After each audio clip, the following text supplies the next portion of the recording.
Chapter 1. "I'm about to cut a bitch," I hissed, pushing my share of the work away from me.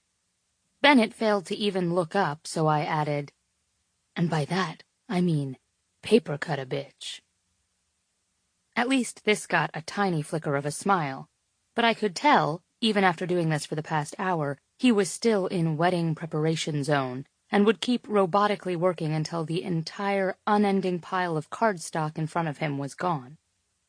Our normally immaculate dining room table was littered with Tiffany blue wedding programs.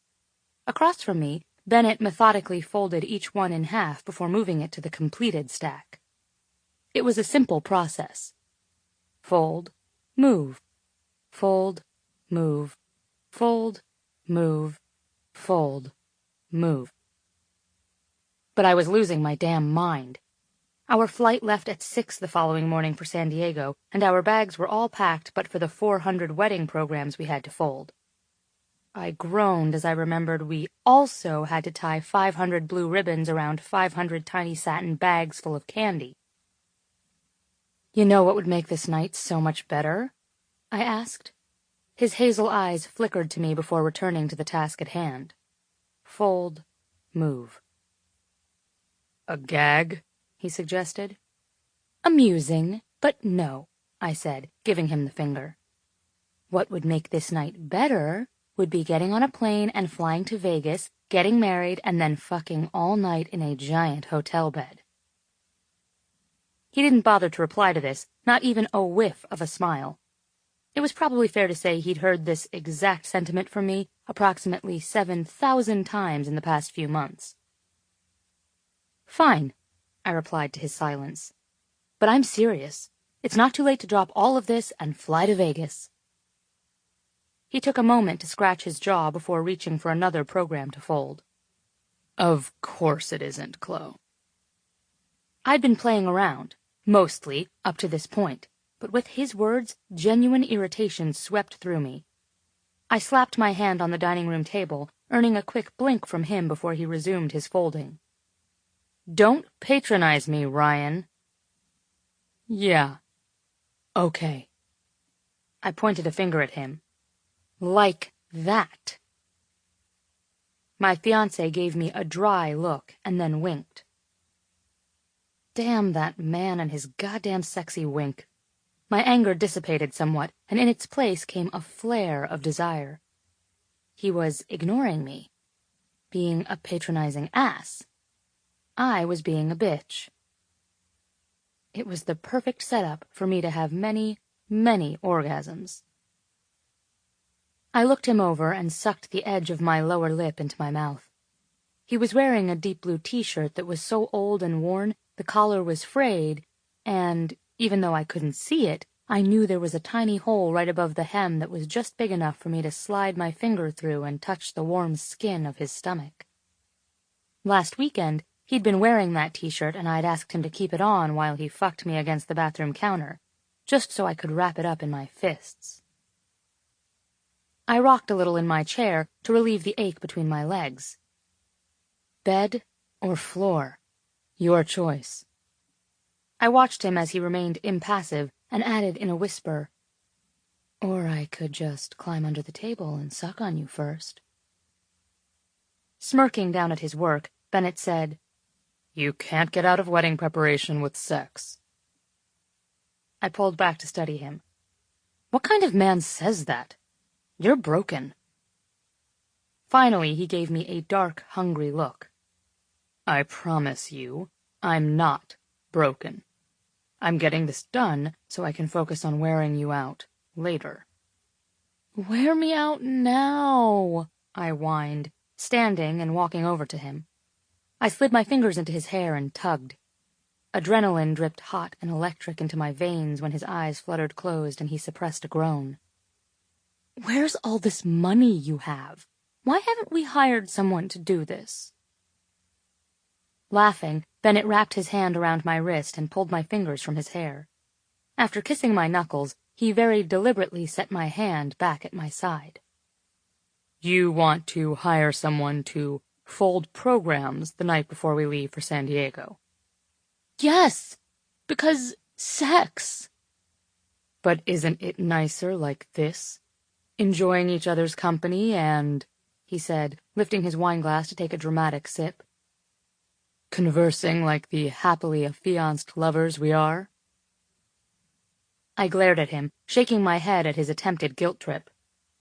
I offered sex. I offered hot, sweaty floor sex, and then I offered to give you a blowjob. You want to fold paper? Who is the buzzkill here?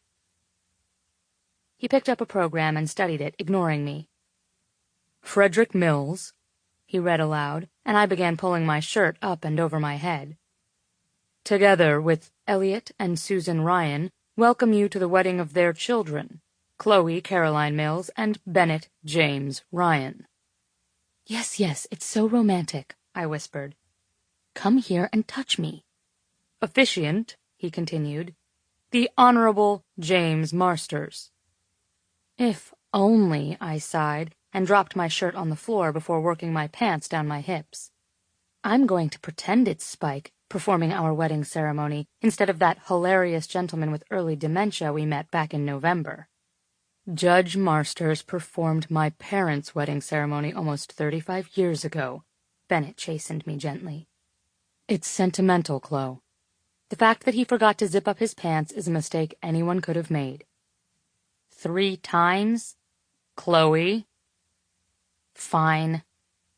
I did feel a little guilty for making the joke, but I stood quietly for a minute, letting my memory of the old, frazzled man take shape. He'd met us at the wedding site when we went out to see it last fall, and got lost on each of 3 trips to the men's room in under an hour, returning with his fly open each time. But do you think he'll remember our name? Bennett cut me off with a stern look before he realized I was only wearing my bra and underwear, and then his expression went a completely different kind of dark. I'm just saying, I started, reaching behind me to unfasten my bra. It would be at least a little amusing if he forgot what he was doing halfway through the ceremony. He managed to turn his attention back to folding the program before my breasts were exposed. He made a crisp seam as he slid his thumb along the edge. You're being a pain in the ass. I know. I also don't care. He quirked an eyebrow as he looked up at me. We're almost done.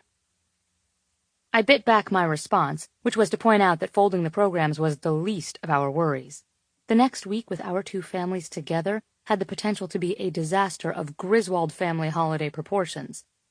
And wouldn't sex right now be a lot better than thinking about that? My father and his 2 boozy divorcee sisters alone could make us crazy, but add in Bennett's side of the family, Max and Will, and we'd be lucky to get out of there without a felony under our communal belt.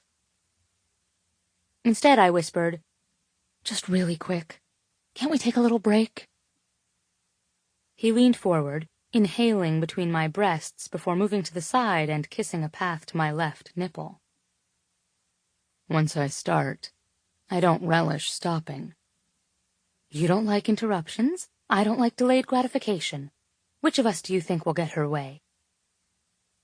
Bennett ran his tongue over my nipple and then sucked it deeply into his mouth as his hands circled my waist, slid to my hips, and then worked together to pull my panties off with a satisfying rip. Amusement lit up his eyes as he looked up at me from where he sucked at my other breast, and his fingers teased at the juncture of my hip and thigh. I suspect, my impossible wife-to-be, that you're going to get your way, and then I'll finish folding these later while you sleep. Sliding my hands back into his hair, I whispered, Don't forget about tying the ribbons on the candy bags. He chuckled a little. I won't, baby. And it hit me all over again, like a warm gust of wind. I loved him, madly. I loved every inch of him, every emotion that passed through his eyes, and every thought I knew he had right now but wasn't voicing. 1, that I'd been the one to insist we do as much of this ourselves as we could. 2, that I was the one to assure him it was fine that every distant relative of ours on the planet had somehow squeezed their way into this wedding event. 3. That I would never, ever back out of the opportunity to wear my wedding dress on the Coronado coastline. But instead of pointing out the obvious, that he was the one being a good sport here, not me, and that despite all of my bitching I would never be satisfied with a quick Vegas wedding, he stood, turning to walk to our bedroom. Okay, then. But this is the last night I'm fucking you before we're married. I was so buzzed by the fucking part that it wasn't until he'd disappeared down the hallway to our bedroom that the rest of his words fully sank in. Bennett was already undressing when I joined him in the bedroom, and I watched as he slipped the buttons free on the fly of his jeans and pushed them and his boxers down his legs. He reached for the hem of his shirt, eyebrows raised in silent question. Want it on or off this time? Before I nodded, and he tugged it up and over his head. He walked over to our bed, lay down on his back, and gazed at me. Come here, he said in a quiet growl. I stepped closer to the bed, but remained out of his reach.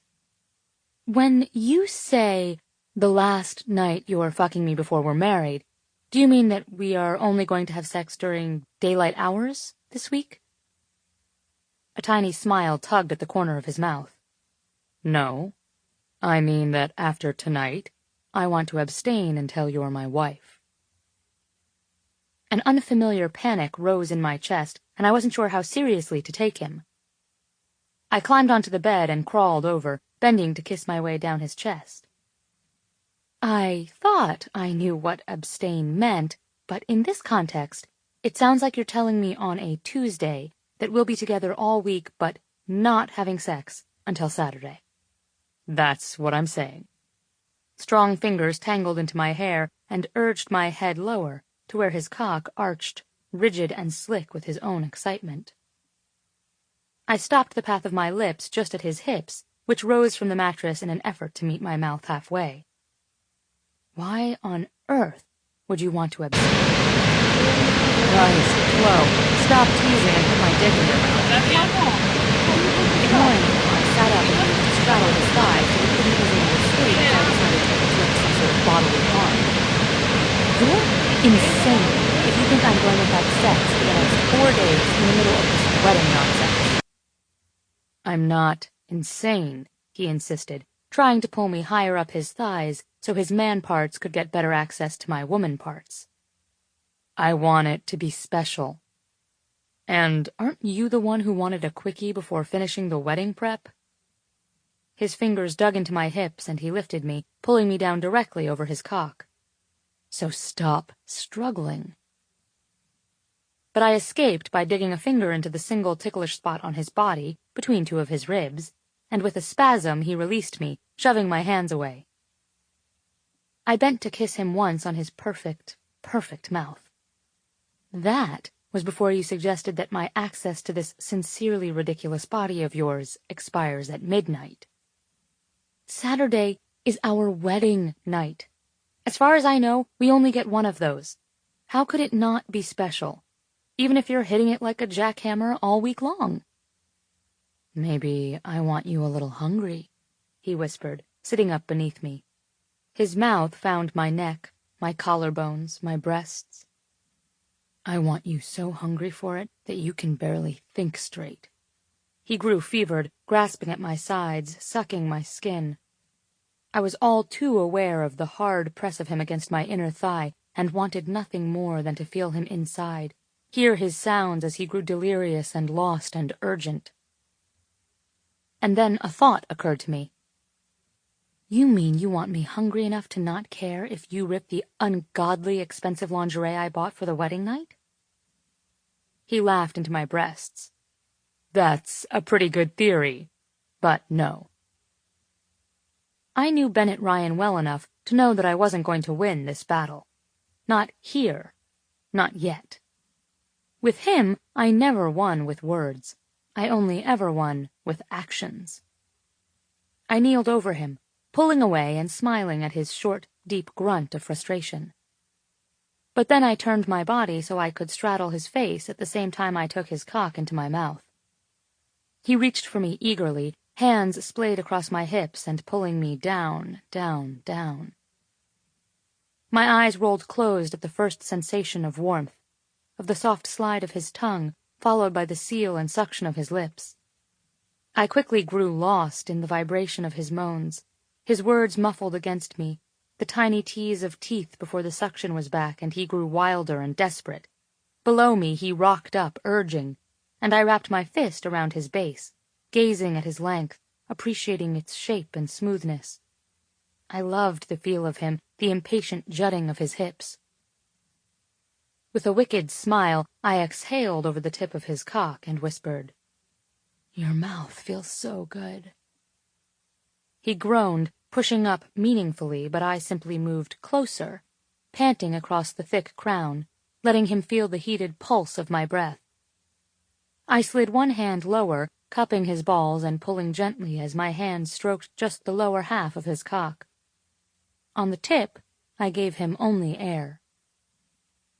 He could make me come faster with his mouth than with any other part of him, and already I felt close. The physical sensation chased the pleasure from my own mischief and combined into an urgent warmth, my favorite kind of orgasm, Bennett's mouth on my pussy with the joy I got from teasing him. My release burned like fire down my back and up my legs, exploding outward until I really did lose all sense of my movements over him. I was most likely fucking his face, my fist wildly pulling his cock without rhythm or purpose. He slowed as my body calmed and kissed my clit, my hip, my thigh, before gently pushing me so that I rolled over onto my back. I slid my hand up my stomach, over my breast, and rested it on top of my pounding heart. I hadn't forgotten that I was probably in trouble for offering Bennett's favorite foreplay without reciprocating. But, damn, I needed a minute to relish the effects of the mighty Bennett Ryan oralgasm. "That was so fucking good," I mumbled, catching my breath. "I think your mouth is its own Greek god. Tunxius." He climbed over me, eyes on fire. "I know what you're doing." I opened my eyes and let the blurry shape of him form before asking, "What am I doing?" He moved to straddle my ribs, and I smiled, running my hands up his thighs as he reached for himself and made a long, slow pull down his length. His voice came out like liquid smoke when he said, "You think you'll win this battle?" "What battle?" He laughed and reached for the mattress beside my head, bracing himself as he hovered over me. His cock was only an inch from my mouth, and he leaned forward and with his free hand rubbed the tip over my bottom lip. Without thinking, I slid my tongue out, tasting the small bit of wetness there. I felt my mouth water, my nipples tighten. I wanted him in my mouth, wanted to see him move in and out. He moved back a few inches, so I had to watch as he stroked himself slowly in front of me. "I can see your pulse in your neck." Swallowing, I asked, "So?" "So," he started, wearing a cocky smile, "I can see how much you want this." He leaned forward again, barely touching his cock to my lips before retreating. "You want it in your mouth." His hand began to move faster, and I heard his breath catch. "You want it on your tongue." He was right. I wanted it so much my skin felt tight and overheated. "Not as much as you do," I said, voice strained. "You couldn't go a day without sex." He paused before leaning back and pushing himself farther down my body. For a single perfect moment, I thought he was going to spread my legs and angry fuck the daylights out of me. But instead, he tilted his head, looked down at me, and then stood. "What are you doing?" I asked, pushing up onto one elbow so I could watch him pull on his boxers. "Proving you wrong." He walked to the door and disappeared. "Why are you so fucking stubborn?" I yelled after him, and all I heard was his amused snort halfway down the hall. "And, if you recall, I gave you head in the shower this morning, so technically you already had sex today." He's coming back, I thought. Totally, 100% coming back. I can wait it out. I lay back, stared at the ceiling. My skin was flushed, and between my legs I felt heavy and fevered.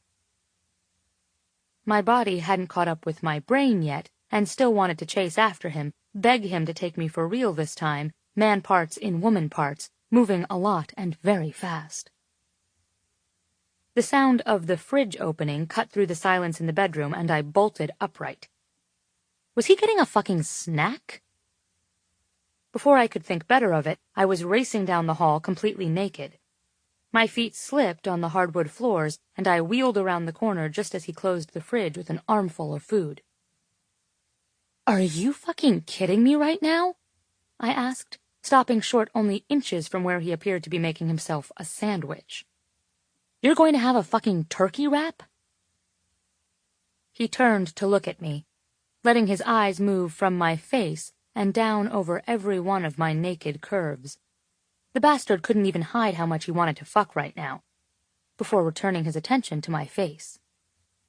"I suppose until my fiancé stops being a teasing bitch, or my dick learns to suck itself, I may as well have a bite to eat." "But," I started lamely, searching for the best way to suggest he eat me again without incurring his sexually frustrated wrath. I scowled at his amused half-grin. "Rude! You want sex? You do it on my terms. Tonight's the night, Mills." "Actually," he said, giving me a self-satisfied smile, "tonight is the last night I fuck you while you still have that name." Now, this I couldn't let slide. We haven't exactly agreed on anything in the name department, Ryan. I'm still gunning for Chloe Mayan and Bennett Rills. "Tell me when you're ready to get it, Chloe." He held my gaze for several silent beats, and then leaned down close enough that all I had to do was lean forward an inch to kiss him. I started to, but he pulled just out of reach. "When you say, 'Please, Bennett, I need it,' I'm going to fuck you so hard you won't be able to sit down for days without remembering it." My mouth opened and closed a couple of times without any words escaping. With a knowing smirk, Bennett turned back to his sandwich preparation. He hadn't bothered to put a shirt on, and his bare torso seemed to go on for miles. His skin was smooth and even, tan from running shirtless in the spring sunshine. The muscles in his arms popped and tensed as he opened the jar of mustard, pulled at the silverware drawer to retrieve a knife, opened the bag of bread. Such simple tasks, but watching him do it felt like the dirtiest and best porn. I loved his forearms, loved the dark hair, the tan skin, the carve of muscles. God, what an asshole. I watched his tongue slip out and wet his lips. His hair was a mess and fell heavily over his forehead. When I let my eyes slide down the length of his body, I saw the one reaction he couldn't hide. He was still so hard his cock pressed against the low-slung waistband of his boxers. Sweet Jesus. I opened my mouth one more time, and, without looking at me, he bent slightly to the side so his ear moved closer to my lips. A shaky exhale escaped, and I squeezed my eyes shut. "Bennett." "What's that you say?" he asked. "I didn't quite hear you." Swallowing, I whispered, "Please." "Please what?" "Please, Bennett, go fuck yourself" was there on the tip of my tongue. But who was I kidding? I wanted him to fuck me. So I took a deep breath and admitted, "Please, Bennett, I need it." The crash came before I fully registered what happened. With a single sweep of his arm, Bennett had cleared the kitchen island, and everything he'd taken from the fridge clattered to the floor. Glass shattered, and the knife skittered across the tile and crashed into the baseboard. Bennett crushed me against him, bending to cover my mouth, force his tongue inside and give me the satisfaction of hearing his deep, relieved groan. It wasn't playful anymore. It wasn't gentle or careful. It was his arms hauling me onto the island, hands pushing me backward to lie flat on the cold marble, and hold me there with one flattened palm pressed heavily to my sternum. It was his other hand spreading my legs wide, his impatient fist pulling at his boxers. And before I could say how much I wanted it, how sorry I was for teasing, because I was, and something about seeing him so wild and primal scared me deliciously, he was easily pushing inside, so deep, and then pulling out just as fast, moving his hips in perfect punishing stabs.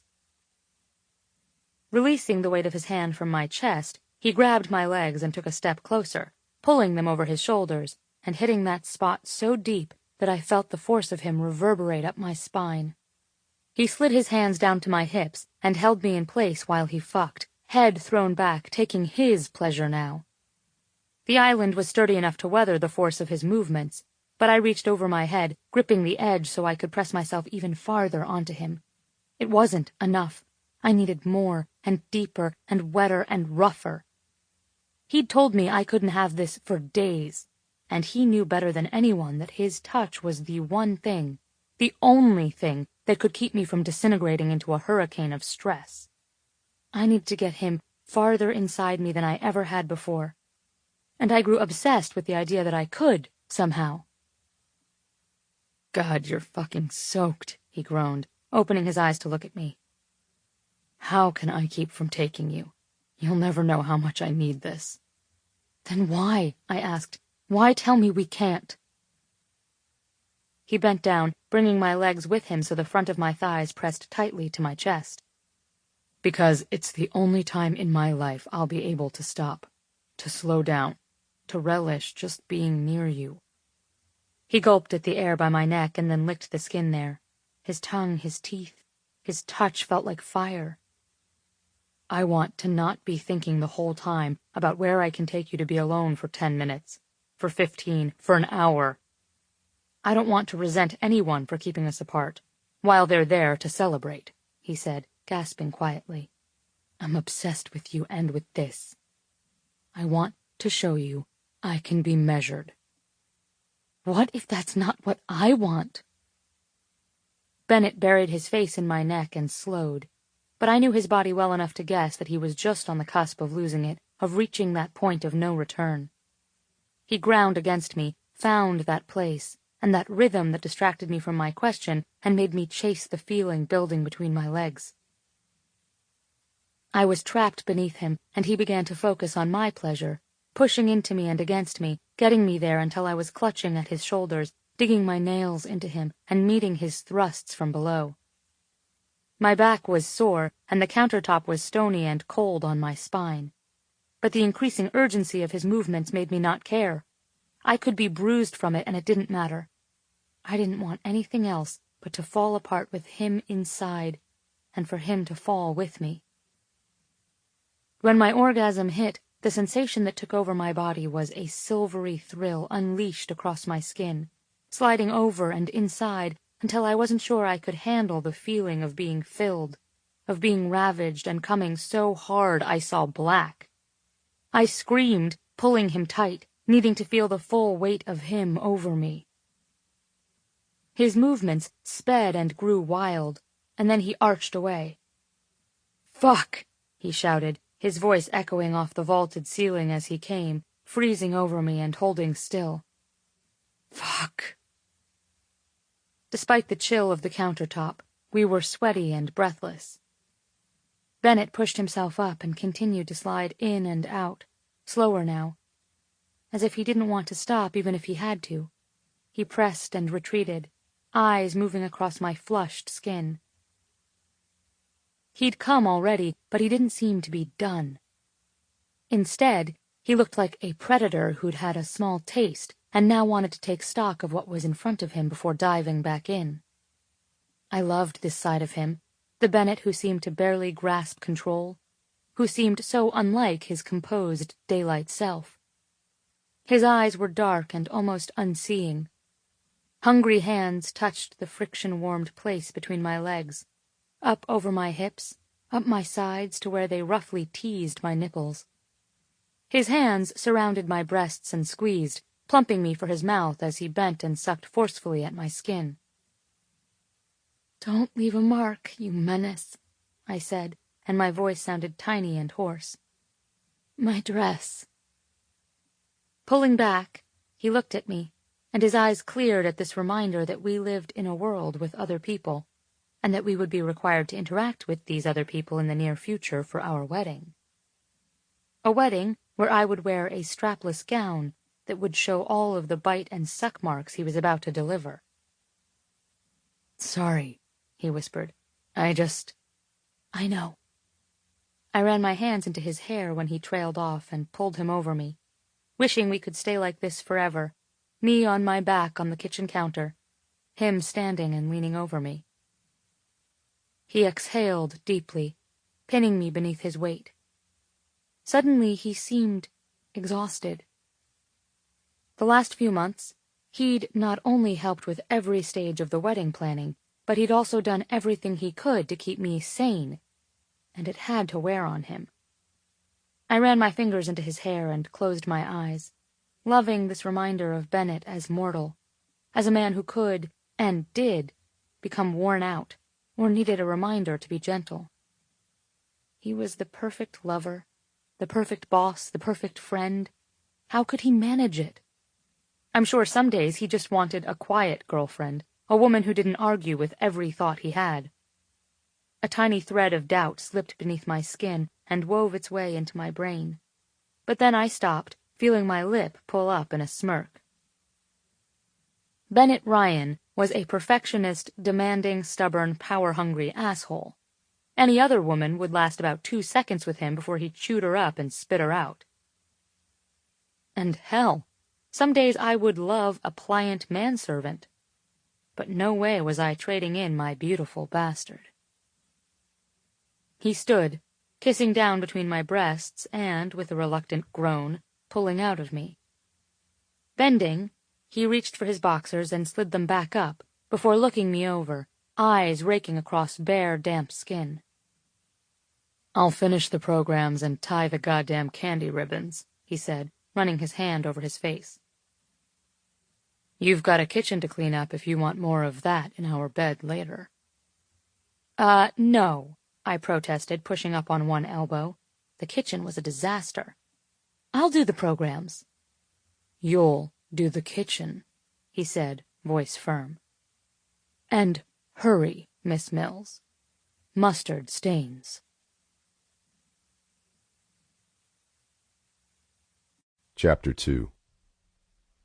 We'd been in San Diego exactly 2 hours, and I was already regretting not taking Chloe up on her Vegas elopement. As if equipped with some kind of Bennett mood ring embedded in her brain, the woman in question turned in the seat next to me. I could feel the weight of her attention, her pressing gaze as she watched me and tried to dissect each frown or sigh. "Why do you look nervous?" she asked finally. "I'm fine," I answered, aiming for disinterested, but failing spectacularly. "The grip you have on the steering wheel would suggest otherwise." I frowned more deeply and immediately loosened my hold. We were on our way to dinner, where the majority of our 2 families would be meeting for the first time. They had flown in from all over the country, Michigan, Florida, New Jersey, and Washington, even some from Canada. A number of them I hadn't seen in 20 years or more. In all, there were over 350 people arriving within the next few days. God only knew what we were in for. On a good day, I hated small talk. The week before one of the biggest events of my life, I was terrified I would be such an enormous asshole that everyone would leave town before the actual event.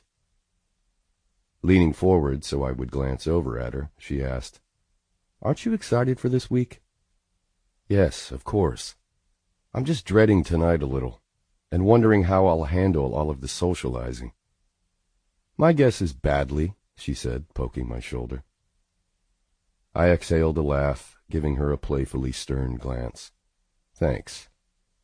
Look, Just wait until you meet my aunts, she said, leaning over and kissing where she'd poked me.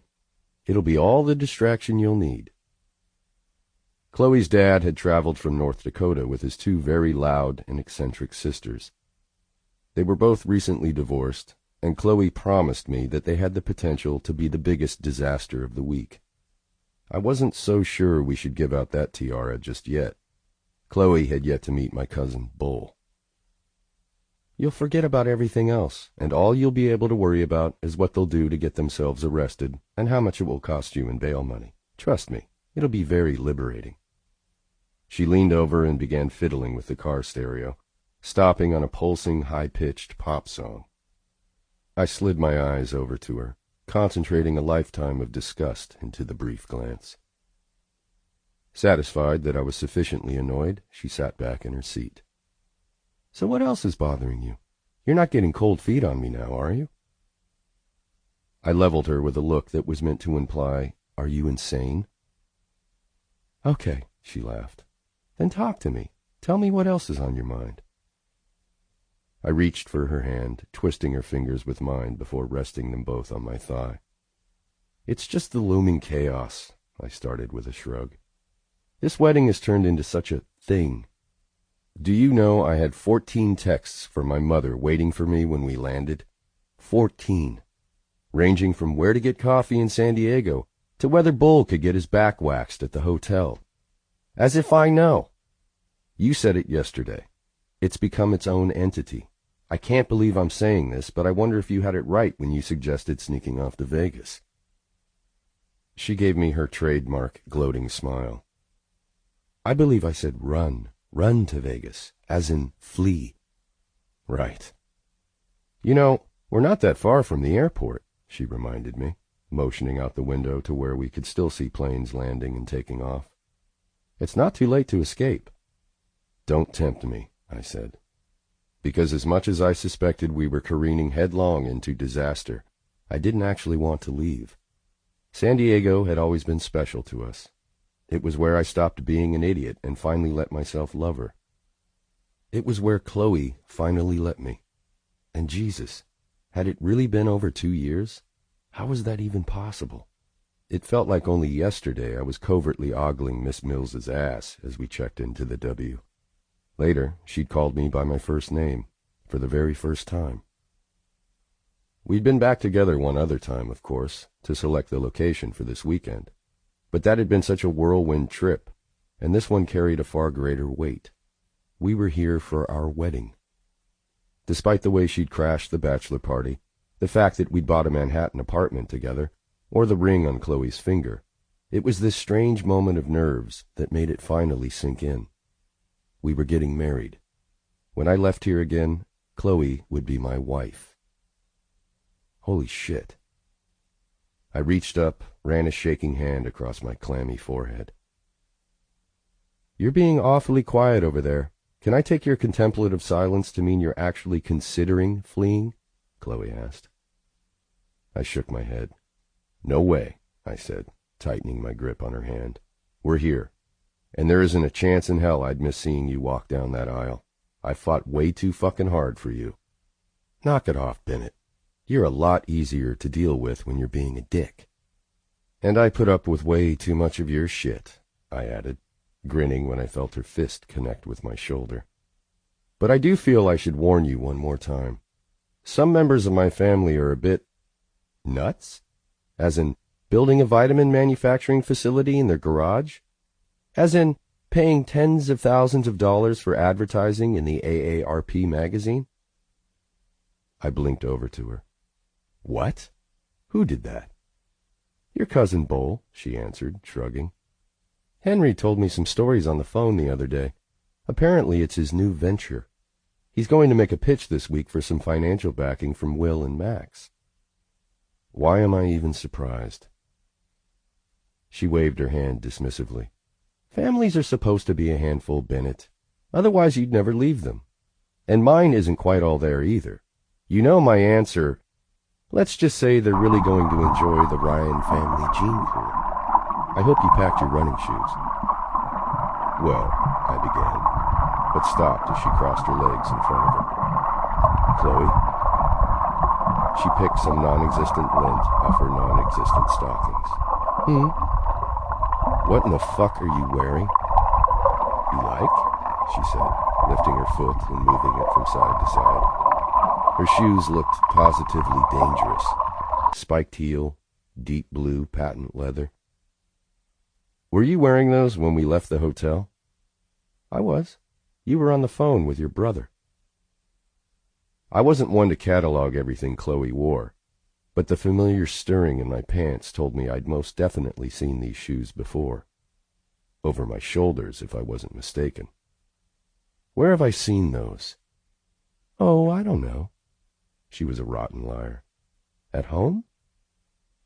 At home, in our bedroom. The dirty little box we kept under our bed. The things we did when that box was out. I remembered the night she wore them, almost 2 months ago. We hadn't seen each other in weeks, and I couldn't get close enough, touch her enough, fuck her hard enough. She'd pulled out those shoes along with something new she wanted to try, a bottle of self-warming wax. I could still remember the heat as she dribbled it along my skin, the way goosebumps began at that warm puddle of wax and radiated out, spreading along my body. She teased me for so long, I actually promised her I'd kneel and hand-feed her breakfast the next day. I came so hard, I almost blacked out that night. You're doing this to fuck with me, aren't you? I asked. This is about the let's wait to have sex until after the wedding thing, isn't it? Absolutely. We found a parking spot about a block away from Barbarella in La Jolla, and I stepped out, walking around to open Chloe's door. I took her hand and watched as she climbed out of the car. Tan legs that went on forever, shoes you could easily impale yourself on, and shook my head at her the entire time. You're a demon, I said. I feel like a bride guarding my virginity before the wedding. Well, then feel free to give it up, Ryan, she said, pushing up onto her toes to kiss me. I groaned, but somehow managed to pull away, both of us looking in the direction of the restaurant.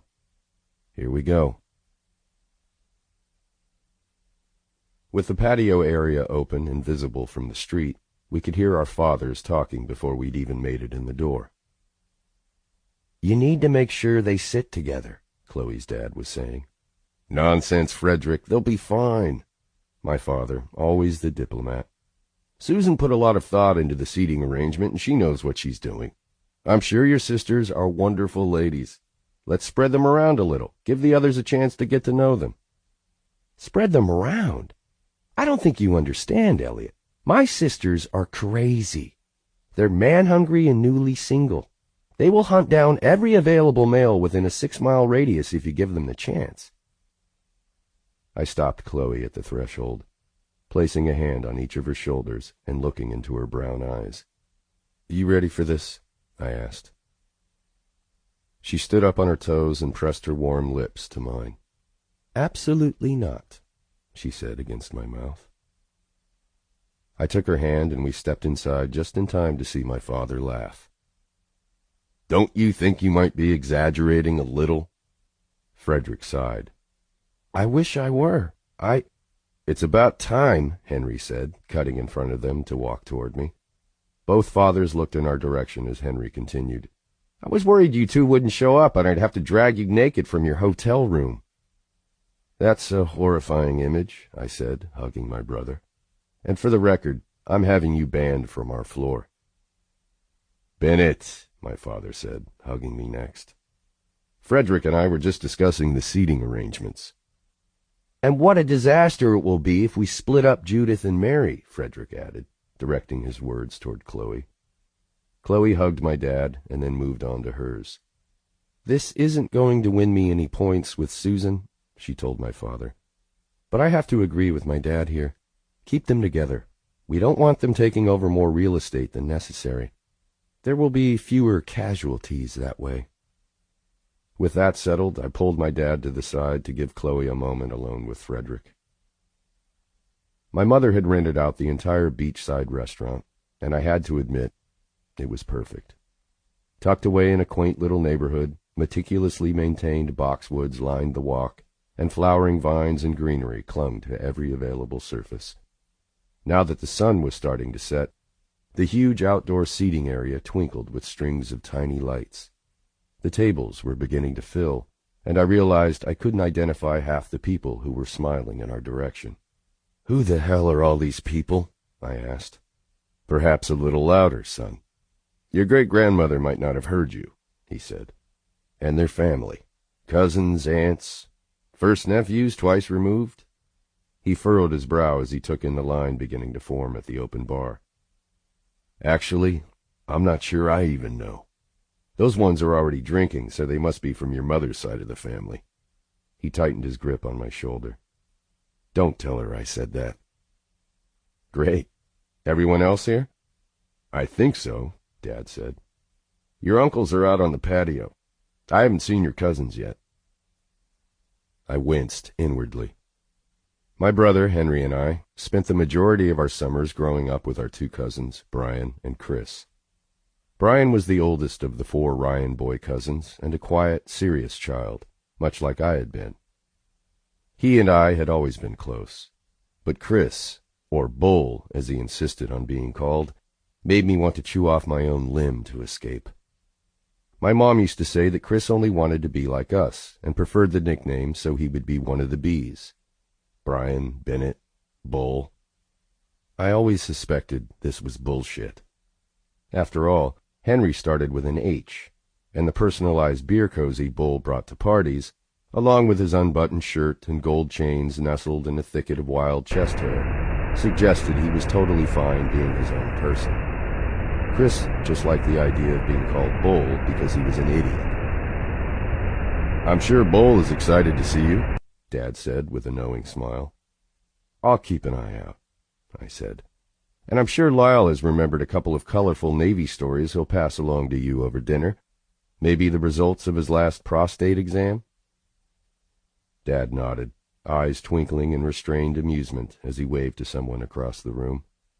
Dad's eldest brother, Lyle, Bull's father, go figure, seemed to have no filter for the inappropriate. Over the years, I'd lost count of the number of stories Lyle had told about his adventures in the Navy, disgusting bodily functions, how people in rural towns had relations with animals, and the various moles his wife had to have removed from her back. "Maybe I should suggest he offer one as a toast?" Laughing, I said, "I'll give you one whole American dollar to suggest it, Dad." My mother approached, kissing my cheek before licking her thumb and reaching to smear off what I could only imagine was a bright pink lipstick mark. I ducked out of her grasp and grabbed a napkin off a table instead. "Why didn't you wear the blue suit?" she asked, snatching the napkin from me to wipe my face clean. "Hi, Mom. You look beautiful." "Hi, darling. I like the blue suit much better than this one." I looked down at the charcoal Prada suit I wore, smoothing a hand over the front of the jacket. "I like this one." And, I didn't add, I packed at 2 a.m. under a drunken sex haze. "Blue would have been more appropriate for tonight." She was practically vibrating with nerves. "This one makes me think you're heading to a funeral." Dad handed her his cocktail, and she downed it with a shaking hand before walking away again. "Well, that was fun," I said, and Dad laughed.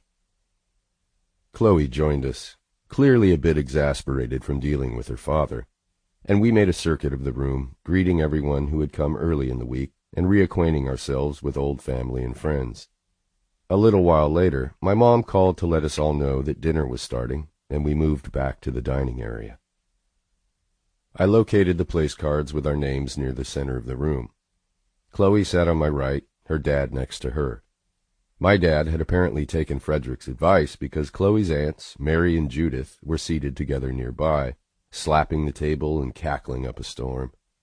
Chris, Bull, made his entrance as we were all taking a seat, shouting my name and lifting his can of beer and requisite cozy in my direction.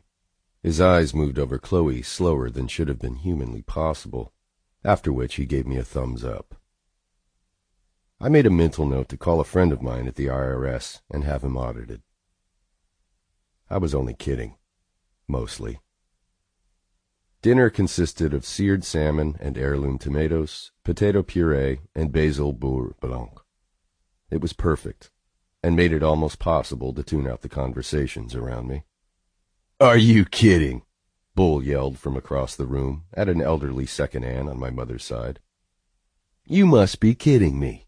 Eagles fans live their life feeling like they never get the credit they deserve. You want attention and praise? Win a goddamn game. That's what I'm saying." Bull took a giant gulp of beer, swallowed, and semi-stifled a loud belch. "And another thing. You're old. I bet you'll know the answer to this. Why the fuck is Wheel of Fortune still on? Do you know they have a goddamn website where you can dress up Vanna White? Dress her up like she's some sort of fucking paper doll. Not that I know from experience, mind you." He made a point to meet the eyes of everyone unlucky enough to be seated at his table, whether they were listening or not. "But what the fuck is that all about? And I'll tell you what, she might not be getting any younger, but if I could find someone as hot as that woman to walk around the lot, motioning to the cars like she does on the TV," here he made a dramatic flourish with his hand, the other one cocked on his hip as he motioned to the empty space next to him, "I'd make a goddamn fortune." "Jesus Christ," Chloe whispered in my ear.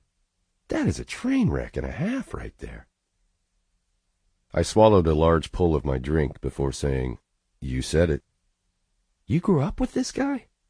I nodded, wincing as I downed the rest of my red wine in a single burning gulp. "Has he always been like this?"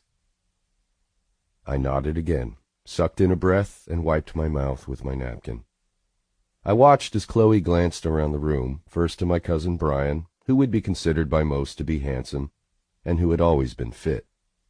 Then to my dad and his brothers, Lyle and Alan, both still pretty good-looking for their age.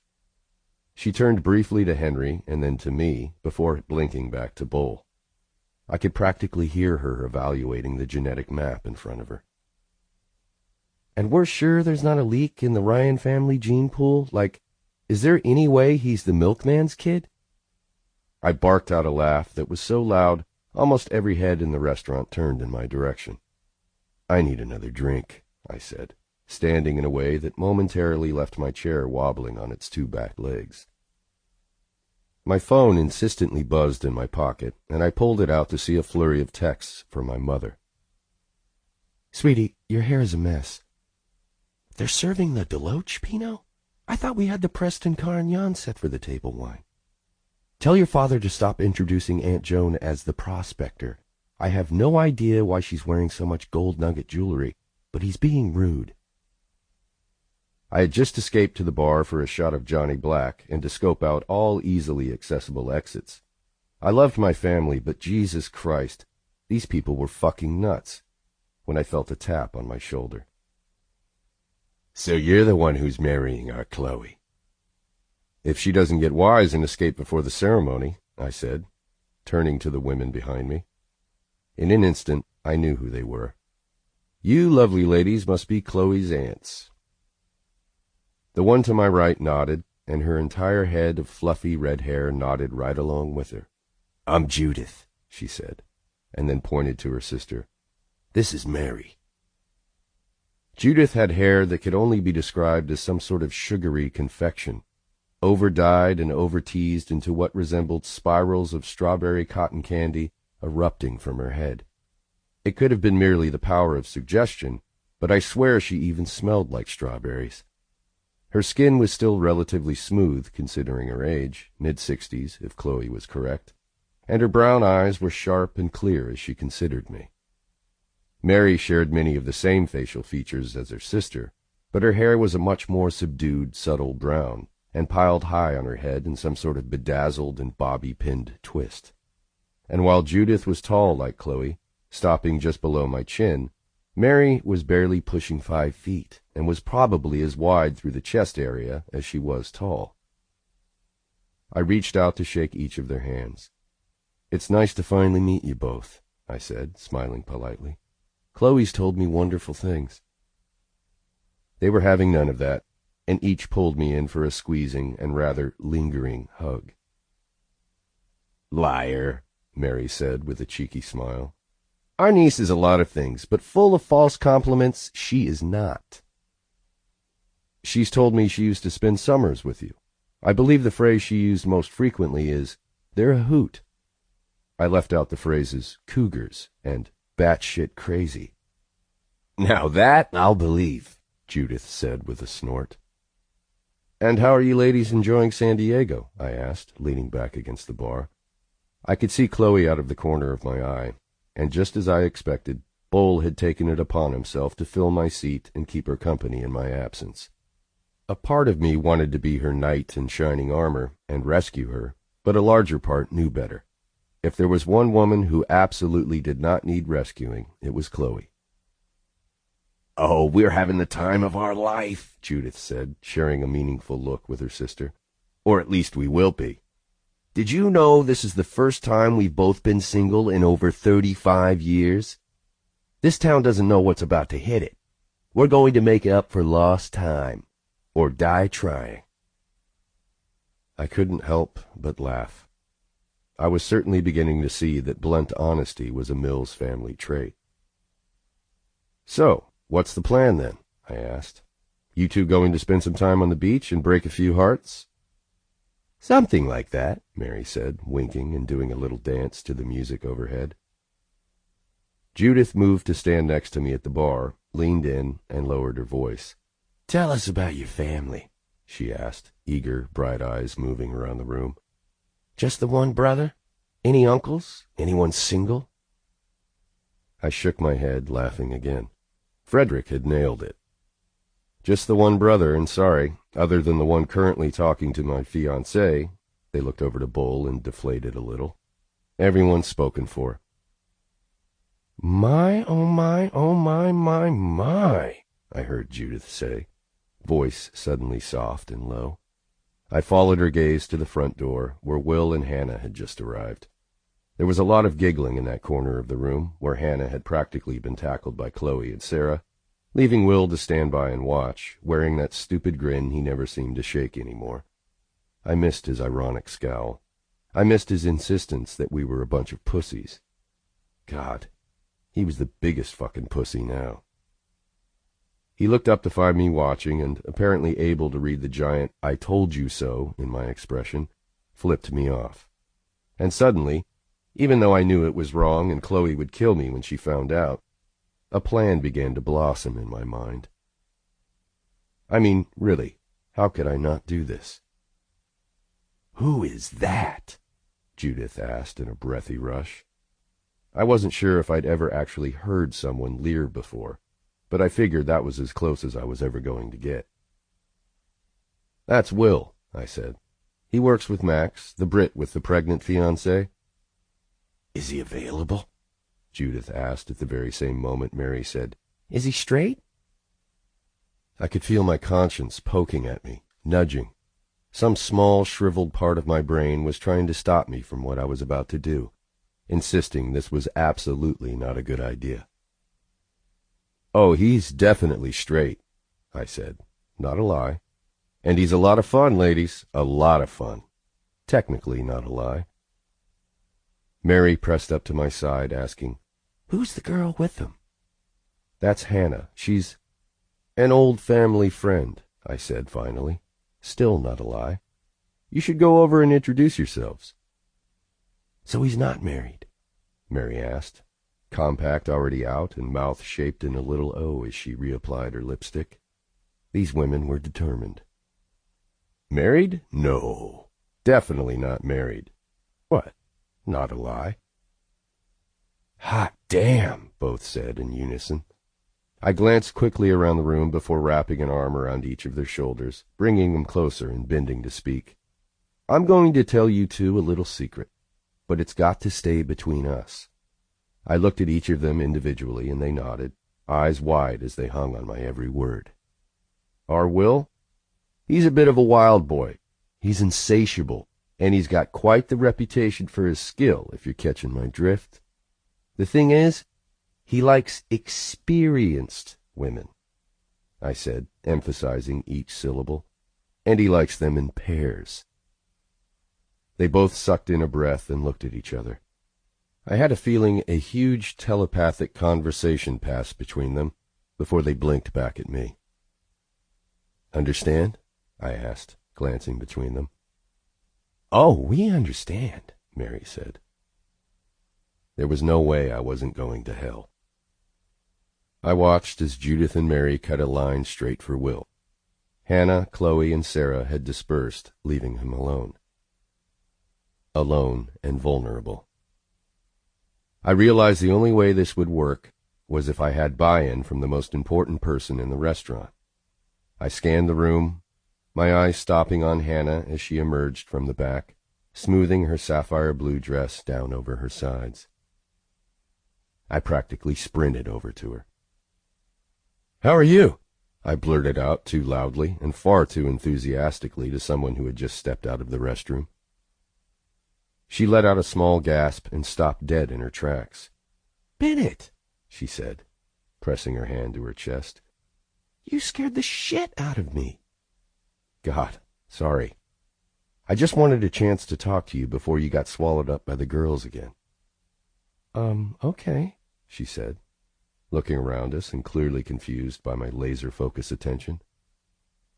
"How was your flight?" I asked. Her posture relaxed and she smiled, attempting to look over my shoulder to where Will was sitting, probably chin-deep in cougars if my guess was correct. I shifted to block her view. "It was—" she started. Good, I said, realizing too late that I hadn't let her answer. "Look, I wanted to mention something to you," I said. "Play it off as casual, play it off as no big deal, be cool." Her lips curled up in an amused smile.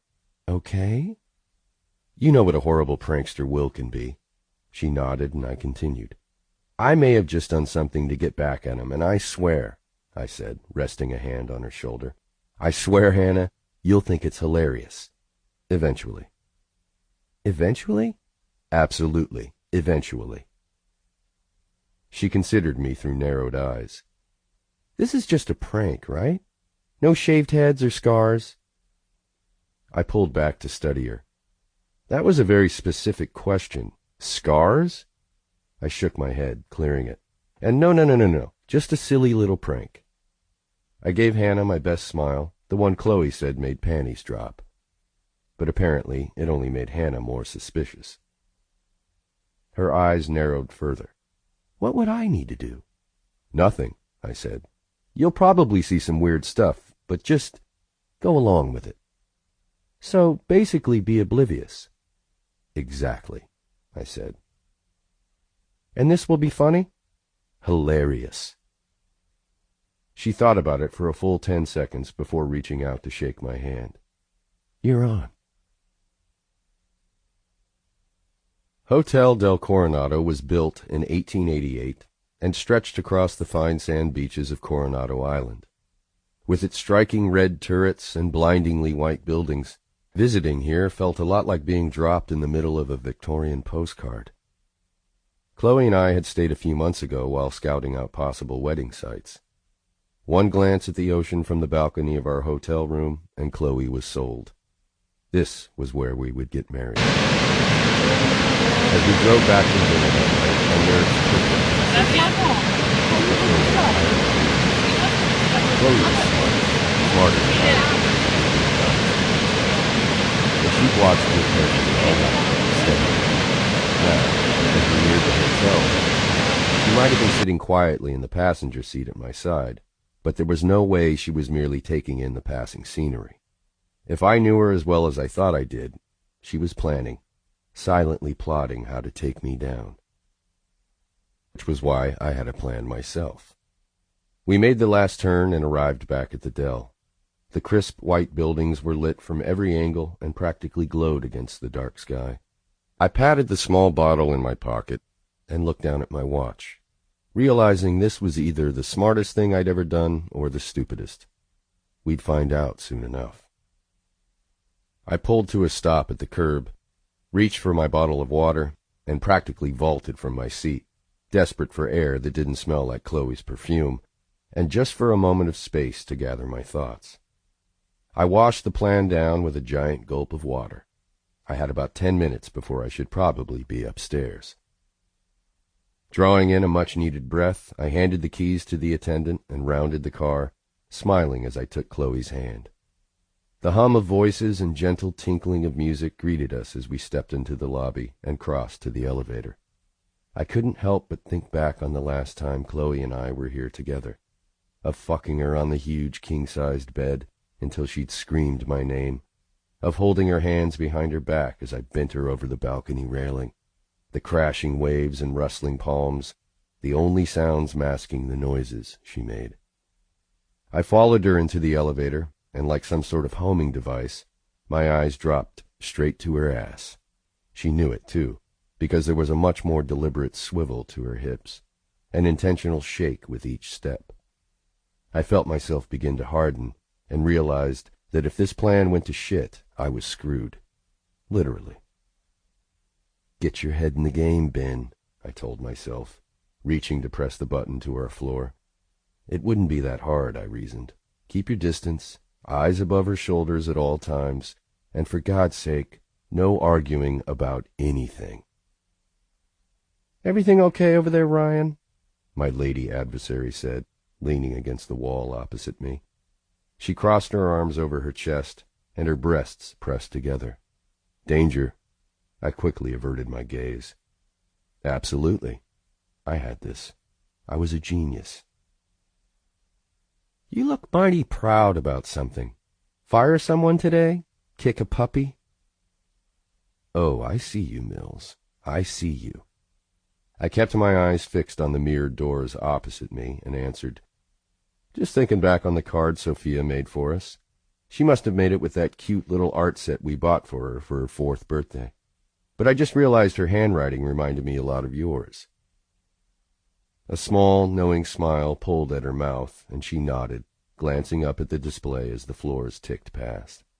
Almost like a weight had been placed on my shoulders, drowsiness began to seep into my limbs and back. My arms felt dense with a heavy wave of fatigue. I smiled wider. The elevator stopped on our floor, and I watched as she stepped out and made her way down the hall. She waited while I opened the door to our room, and then headed straight for the bathroom. "What are you doing?" I asked. What had I expected? For her to strap me down, throw me against a wall, and force me to have sex with her? And why did that sound so damn appealing? "Just getting ready for bed," she said over her shoulder, and closed the door behind her. I stood for a moment before moving to open the balcony, feeling the first yawn creeping up. Dinner had gone better than expected. Well, that was a bit of a stretch. Bull made a 15-minute meandering toast about family, relating several stories about some questionably harassing interactions he had with one of my high school girlfriends, before soliloquizing at length about how beautiful Chloe is. My mother sent me 7 more text messages I still hadn't read. Judith and Mary ended up sitting on Will's lap, grinning widely at me, and Henry made a circuit of the room after dessert, making a handful of secret bets with wedding guests. Still, the police hadn't been called, and nobody had found themselves in need of emergency assistance, so it was as close to a success as this group would get for our first night out. At least the chaos had taken my mind off Chloe, and the shoes she'd previously only worn during sex, and the dress that seemed to show everything but in fact showed nothing, which was infinitely sexier. I never would have expected to be avoiding sex the week of our wedding, but I'd had plenty of time to think about it while folding what seemed like a million wedding programs, and decided that for the first time in our relationship, I wanted to savor her. Her laugh and her words and the mere reality of her company. I wanted to be able to watch her without thinking about the next time I'd have her naked and up against a wall. It seemed like a good idea at the time, and I'd be lying if I said it wasn't also about wanting to piss her off a little, and I knew her well enough to know that withholding sex would. I blinked over to the bathroom door. Where the fuck was she? As my lids grew heavier and Chloe took longer doing who knows what in the bathroom, I wasn't sure I'd have the physical strength to fight her off if it came to that tonight. Taking a seat in the living room, I picked up a magazine, feeling myself grow more and more tired with every minute. I looked up at the sound of a door opening. and nearly fell over.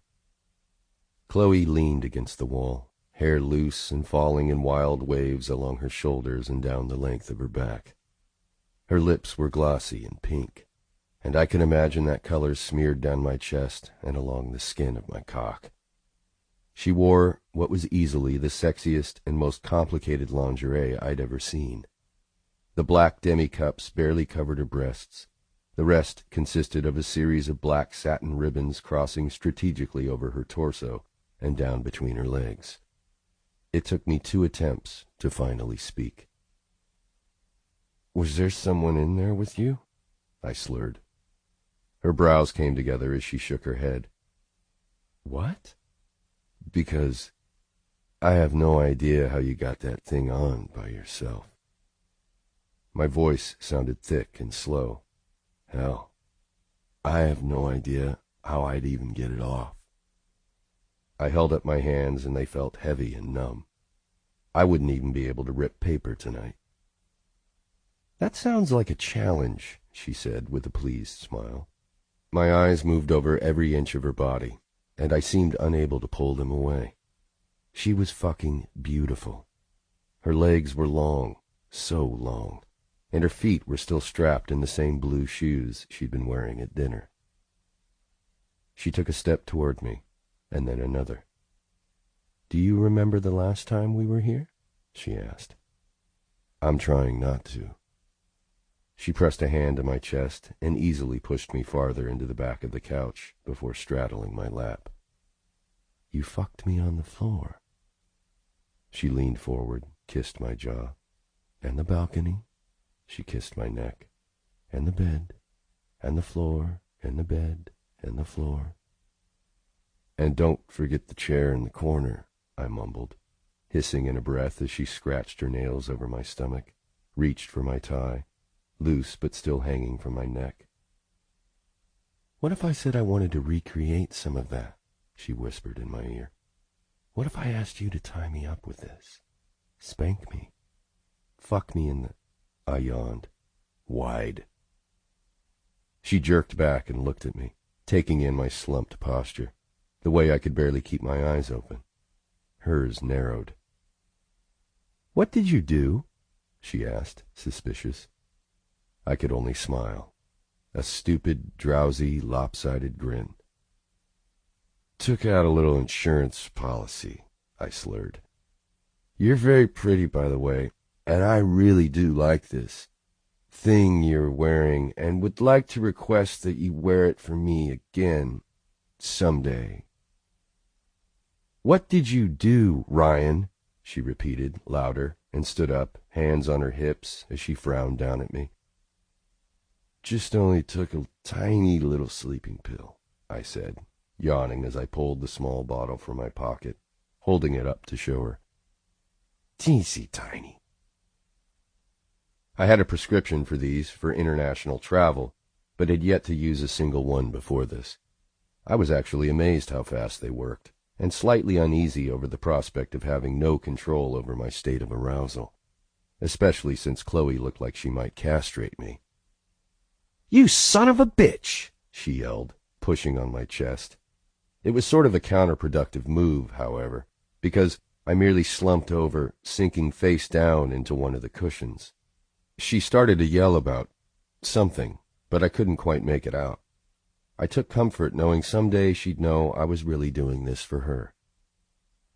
The last thing I saw before my eyes closed was her storming out of the room, shouting something about payback. Finally, Bennett 1, Chloe 0.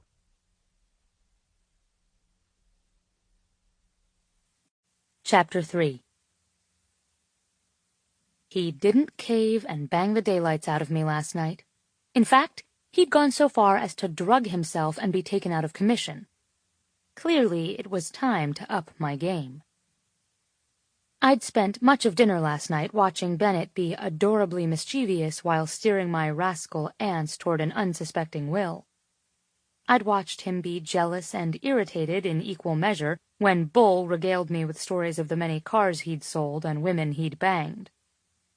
I'd watched Bennett with adoration as he greeted his family, waited until his mother's food was in front of her before starting in on his own, thanked each waiter personally, and stood when I stood to go to the bathroom.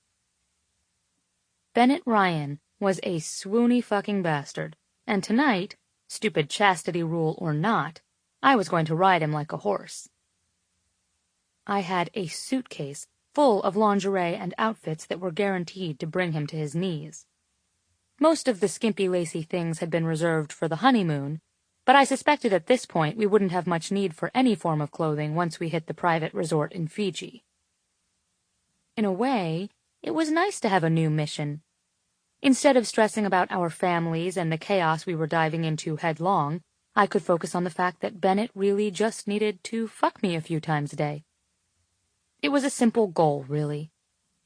I couldn't control the tides or the insanity of our families, but I could definitely control this man's cock. Will had named this evening the final night of freedom. Even though it was Thursday and the wedding was Saturday, he declared that the rehearsal on Friday all but sealed Bennett's fate as a married man. So he and Max had planned a night out for all of us in the gas lamp quarter. We were going to hit a few bars, have a few drinks. As Max put it, tonight we're going to get right pissed and pretend Chloe didn't hand each of us a to-do list 5 miles long. I'd ordered the guys to get ready in our suite, and the women, Sarah, Hannah, my childhood friend Julia, soon-to-be sister-in-law Mina, and I, were getting ready in Julia's room. I did this in part to have some girl time before we all went out together, but also so that Bennett wouldn't see me until we got to the bar. If he saw what I was going to wear out tonight, he would tie me to the bed with one of my slips and change my clothes for me. If I'd harbored any suspicion that he would tie me to the bed and fuck me, I'd be happily changing upstairs in the wedding suite alongside him. Alas, I knew Bennett, and I knew how determined he was once he made a decision about something. Tonight needed to be a sneak attack. I had to seduce my fiancé, and in order to do that, I had to play dirty.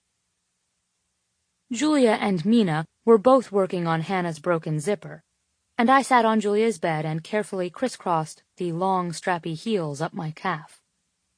Last night's shoes had worked pretty well, but obviously not well enough.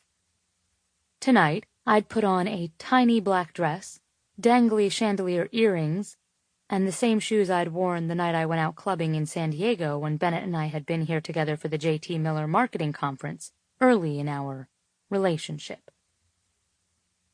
I tied the satin strap at the back of my calf and thought back to that night and how Bennett had looked, almost 2 years ago now, when I'd walked into the hotel lobby of the W in the early hours of the morning to find him sitting on a couch, waiting for me.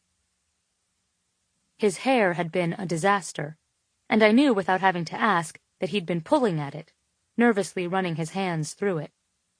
In hindsight, it was obvious we were in love even then, but I remembered how surprised I'd been when he admitted he needed another night with me. I wanted it more than anything, but I never expected him to ask for it so openly. I'd followed him up to my room, and in that bed we'd made love for hours, sharing words about real histories and real desires and real feelings. From there, our relationship climbed to a peak. I'd easily stepped up and covered with Bennett's client when Bennett suddenly got sick, and when he recovered, we'd decided to be together, a couple. No more hiding. "Chloe?" Sarah asked, ducking to meet my eyes and pulling me out of my thoughts. "You okay?" I bent and focused on the other shoe, nodding. "Yeah, just remembering what it was like when the BB and I were first together." She sat and put an arm around me. "Is it weird to be getting married here?" Shrugging, I admitted, "A little. It's bittersweet, you know?" "When did you first know you loved him?" I closed my eyes and leaned into her, humming as I considered the question. I think I probably felt love for him before I knew I loved him. But do you remember when we were here for the conference and he got food poisoning?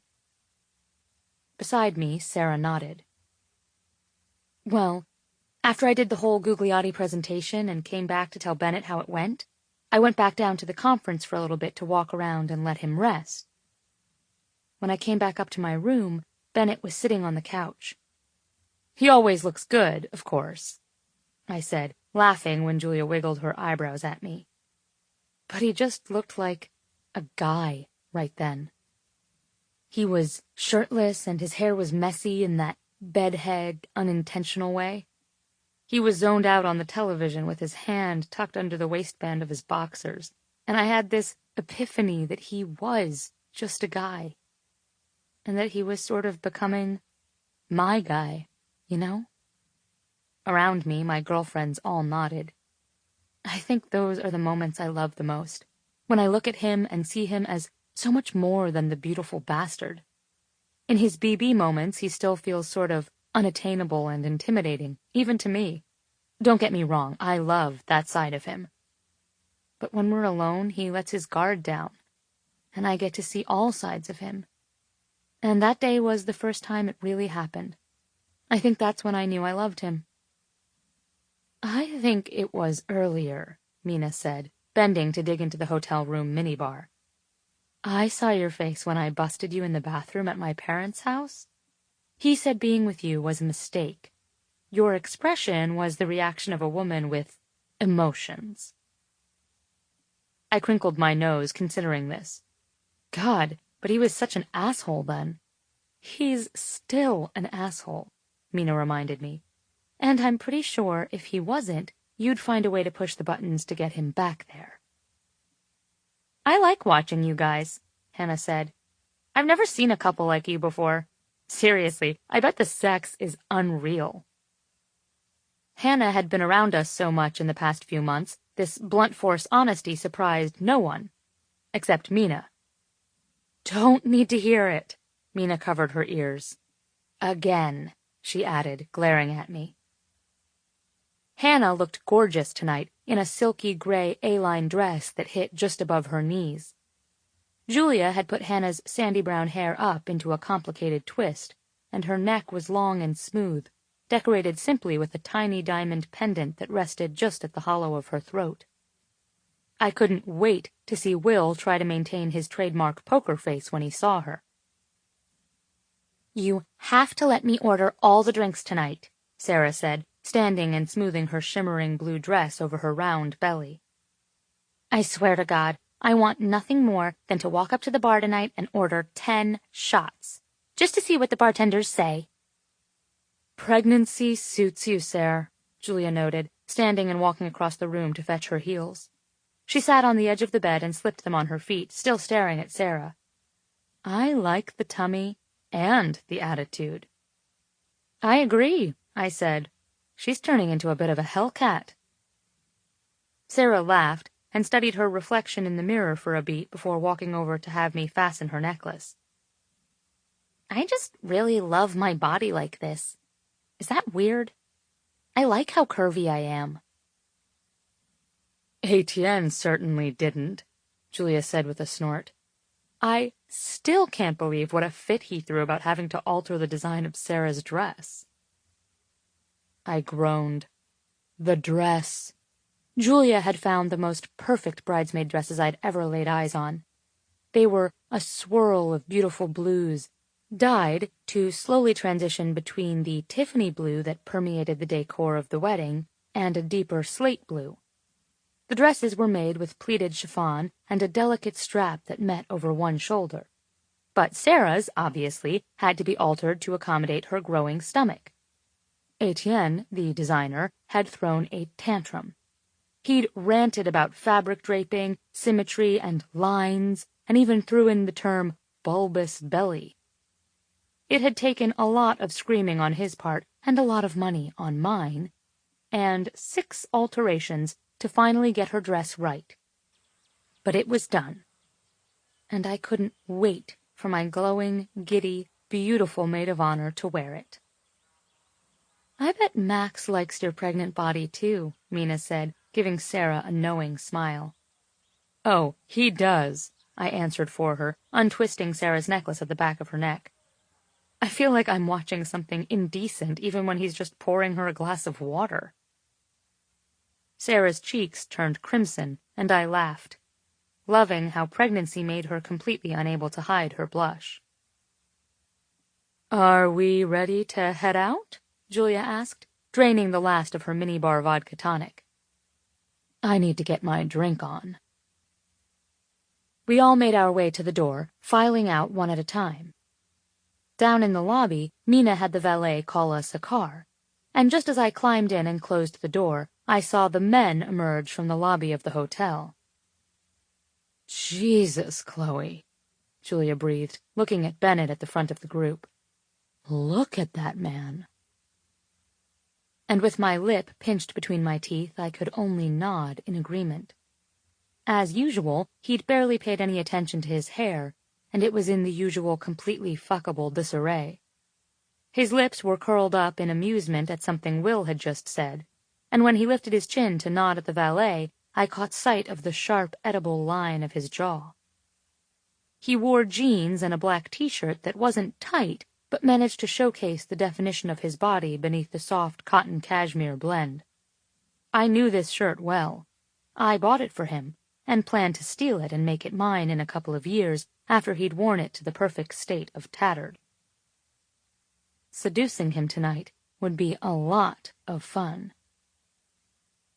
My legs were hidden from view, and from his vantage point, all Bennett would see was the very top of my tiny black dress.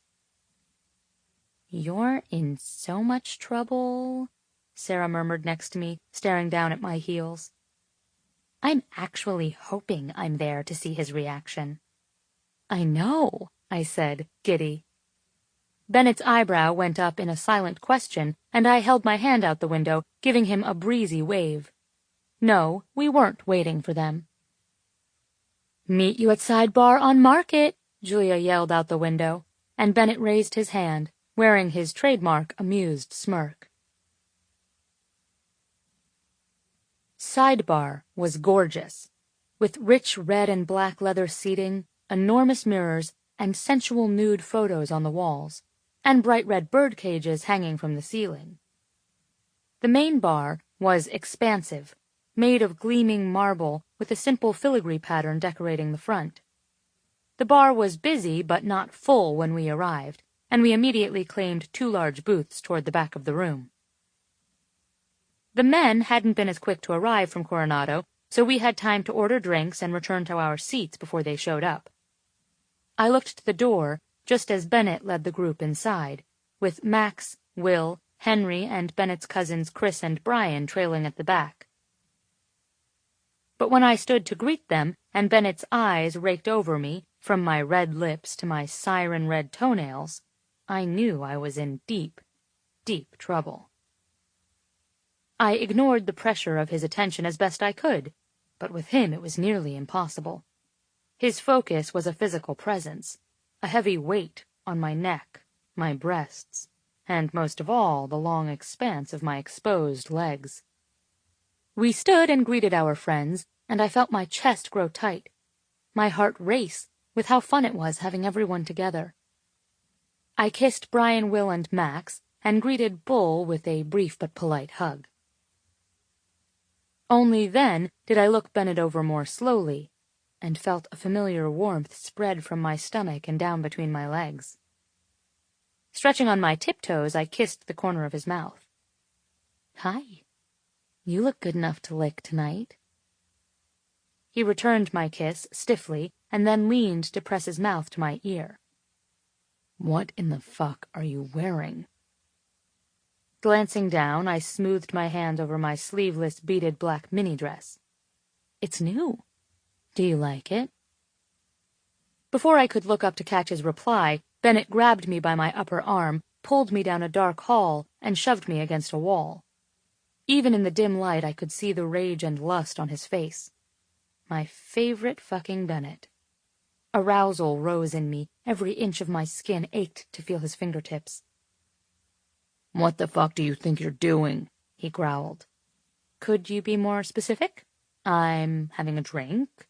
I'm out with some friends. I'm—" Both of his hands came up, roughly pinning me by my shoulders to the wall. I let out a tight moan, and his eyes narrowed further. "The shoes, Chloe. Explain the fucking shoes." "They're special to me," I said, slowly blinking down to his mouth. I licked my lips as I stared at his, and he leaned in closer instinctively. "Something old, something new. I wore these once when we were here together. Do you remember?" Just as I suspected, his face grew impossibly more angry. "Of course I remember, and the something old, something new is for the actual wedding day, not the entire week before when I'm trying to keep my hands off you."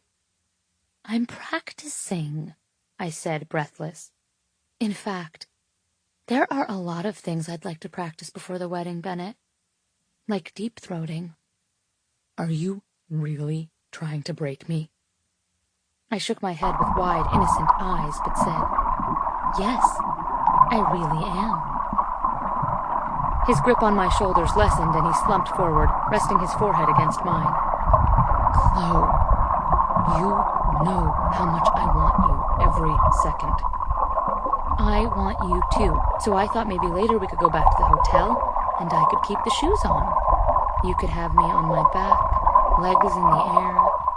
I turned, kissed the shell of his ear. "Plus, I have this amazing corset on under here, and—" Bennett pushed away and turned, storming down the hall. I took the opportunity to sneak into the women's room to check my makeup and high-five myself in the mirror. But my martini wasn't getting any colder, and I had some seducing to do, so I didn't linger long.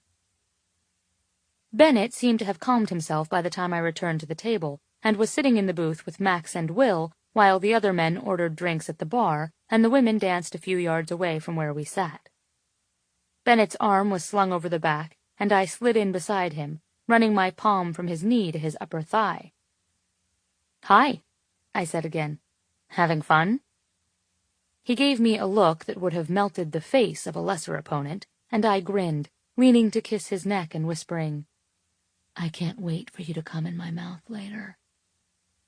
He coughed, practically dropping his vodka gimlet onto the tabletop, and earning a few curious looks from Will and Max across the table. "You okay over there, Bennett?" Will asked, knowing grin in place. Had Bennett told the men about his newly donned chastity belt? I hoped he had. No one would be happier to help me in my plan to derail Bennett's determination than Will and Max.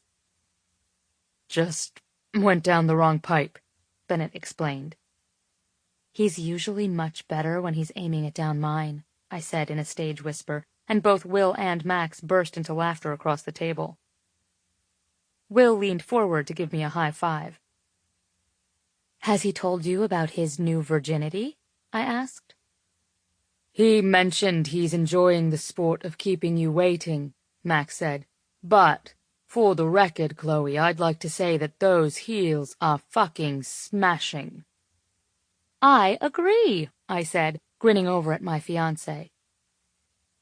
The booth was large enough for several people, and after they'd ordered their drinks, Brian and Bull joined the four of us.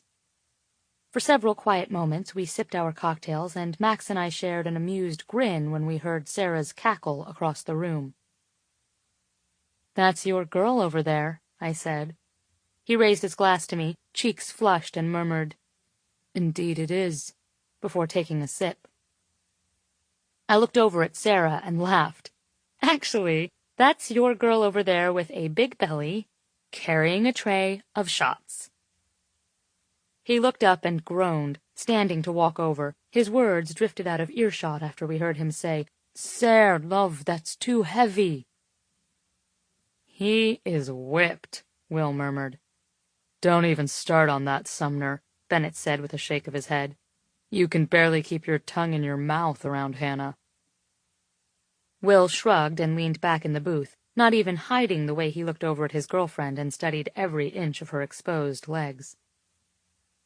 I let my eyes move around the men at the table and wondered if they were being relatively quiet because they wanted me to leave so they could discuss guy things, like penises and basketballs and toilets.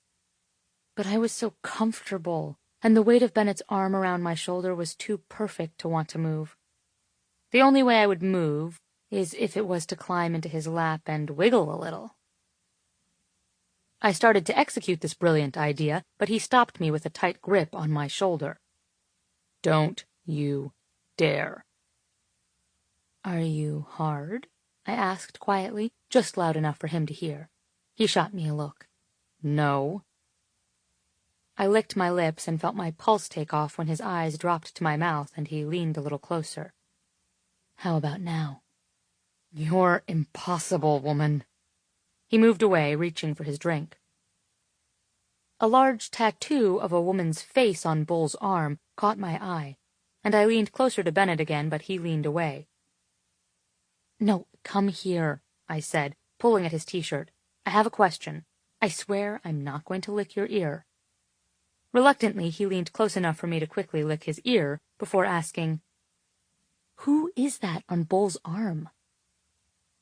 He studied it for a second before turning to whisper, "I think that's his girlfriend, or ex-girlfriend, Maisie. They've been on again, off again since they were teenagers." I absorbed this information. Bull might currently be on with this Maisie woman and was hitting on every vagina under 40 in the wedding party. Are you kidding me? I wish. I studied it as casually as I could. The last thing I wanted to do was raise Bull's attention and let him think I was checking him out. But the tattoo was enormous, practically the size of my entire hand, and incredibly detailed. It had been hidden at the dinner the night before under his dress shirt, but now, in casual clothing, the entire thing was revealed, in full color. Basically, it was Maisie's face, neck, and chest, stopping just where the hint of her breasts began to swell. Turning back to Bennett, I whispered, "Jesus, she must be bringing it. I know how to suck a dick, but no one has ever tattooed my face on their skin." Bennett went still, hand frozen where he had just reached for his glass.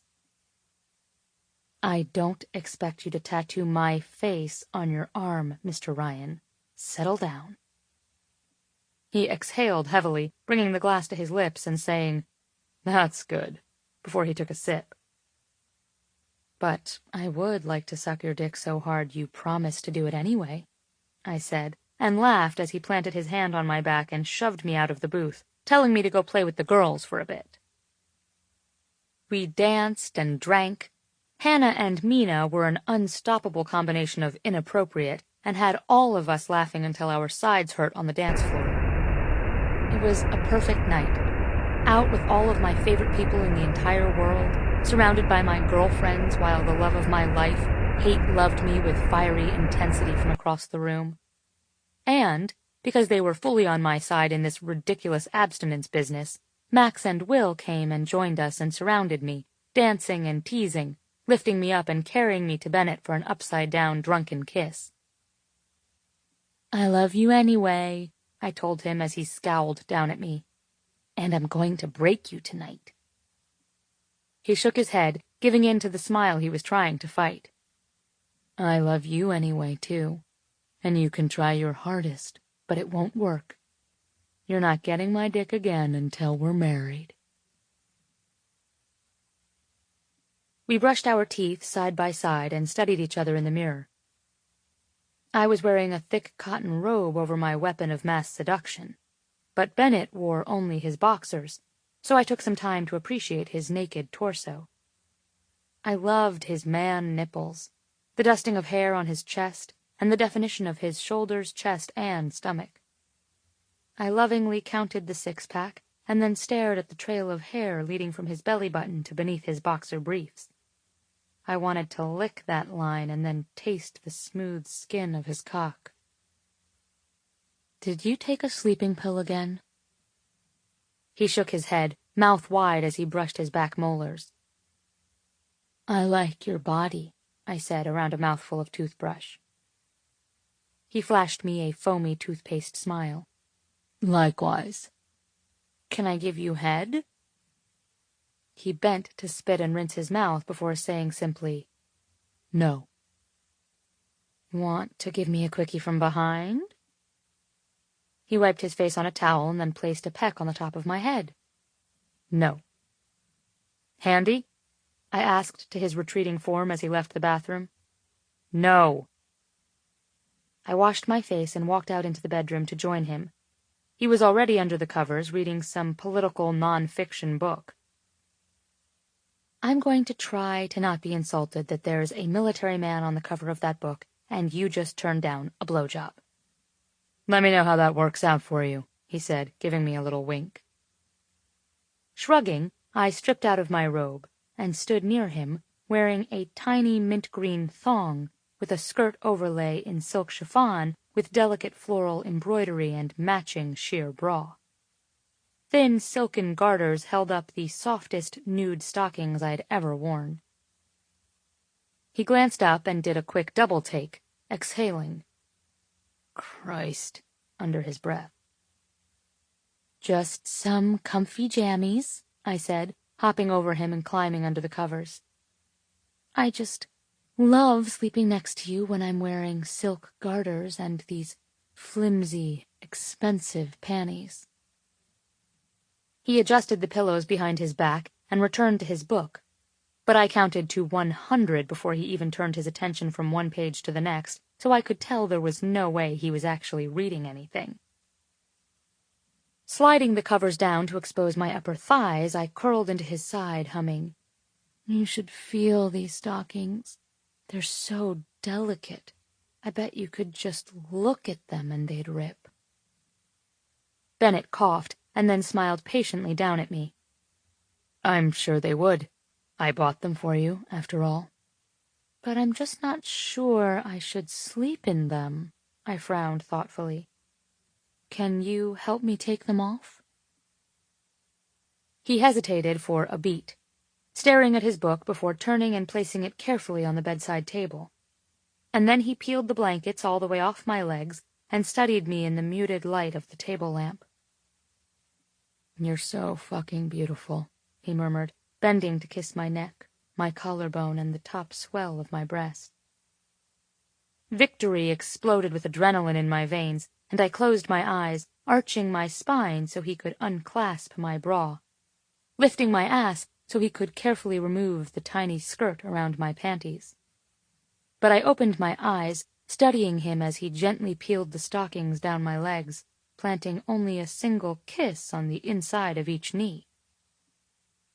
Something was off. When I lay only in my panties, Bennett looked up at me and smiled wickedly before grasping them and sliding them down my legs, dropping them undamaged on the floor beside the bed. Better? He asked, stifling a laugh. I glared at him, trying to burn a hole in his forehead with my eyes. You're a prick. His eyes danced. I know. Do you know how much I want to feel you on top of me? Did you not see that lingerie? It was ridiculous. You could have ripped it with your teeth. It was stunning. Bennett bent and kissed my mouth so sweetly, so fully that my chest squeezed almost painfully in pleasure.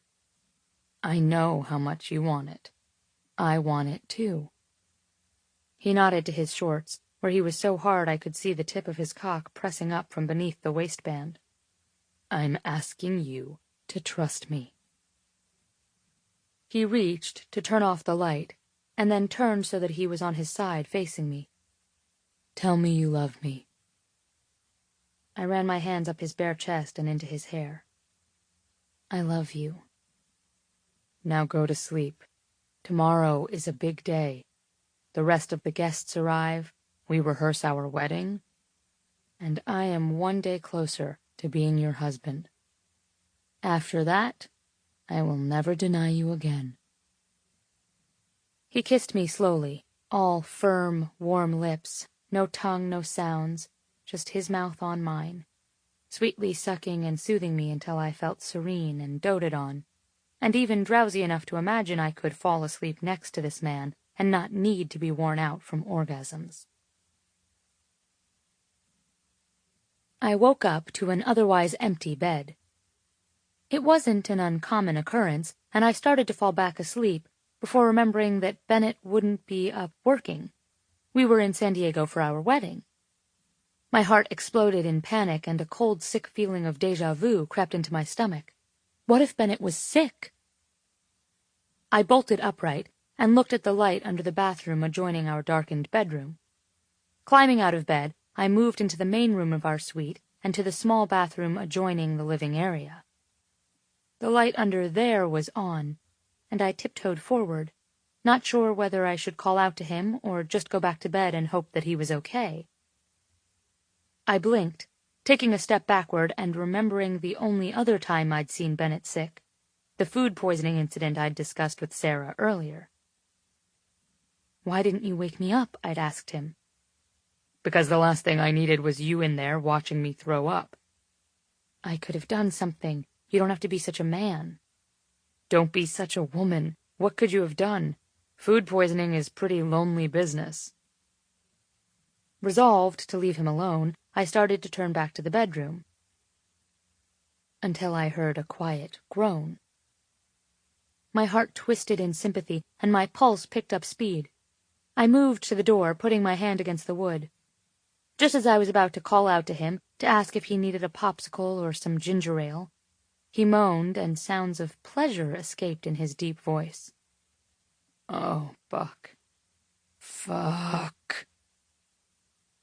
I pulled my hand back from the door and slapped it over my mouth, stifling a gasp.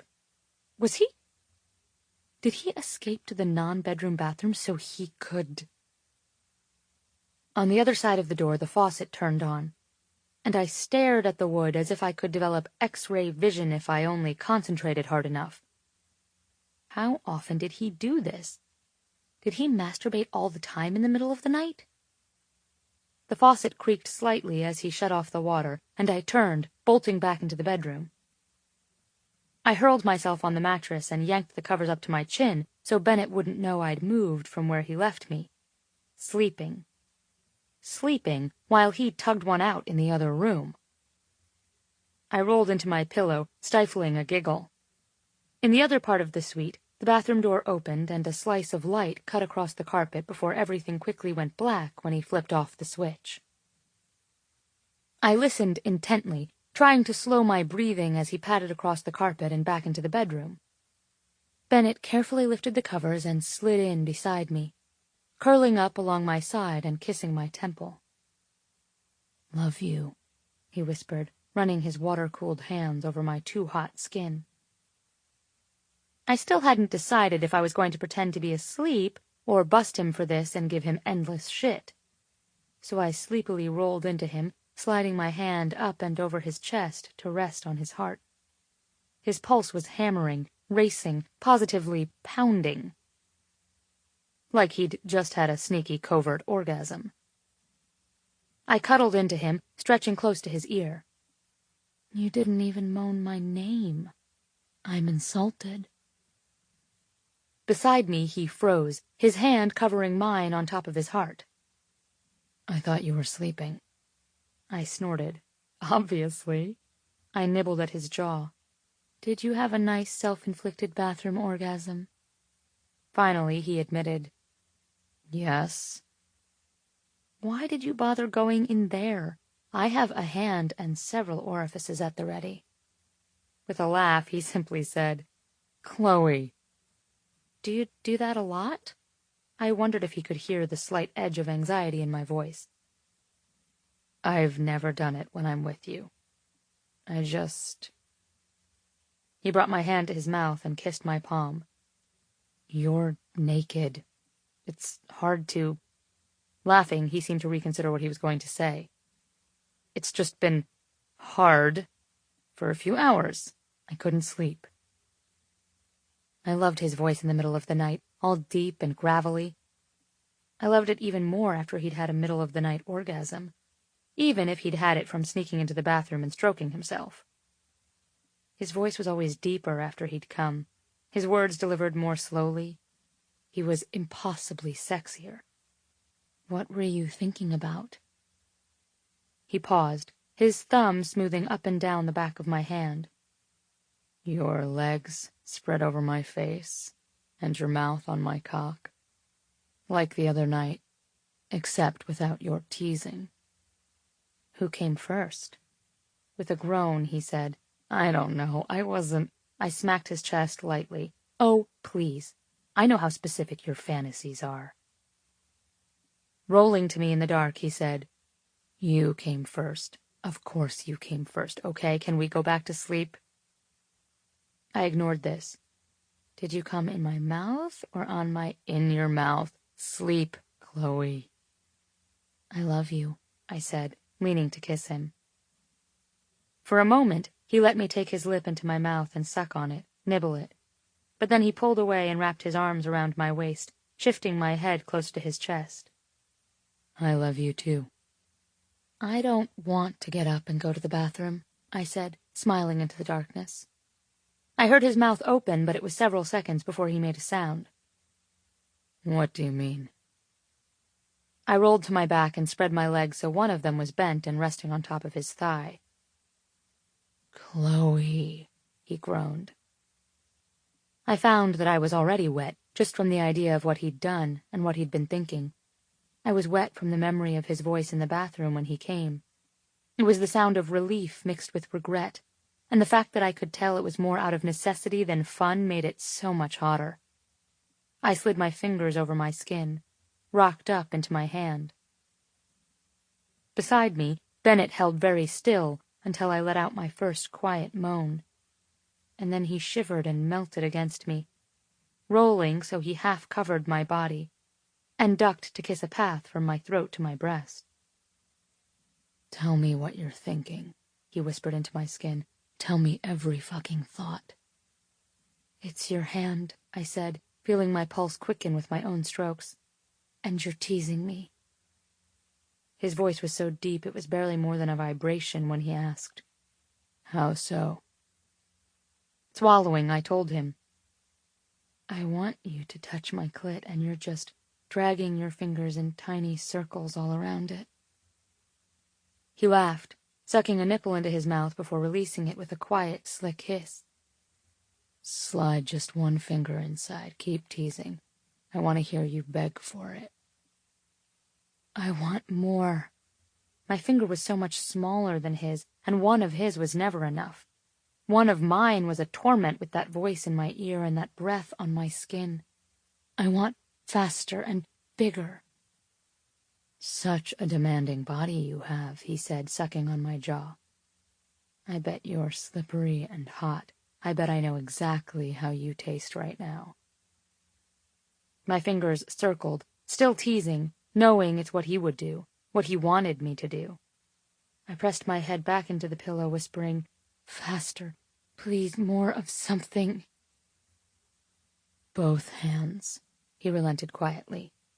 2 fingers inside and work the outside. Let me hear it. I slid my other hand down my body and inched closer to him, feeling the unyielding shape of his renewed erection against my hip.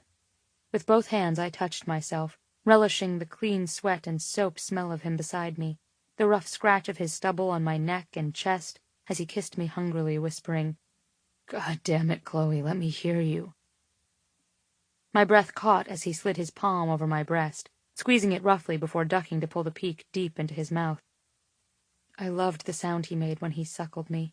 It was desperate and rumbling, a sound so rich I could feel it behind my eyes and in the center of my bones.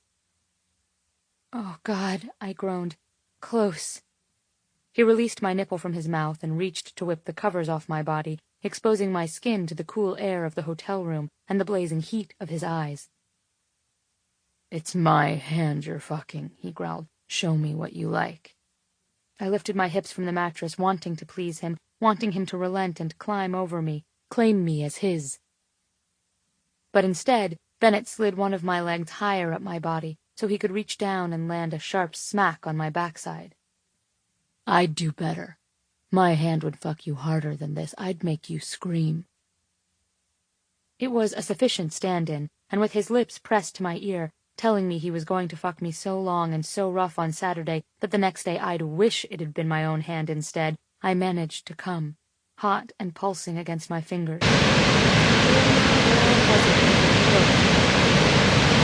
He fell back on his feet.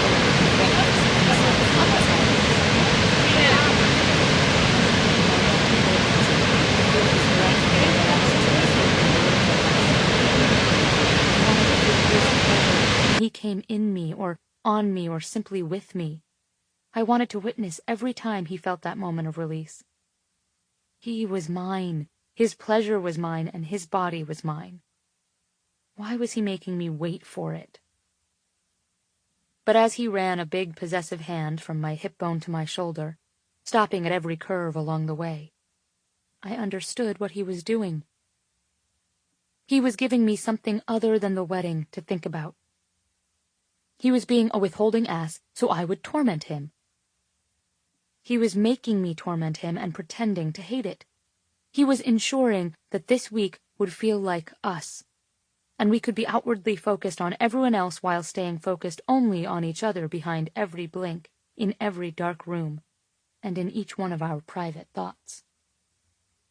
Bennett was ensuring that we would see each other at either end of the aisle and know we made the best choice of our lives. "You're pretty brilliant. Do you know that?" I asked, curling into him and running a hand up over his shoulder and into his hair. He pressed his lips to my neck and sucked. "You can thank me later, Einstein." He turned his head to kiss me, and I groaned into his touch. His lips were so firm, so commanding, and I gave in to him as he parted them and pressed his tongue inside, sweeping, searching. I shook when his hands returned to my skin, warm and rough, feeling every curve and dip, every small hollow. I felt the hard press of his cock against my stomach and tried to roll him on top of me. "I want you inside," I said. I heard my own voice, and it was hoarse and needy. I ran my hands up his neck, cupping his face and trying to pull him closer. But he inhaled, turned, and pulled my fingers into his mouth. "Fuck," he groaned, taking each of them between his lips and rolling them over his tongue, tasting my sex. He pushed my hand away, sweeping a frustrated palm over his face and rasping, "God damn it." Ben, before I could hold on and keep him there, he'd rolled out of bed and walked back to the bathroom, slamming the door behind him. Chapter 4. I could barely open my eyes the next morning. Bright yellow sun filtered through the open balcony door, warming my skin where it cut across the bed. I could taste the salt in the air, hear the sound of the tide as it washed along the beach. I could feel the heat of Chloe's body where it pressed against my side, naked. She mumbled something in her sleep, slipped a smooth leg up and over mine, and shifted closer. The sheet smelled faintly of her perfume, and even more of her. With a groan, I extricated myself from her grip and very carefully rolled her to her side. Swinging my feet to the floor, I stood, looking down at my very hard, very selfish dick. Really? I thought. Again? I'd gone to the bathroom on 2 separate occasions last night, both before and after Chloe's little one-woman show, and still. Always the traitor. Chloe thought I was brilliant for having us wait until Saturday, when in reality it was starting to feel like the worst idea I'd ever had. I felt anxious and on edge, aware of a persistent hum beneath my skin and a need for exertion. To fuck until I was too tired to stand or sit, too exhausted to do anything but fall into bed and pass out. Under normal circumstances, I'd have cut off my right hand before considering leaving a warm bed and naked Chloe. But these weren't normal circumstances, and frankly, my right hand had proven invaluable the last few days. I'd almost caved last night, and at this point, it would be like surrendering to the enemy. I needed to get out of here. I found my phone in the living room and typed a message to Max. "I need to run. You in?" His response came less than a minute later. "Definitely. I'll grab Will and meet you at the main pool in 10. "See you soon, then," I typed back and tossed my phone to the couch. I'd have time to jerk off, clean up, and escaped the room before Chloe was even awake. Max had most definitely gotten laid. I watched him as he neared the pool, hair a mess and limbs loose and relaxed. It would be easy to hate this guy if I wasn't so damn happy for him. Okay, no, I still hate him a little. "You look disgustingly pleased with yourself," I said, dropping into a deck chair beneath a bright blue umbrella. "And sadly you don't," he said back with a smirk. "Your virginity giving you trouble." I sighed, rolled my neck, and felt the tension that seemed present in every single muscle. "Is it tomorrow yet?" Max shook his head, laughing. "Almost." "Where's Will?" "With Hannah still, I think. He said to wait, that he'd be down in a few." Max took a seat across from me, bent down to tighten the laces of his running shoes. "This is good. There's something I wanted to talk to you about." He squinted up at me. "What's up?" "Remember when Will hired that creepy clown to deliver a singing telegram on my birthday?" I asked, an involuntary shudder moving up my spine. This kind of thing had become the norm in the Will, Bennett, and Max show. After having accidentally hired a transvestite hooker for Will while we were all in Vegas, he'd retaliated by having a couple of goons pretend to bust us for card counting. It had only escalated from there. Chloe insisted it was only a matter of time before one of us ended up in the hospital or jail. My money was on jail. Max groaned. "Fuck. I thought I'd finally erased that mental image. Thanks for bringing it back." I glanced back toward the hotel to make sure I didn't see Will coming down yet. "I have some retribution in the works." "Okay. Did you happen to meet Chloe's aunts last night?" "The ones that look like a couple of hyenas circling a lame gazelle?" "Yes, lovely ladies." "I may be partly responsible for that," I said, waiting for his reaction. He seemed completely unfazed. "Partly, Ben." "Okay, completely." He shook his head, but was clearly amused. "You don't think they'll get their hopes up, do you?" "I got the sense they were just looking to have some fun. I sort of told them he liked experienced women and that he liked them in pairs. All of which is true, I might add." He raised a brow. "Technically true," I corrected. "I'm going to hell, aren't I?" "Did you give Hannah the heads up?" "I'm not a total dick, Max." When he lifted his brows as if to say, "Oh, really?" I ignored him, continuing, "I may have suggested she play along." She agreed. "That's it. She's easier than I expected," he said, already shaking his head in disbelief. What girlfriend would ever agree to such an evil, albeit brilliant plan? Clearly, Hannah was a genius. It took a little reassurance that he'd escape unharmed, but yes, she did. I really like her, by the way. "Same," he said with a quick nod. "So what do you think? Should I call it off?" "I'll be honest, I'm feeling a little dirty over this one. They're Chloe's aunts." We heard footsteps move across the deck and both looked up, seeing Will jogging toward us. Max leaned in quickly and whispered, "Tell him and I'll kill you." There were surfers scattered down the shore and a few runners passed us as we started away from the hotel. "So what had you up so early?"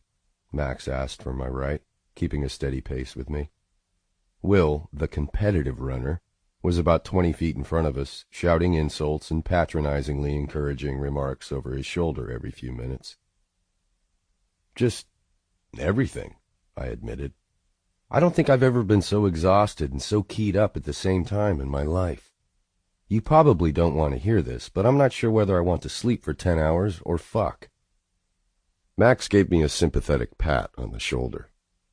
"I know the feeling," he said. "Like hell you do," I said back, looking over at him. He fought a laugh. "Sorry, mate.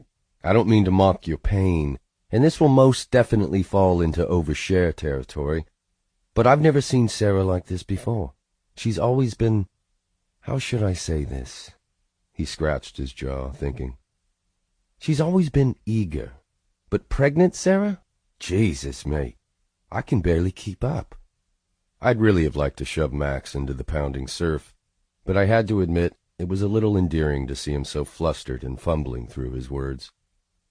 That might be the most inarticulate thing I've ever heard you say. Fucking right. Really trying not to hate you, I groaned. So, aside from the obvious, Max said, meaningfully, how are things? The usual. My mother is texting me every half hour with whatever happens to be her worry of the moment. Chloe's dad wouldn't have the foggiest idea where he's supposed to be at any given time without Julia assigned to Frederick Watch.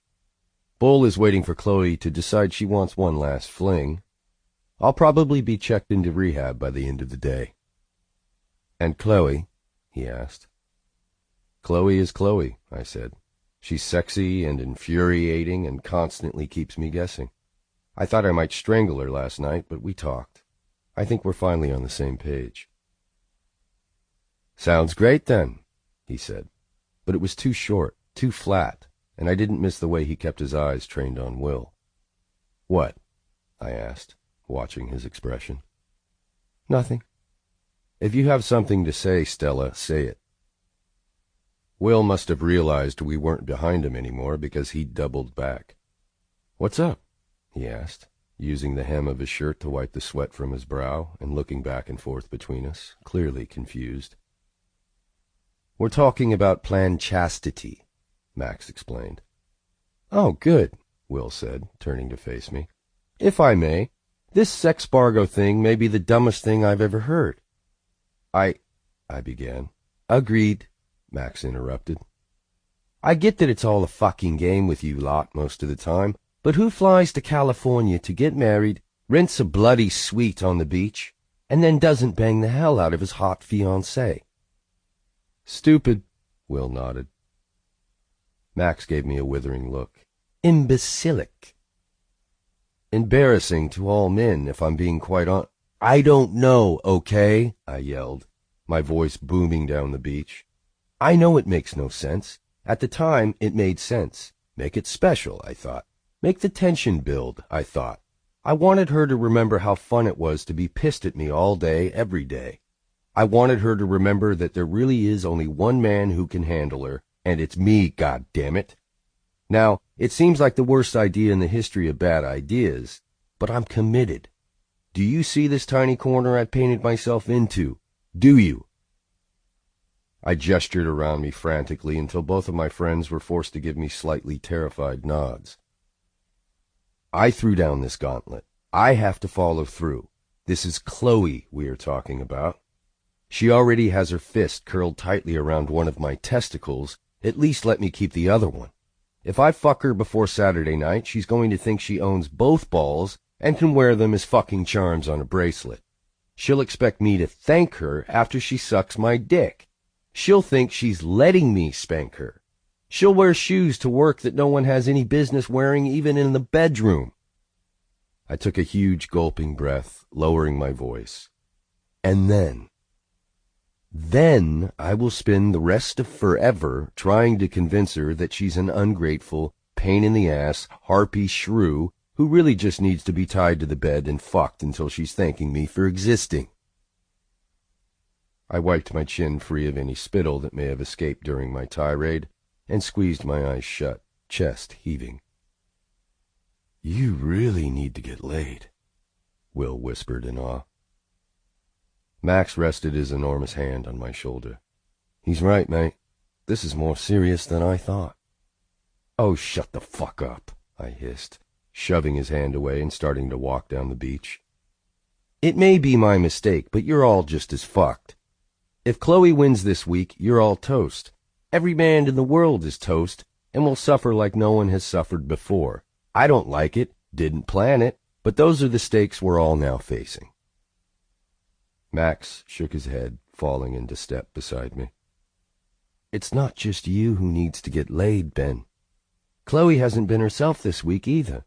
Maybe your strategy here is off. I slowed to a stop again. What are you talking about? You saw her last night. She was being a royal pain in the ass. How is that not herself?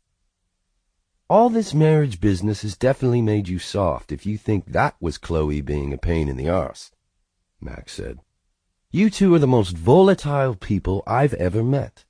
Some days it's like watching two cartoon characters having a go at each other.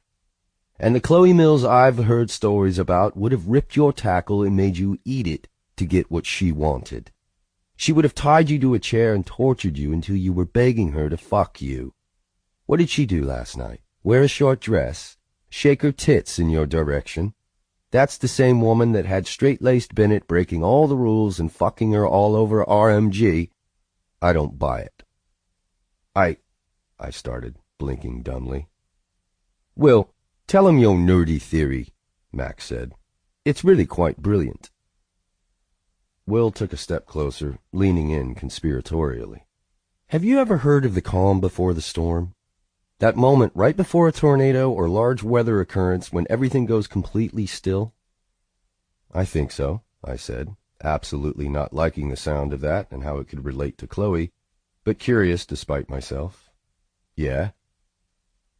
Will got this really intense expression, like everything he was about to tell you was the most fascinating thing he'd ever heard. He sort of bent at the knees, using his hands to gesture wildly, dramatically illustrating any point he might have. So vapor and heat rise, drawn up toward the center of a storm. The updrafts remove some of the saturated air, forcing it up and over the highest clouds. You following me so far? He asked. I nodded, feeling a thread of anxiety form in my chest. He's getting to the fascinating part, Max assured me.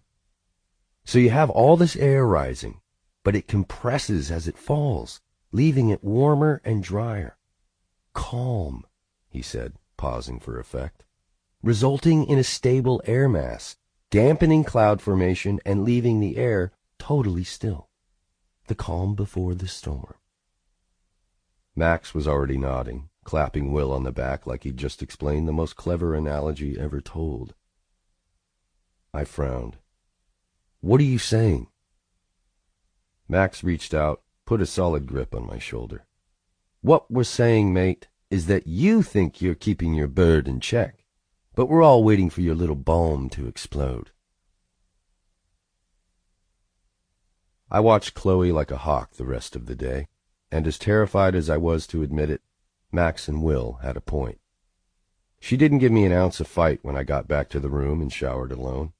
When I kissed her bare shoulder, she smiled at me warmly, but without the slightly terrifying look in her eyes, like I would either be fucked to within an inch of my life or eaten for breakfast. She was wrapped in a towel, skin still damp from her shower as she blow-dried her hair. She didn't comment on the fact that she was naked. She didn't ask to help me get dressed. She didn't ask me to fuck her once. She was accommodating and loving, and I was completely confused. When the waiter messed up her order at breakfast, she didn't react. When her aunts insisted on following her around with a camera, going so far as to film her from the opposite side of the bathroom stall, she stayed calm. When my mother suggested Chloe wear her hair down instead of up for the ceremony, Chloe had only responded with a pained smile. By this point, I could practically smell the storm in the air, and we hadn't even started the rehearsal yet. What do you mean, small accident? I said, focusing on the wedding coordinator before quickly glancing to Chloe. She was about 30 feet down the beach, pacing. A few swear words had floated back to us at first, but now she was sort of strangely silent, arms folded over her chest as she walked along the sand. I frowned, but quickly shot my attention back to our wedding coordinator, Kristen, as she launched into an explanation. It's going to be fine, Bennett, she was saying, words delivered in a way I'm sure I was supposed to find comforting, but only resulted in pissing me off. When things went wrong, you screamed at someone. You became the loudest and squeakiest wheel. You let everyone know that anything less than perfect was unacceptable. You slammed doors and fired people. You didn't stand there in your little blue Chanel suit and pearls and tell the cyborg bride and clueless groom that it would be fine. There's been a tiny little problem with the wedding clothes. Small accident. Tiny little problem. These adjectives didn't really fit the feeling of dread that had begun clawing its way up my throat. The garments were dropped off earlier today, but when the bags were opened, we realized there'd been some sort of miscommunication, and nothing had been pressed. It's a minor thing, Bennett. I wouldn't even bother you with it if Chloe hadn't been there and seen it for herself. So Chloe had already seen bags of wrinkled wedding clothes and hadn't gone nuclear. I sighed, blinking across the beach to where a few rows of temporary seating had already been set up. Chloe's aunts were sitting on either side of Will, who had his hands folded in his lap and looked tense. In fact, he looked a lot like he was deciding if he could bolt and escape this event entirely. Hannah was chatting with Mina, but would look over occasionally to glance at him, and her small smile would invariably turn into the biggest shit-eating grin I'd ever seen. She was going to make an excellent ally in the years ahead. Max and Sarah were off somewhere. I actually rolled my eyes when I realized they hadn't made it down from their room yet. God, I hated him. My family stood waiting for the rehearsal to begin, talking among themselves. "So what happens now?" I asked. Kristen smiled. "Everything's already been taken back to the cleaners, and it will be done in the morning. They've promised to drop everything off tomorrow before 1. "The wedding is tomorrow at 4, I said, running a hand through my hair. "Don't you think that's cutting it a little close?" "It shouldn't be—" "Not good enough. I'll pick them up myself." "But—" Having overheard, my brother stepped up and placed a hand on Kristen's shoulder. "Just nod," Henry said. "It's easier that way. Trust me." The rest of the wedding party arrived, and I made my way over to Chloe. The pacing had stopped, and she was sitting on the beach now, her delicate pink dress pulled up the length of her legs, toes buried in the sand. "You ready to do the rehearsal?" I asked, testing the waters. I reached out and helped pull her to her feet, taking her hand as we walked toward the others. "You seem a little quiet." She shook her head. "I'm fine," she said simply, and moved to stand where Kristen had indicated. "Okay, then." I looked up at the sky, actually expecting clouds to have formed overhead. The thing that had always driven me crazy about Chloe was that I couldn't ignore her, whether she was in a room or out of it. It had been that way since the day we met. I wanted her every second of every day, and it pissed me off. I'd lash out at her for distracting me, and she'd dish it right back. This only resulted in my wanting her more. Always. Even now, standing on the other side of the aisle as we listened to the Honorable James Marsters, our officiant, explain where we would be and when, I couldn't keep my eyes off her. "Bennett?" I heard someone say, and looked up, surprised to find everyone watching me, waiting. The distinctive sound of Max's laughter floated up from somewhere over my shoulder, and I mentally flipped him off. "Are you ready to run through it?" Kristen said slowly, as if it wasn't the first time she'd asked. I frowned, annoyed to have zoned out. I was pretty sure it was important for me to know what the hell was going on. "Of course." "Okay, then. Guys," Kristen said, "can we get the wedding party to line up?"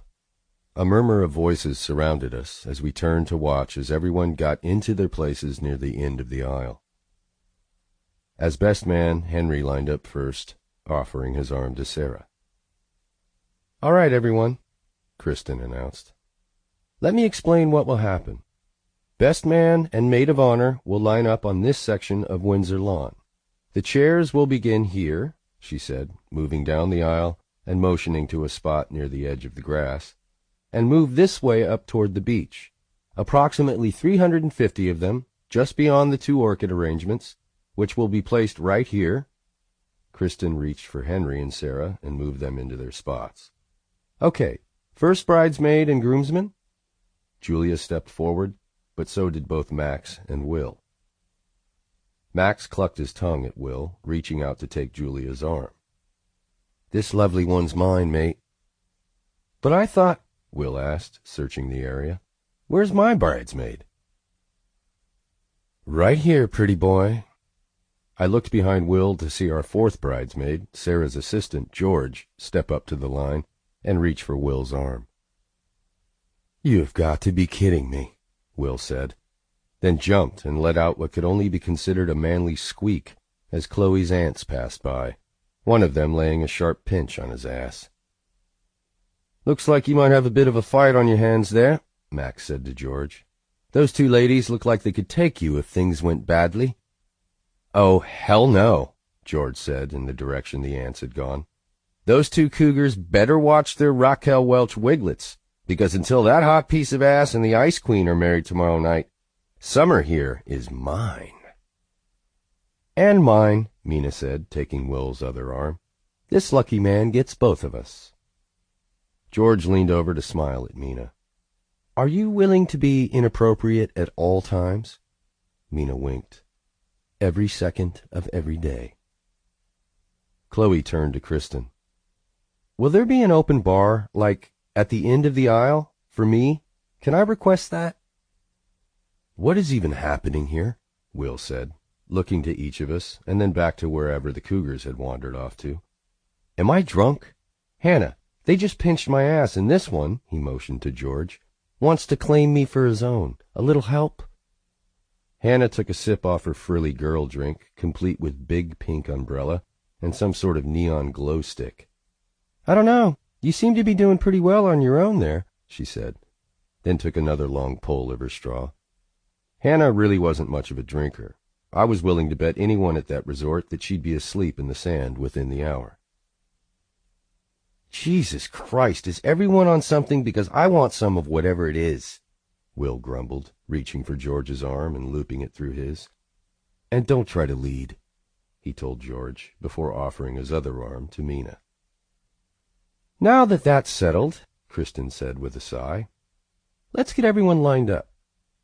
The wedding party fell into place and stood quietly, paying attention, for once. "Okay, good.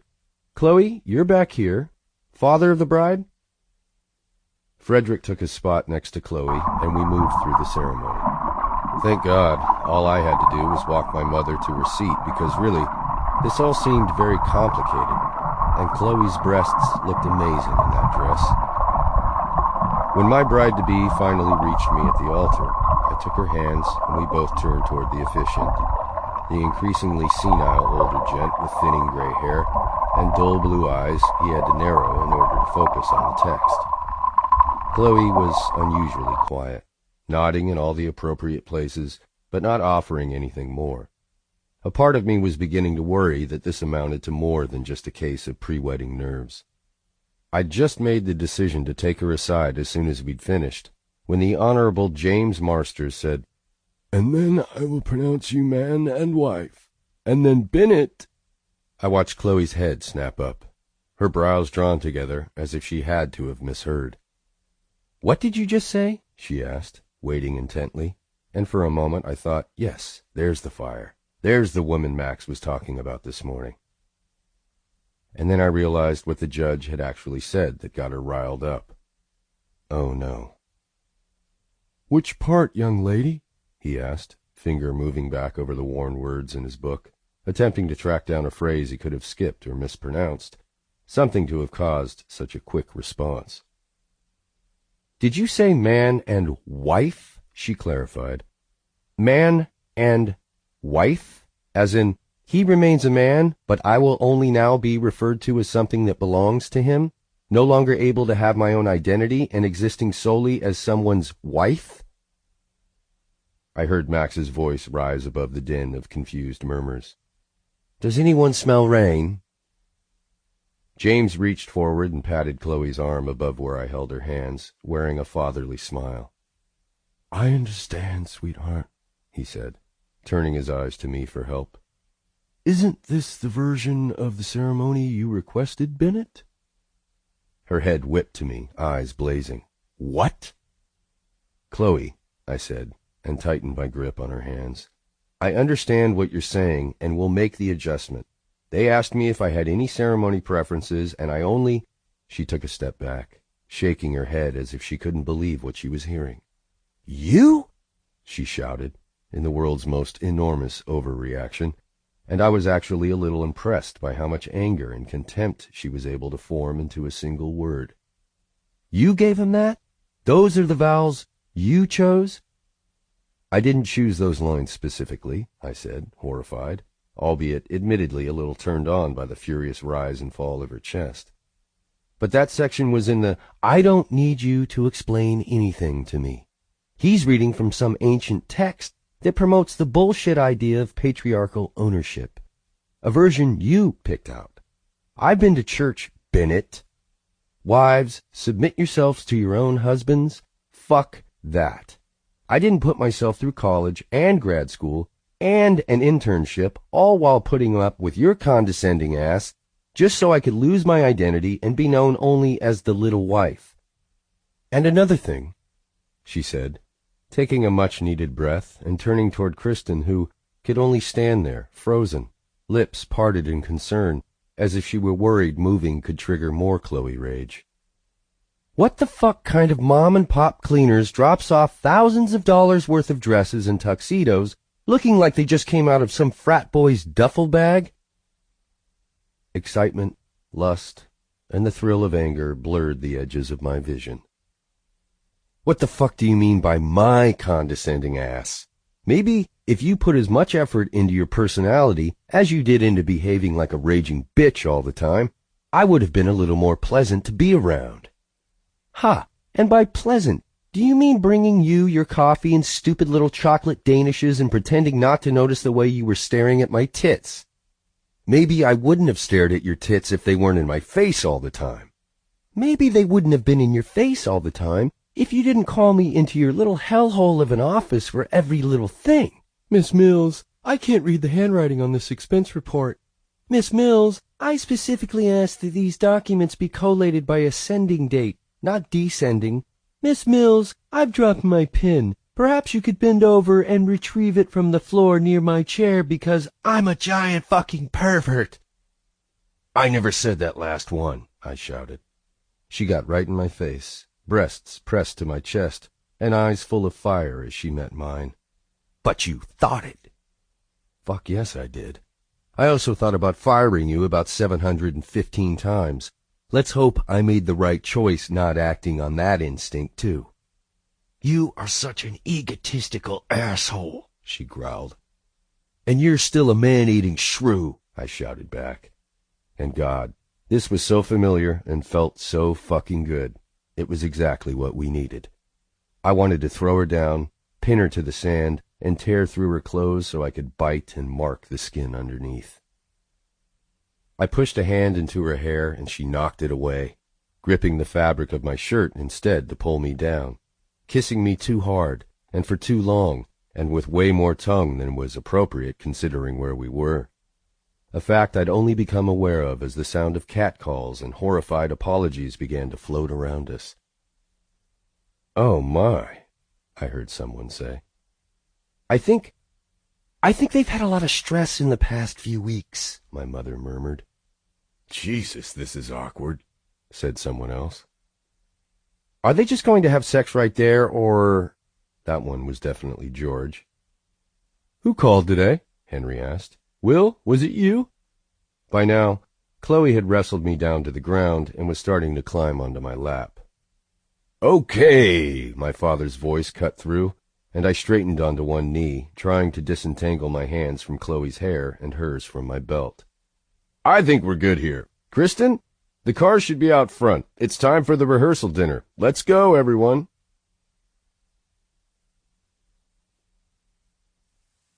Chapter 5. I felt like my skin was going to ignite. Bennett sat beside me in the car, scrolling through emails on his phone, as calm as he'd ever been in his life. After the rehearsal exploded into chaos and dry humping at the altar, I'd gone upstairs to change, splash some water on my face, and take a few minutes to collect my sanity. But once I was back beside him, I wanted to find something else to yell at him about. I wanted to get into another huge knockdown drag-out fight. Unfortunately for us, fighting meant sex, and we'd both agreed to the stupid fucking abstinence rule. Instead, we sat in heavy silence, the memory of the disastrous rehearsal sitting between us like a thick fog. He cleared his throat and, without looking at me, asked, "Did you bring your pills?" I looked over at him and smacked his hand holding the phone. He slid it back in his pocket, chastised. What did you just ask me? Your birth control pills, he clarified. Did you bring them? I turned in my seat to face him, fire and ice sliding into my arteries and pumping into every part of my body. Are you fucking kidding me right now? Do I look like I'm kidding? I've been taking the pill for 10 years without your help, traveling almost half of every week for the past year and a half, and managing to pack them for every goddamn trip without the Bennett Ryan checklist. And you think you need to verify on how responsible I'm being now? He blinked away, pulling his phone back out of his pocket. A simple yes or no would have sufficed. How does a fuck off sound? Turning his head to me, he said very quietly, It sounds like you might be playing with fire, Miss Mills. Heat slid down my torso and up my thighs, meeting at the juncture between my legs as I realized he was intentionally provoking me. No matter how calm he looked, he was just as worked up as I'd been. I shifted in my seat, hissing, Controlling ass. Temperamental bitch. I leaned in, punctuating each word with a jab of my index fingertip to his chest. You imperious, overbearing, tyrannical prick. My back hit the floor of the limo hard enough for my breath to escape in a gust, and Bennett's weight was on me fully, his cock pressing into the neglected space between my legs. Shoving my skirt up my hips, he rocked up against me hard, his mouth covering mine and forcing my lips apart so he could run his tongue inside and across my teeth. I felt more than heard his groan, the sound vibrating along my tongue and down my throat. My mouth, my hands, my pussy felt the emptiness acutely. I wanted him everywhere. I arched into him, pulling his hair so hard he grunted in pain, and with one hand grabbed my wrist, pinning my arm above my head while reaching between us with the other. It took 2 vicious tugs for him to tear my panties off. After all, why wear the skimpy, flimsy ones when I didn't expect him to touch me in southern regions anyway? And then he was pulling down his fly, freeing his cock and positioning himself against me. Please, I begged, struggling a little for him to release my hand just so I could put both of my hands on his ass and drive the sex from below. Please fuck you? He asked, sucking at my jaw, my neck. Please make you come? Yes. His lips moved over my neck, sucking, tasting. You don't deserve it right now. I just want to. He looked down at me, nostrils flaring. I want to. And the couple of the evening has arrived, I heard a muffled voice say out of nowhere. We didn't even know we'd been stopped at the curb until the door to the limo flew open, and Max stood, smiling down at us before his face fell in horror, and he slammed the door shut again. Outside on the curb, I heard him proclaim, Looks like the happy couple just need a moment to finish a conversation. Bennett scrambled off me, shoving himself back into his pants, tucking in his shirt and glaring at me. I sat up, pushing my skirt back down and grabbing the shredded tatters of my underwear. With a pissed-off growl, I threw them at him. Seriously, Bennett? Can't you keep the fetish in check for one fucking night? He shook his head, retrieving them from where they'd landed on the seat before tucking them into the inside pocket of his jacket. I took a minute to check my hair and makeup in my compact mirror, while Bennett bent over, elbows on his knees, and tugged at his hair. Fuck, he shouted. It's your stupid fucking rule. It's a good rule. I thought so too, I grumbled. Now I'm not so sure. You've reduced us both to cavemen. Almost in unison, we took several deep, measured breaths. I leaned to the door, looking back at Bennett with my fingers poised on the handle. Ready? I asked. He let go of his hair and turned to look at me. He studied my hair, my face. He let his eyes drop to my breasts, my legs, before moving back to meet my eyes. Almost. He slid closer, framed my face in his hands before covering my mouth with his. He pulled my lower lip into his mouth, sucking. Never closing his eyes, he looked straight at me, gaze turning from hard and cold to warm, adoring.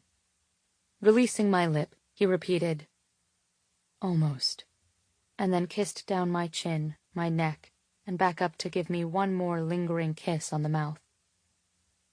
He was apologizing for being an ass.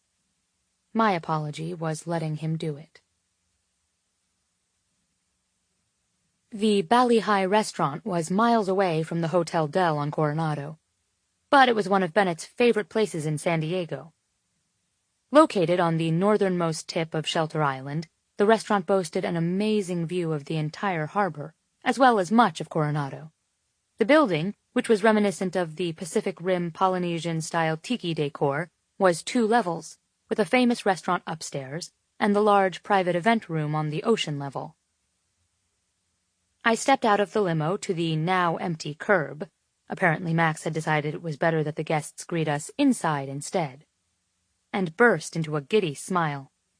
Although I'd seen photos and had heard all about the restaurant's well-executed menu and world-famous Mai Tais, I hadn't seen the site yet. Bennett had wanted to organize this dinner for me, much as I'd organized the honeymoon. We'd rented out the entire first floor, and already the party spilled out onto the deck outside. A bar was set up overlooking the water, and another bartender was busy mixing drinks inside. Waiters carrying appetizers walked among the crowd, and every member of our wedding party and family was here for this dinner before the big day. As we stepped deeper into the room, all of our guests turned to cheer. It was sweet. These people were all family and our closest friends, but at my side, Bennett smiled stiffly, thanking everyone. I couldn't exactly blame him for feeling the heavy awkwardness. Who knew how many of these people had just caught a glimpse of Bennett over me, pinning my arm to the floor of the limo, about to ram his cock into me? At least all of the guests tonight were family or wedding party. They were contractually obligated to pretend like they'd never seen a thing. As the shouts of welcome died down, I heard the distinctive voice of Aunt Judith rise above the sudden silence as she practically yelled, "That man could fuck me back into my 20s." Murmurs and uncomfortable laughter broke out around her, but, bless her heart, she didn't look even a little mortified to have been caught verbally molesting the groom loud enough for everyone to hear. She simply shrugged and said, "What? He does. Don't pretend like you don't know what I'm talking about. Our Chloe better have some tricks up her sleeve is all I'm saying." "Well, you don't see my face tattooed on his arm," I whispered, smiling sweetly up at Bennett.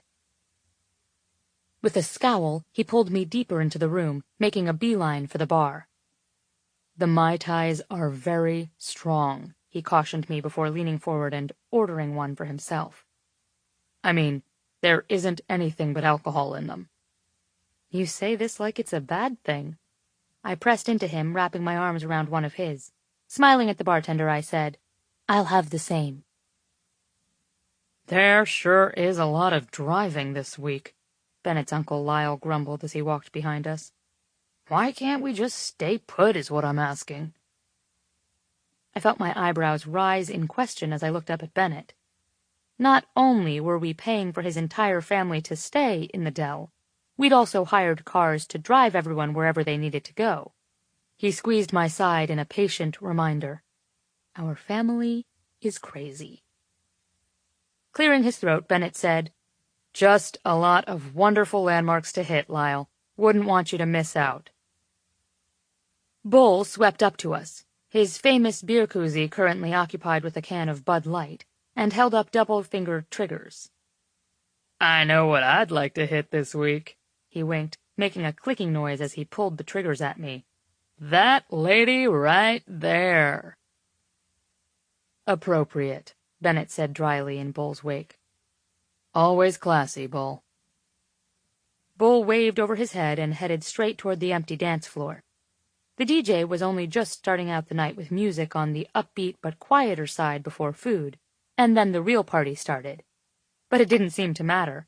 Bull moonwalked out to the center of the floor and then started soft-shoeing in circles, beckoning to every woman who dared to make eye contact. "I'm a single stallion this week, ladies. Who's the first to ride?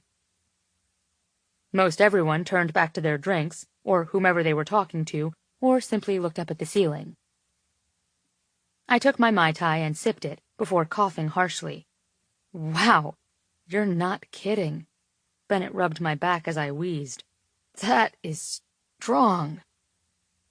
Oh, please, Chloe, George said as he approached, bumping his hip into mine. You're man enough to take it. More man than you are, I agreed, looking him over. He'd changed from his suit into dressy jeans and a fitted white button-down shirt with intricate black diamonds on it. He looked fantastic. I felt my smile wilt a little when I realized there wouldn't be anyone fun here for him to flirt with, except Will, who was taking a much-needed respite in the corner of the room with Hannah. Will looked a little exhausted already from the adventures of Judith and Mary. He'd finally given in and enjoyed their brand of absurdity, letting them feed him strawberries over breakfast while Hannah laughed. And probably wouldn't even be up for some good George games anyway. Looks like Bennett's cousin is out there looking for a dance partner. Are you ready to ride the bull?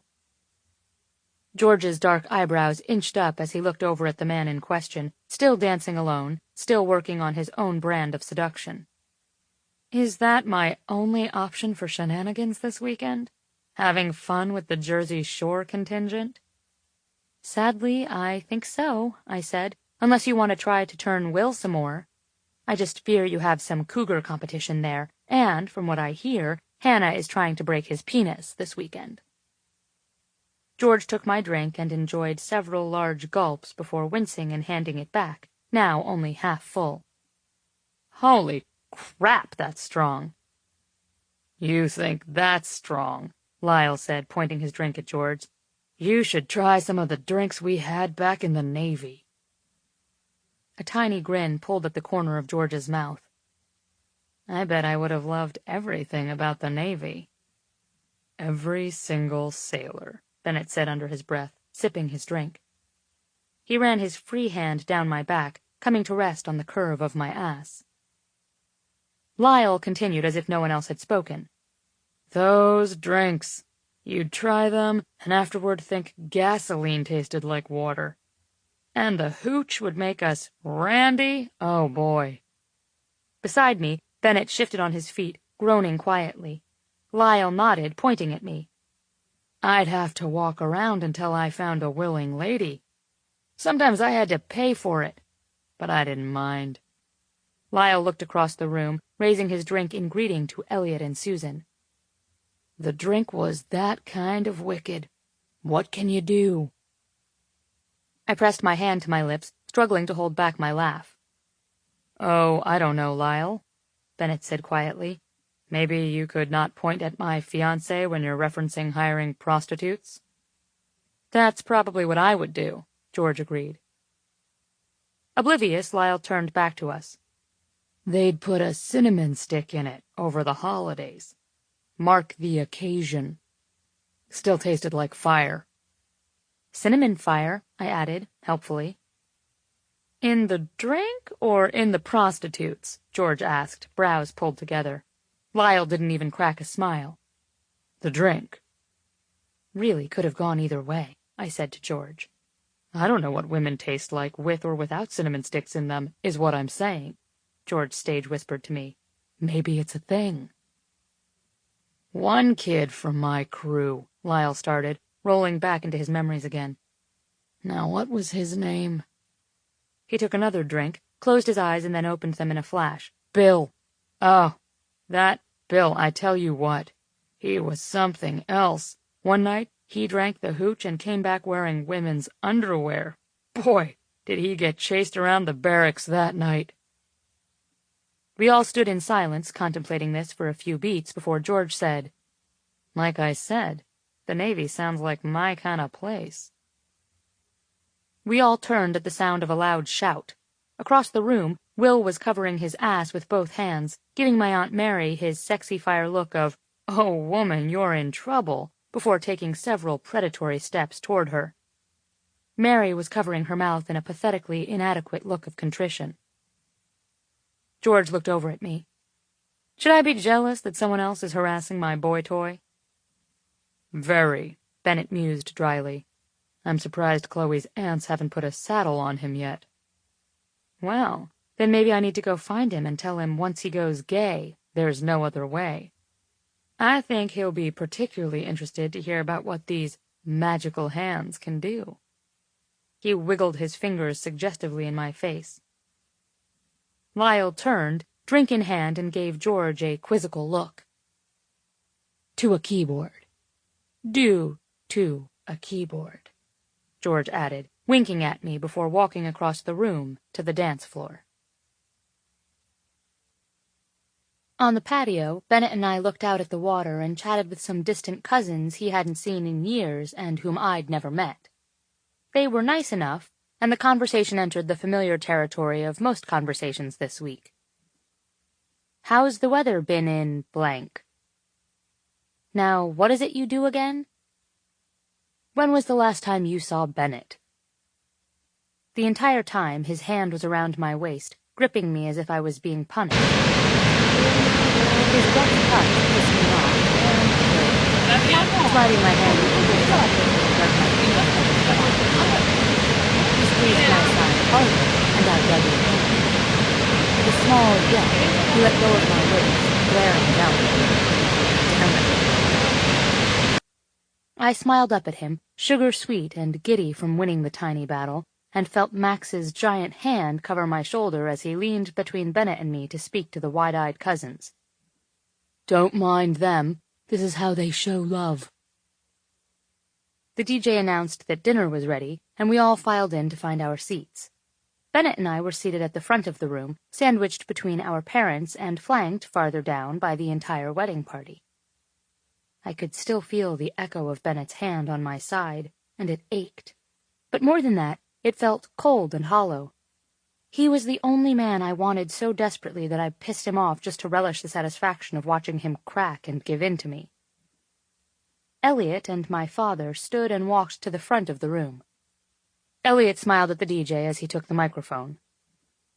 Bennett is my youngest, and his entire life he has been driven, restrained, and poised. When Chloe came into my life, Bennett was still living in France. At the time, I would have no idea what she would do to my son's composure. The room filled with quiet laughter and murmurs of agreement. I hoped, mind you, he said, looking at me. It was hard to know you, darling, and not want you to belong to us in some way. But, especially with these two, you can't force anything. They are forces of nature.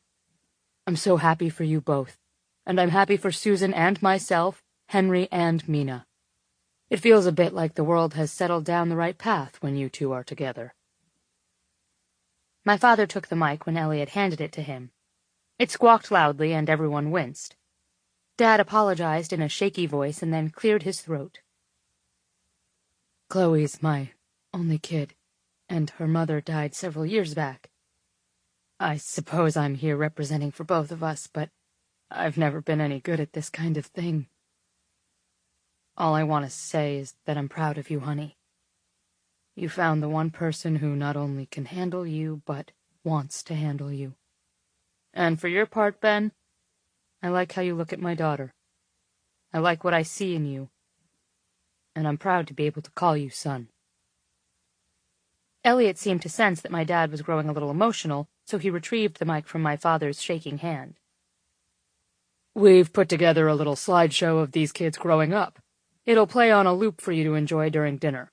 Please, enjoy the meal and the company. The guests applauded briefly, and then awed in unison as pictures of us as babies, as small kids, and as teenagers reeled through. I smiled at pictures of me in my mother's arms, wrestling with my father. I looked so goofy. In each of his photos, Bennett was well-groomed and handsome, even in his awkward pre-teen years. Were you ever hideous? I asked in a hiss. A picture of me came on screen and was met with loud laughter. It was the year of the worst haircut in the history of the world. Jagged bangs, the rest of it basically a mullet, and braces so big I looked like I was eating train tracks. Wait for it, Bennett murmured. Just after he said it, a picture came up of Bennett holding some sort of certificate. Clearly he'd had a growth spurt, his pants were too short, his hair was long and unkempt, and the picture caught him in the middle of a particularly unattractive laugh. He looked just a fraction less than gorgeous, but by no means hideous. "I hate you," I said. He leaned over, kissing the side of my head. "Sure you do." The pictures ended in the present day, with the shot I recognized from the picture of us that Susan kept in the family room. Bennett stood with his arms behind me, bent and whispering something in my ear while I laughed. I leaned over, kissed my dad's cheek, then stood and hugged Elliot and Susan. The pictures began to reel through again, and everyone began sipping at the wine the waiters poured into their glasses. I looked down our table, watching our wedding party in their unguarded moments. Sarah said something under her breath as Max leaned close and kissed her cheek.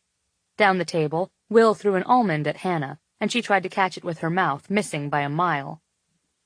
George and Julia argued about the ramifications of the return of acid wash. Bennett's niece Sophia crawled all over Henry's lap, and Elliot poured water for Susan, who looked up at me and smiled, full of such happiness that I could practically see the entire history of Chloe and Bennett in her eyes, and how much she'd wanted this for her son. Beside me, Bennett reached under the table and slid his hand up my knee and under my skirt. My heart squeezed so tight it felt like it stopped beating, and then took off in a heavy, stuttering gallop.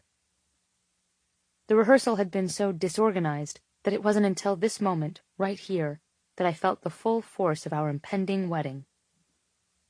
I was getting married tomorrow. To Bennett Ryan. To the man who'd anger-fucked me into loving him. I remembered. "Miss Mills, it would make working with you so much easier if you wouldn't insist on ignoring all grammatical rules in your meeting minutes." "Mr. Ryan, I noticed the company is offering communication training to entry-level managers. Shall I sign you up?" "Take these invoices down to accounting. What, Miss Mills, do you require a map?" I reached for my water, hand shaking as I downed half of it. "You okay, baby?" Bennett whispered in my ear. I nodded frantically, giving him the calmest smile I could manage. I'm sure I looked like a lunatic. I could feel sweat breaking out on my forehead, and my silverware clattered onto my bread plate as I fumbled for my napkin. Bennett stared in naked fascination, as if he were watching a lightning storm build in slow motion. "It's nice to see you finally taking an interest in your physical fitness, Miss Mills." Beautiful fucking bastard. "And then you're going to make up the hour lost this morning by doing a mock board presentation of the Papadakis account for me in the conference room at 6. And I remembered. "Ask me to make you come. Say please, Miss Mills. Please go fuck yourself." Bennett slid a calming hand along the back of my neck. I looked up at him, blinked rapidly. "I love you," I whispered, feeling like my heart was being strung up on a kite, sent headlong into the wind. It was nearly impossible to keep from climbing onto him, begging him to touch me. "I love you, too." He leaned closer, brushed his lips across mine. All around us, people broke out in cheers and catcalls. But very carefully, he pressed his mouth to my ear and murmured, "Don't you fucking tempt me right now, Mills. This isn't the place to test my willpower." I tried to explain that I wasn't playing a game. I wasn't trying to seduce him right now. But no words came out. He smiled, tucking a stray strand of hair behind my ear. But the sweet gesture was betrayed by his sharp hiss. "If you try to tease me with my father sitting right here, I'll take out any gentle tomorrow night and give you nothing but hard and fast. I'll leave you hungry and unsatisfied on our wedding night." He pulled back, winking, and then passed the basket of rolls to Elliot on his right. I remembered when, during a meeting once, Henry had found the buttons to my ruined blouse on the floor of the conference room, and Bennett had taunted me, asking me if they were indeed mine. He'd been the one to ruin the shirt, and there he'd been acting blameless. I remembered the hurt and the anger and the terror I felt as I realized he was out to ruin my career in front of his family. But he actually hadn't been. He was simply as fumbling as I was, trying to form a connection somehow, and completely at the mercy of this undeniable fire between us. I'd run, livid, from the meeting as soon as it finished. The memory was so sharp in my thoughts I could still hear the elevator doors close, feel the heat of his breath on my neck from all those months ago. "Why are you suddenly so much more pissy than usual?" he'd demanded. "It would be just like you to make me look like a career-climbing whore in front of your father." "We're getting married tomorrow," I said on an exhale. "Right?" "That's right." Bennett patted my hand, smiling indulgently at me, but I shook my head, reaching to grip his arm. My pulse spiked and I felt my hands grow clammy. "I have the power? You're the one who pressed into my dick in the elevator. You're the one doing this to me." "We're getting married tomorrow. Say it." His smile faltered slightly, eyes searching mine, and he nodded. "We're getting married tomorrow." I closed my eyes, remembering now how his expression had fallen wide open, his heart exposed to me for maybe the first time as I got myself off in his office. "What are you doing to me?" he'd asked, almost bewildered. "You okay there, Mills?" he whispered, glancing up and smiling tightly at a waiter where he put the first course down on the table in front of us. "I don't want to walk out that door and lose what we found in this room." I pushed my chair back, lurching away from the table and tripping down the row of seats, past our wedding party and to the restrooms. I ran upstairs and burst into the small side room reserved for the wedding party, set near the restrooms, and didn't even bother turning on the light. The room was small and stuffy. We'd kept the flowers in here earlier, and the cloying perfume filled the dark space. I took gulping breaths, looking up at myself in the mirrors lining the entire span of the wall in front of me. It was as if I could feel every emotion I'd ever experienced with Bennett, and all at once. Hate, lust, fear, regret, need, hunger, love. Love. Love. Blinding love. I pulled at my necklace, feeling like I was being strangled with nostalgia, anticipation, and above it all, need for it to be done, for us to make it official, so fate couldn't suddenly decide to take a different path and somehow leave us enemies instead of lovers. "Breathe, Chloe," I whispered. The door opened, and a slice of light cut into the space before it returned to darkness. Bennett's big, warm hands slid down my back and came to rest on my hips. "Hey," he said, kissing the back of my neck, his deep voice spreading like a current across my skin. I closed my eyes, straightening and turning into his arms. Pressing my face into his neck, I inhaled his aftershave, opened my mouth to suck hungrily on his skin. He felt like home. He tasted like home. He groaned quietly, fingers digging into my sides, dragging up my back, shaking. But with this reminder of the restraint he was making us both endure, a wave of anger and heat and frustration overtook me, and I shoved at his chest, slamming my fists into him. "You did this to me. You and your stupid rule, and your teasing smirk, and the giant cock you won't share, your long fingers and tongue that does that circle thing. You!" I gulped down a giant breath of air and continued. "You're such a perfect, shit-talking, stubborn, exacting, bossy asshole. And fuck you, Bennett. Why are you so damn smart and good at everything? Why do you love me? How did I get so lucky? You're turning me into a maniac. I thought I was going to start crying out there." He laughed silently, and I could feel him shake his head next to me. "Unlikely. You cried a couple of years ago.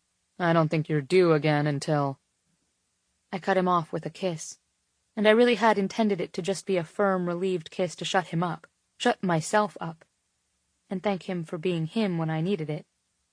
But it went from playful to fevered as soon as he opened his mouth, let me slide my tongue over his bottom lip, and met me halfway with his. With a growl, he had me lifted and pressed against the back wall, his hands sliding up the skirt of my dress, fingertips digging into my thighs. "You're not getting cold feet, are you?" "No," I gasped, my head falling back and hitting the wall heavily as he ground his cock between my legs. "Because I'd drag you by your hair down that aisle." I laughed, and it turned into a moan as his lips played their way up my neck and over my chin. "It's funny that you think you could drag me anywhere," I told him. When he returned to me, I tilted my head away, pushing on his shoulders. On your knees. He glared at me. Excuse me? Knees, I repeated. If looks could kill, I would be chopped up into tiny pieces and served with the calamari. But without speaking, Bennett lowered my feet to the floor before kneeling in front of me. He didn't require further instruction. He simply pulled one of my legs over his shoulder, leaned forward, and opened his mouth against my clit. Bennett's only goal was to get me off, in record time. There was no teasing. There was no flicking of the tongue or gentle warm-up kisses around my soft, bare skin. There was only open mouth, suction, and finally the press of his fingers at my entrance, swirling, gathering my slick lust with his fingertips. But he didn't do what I expected. Instead, he slid his thumb into me and dragged his wet fingers to my backside, where he carefully pressed one just inside. I let out the most desperate, pathetic moan of my life and slid my hands into his hair, holding him steady so I could rock against his face. Bennett didn't penetrate me there often, but when he did it, whether with fingers or his cock, it always left me sated and dopey for days. His mouth sucked and pulled at my tender skin, and his finger and thumb pressed together and away, a pulsing, dark pleasure. The sensation was somehow both too much and not enough. I wanted everything he was doing to be deeper and harder and bigger, almost to the point of pain. My pleasure built low in my belly, a steady, throbbing hum between my legs. I feared the explosion would elude me, that there was too much else happening out there on the other side of the door. I worried nothing but Bennett's naked body would be enough, heavy and commanding, pounding into mine.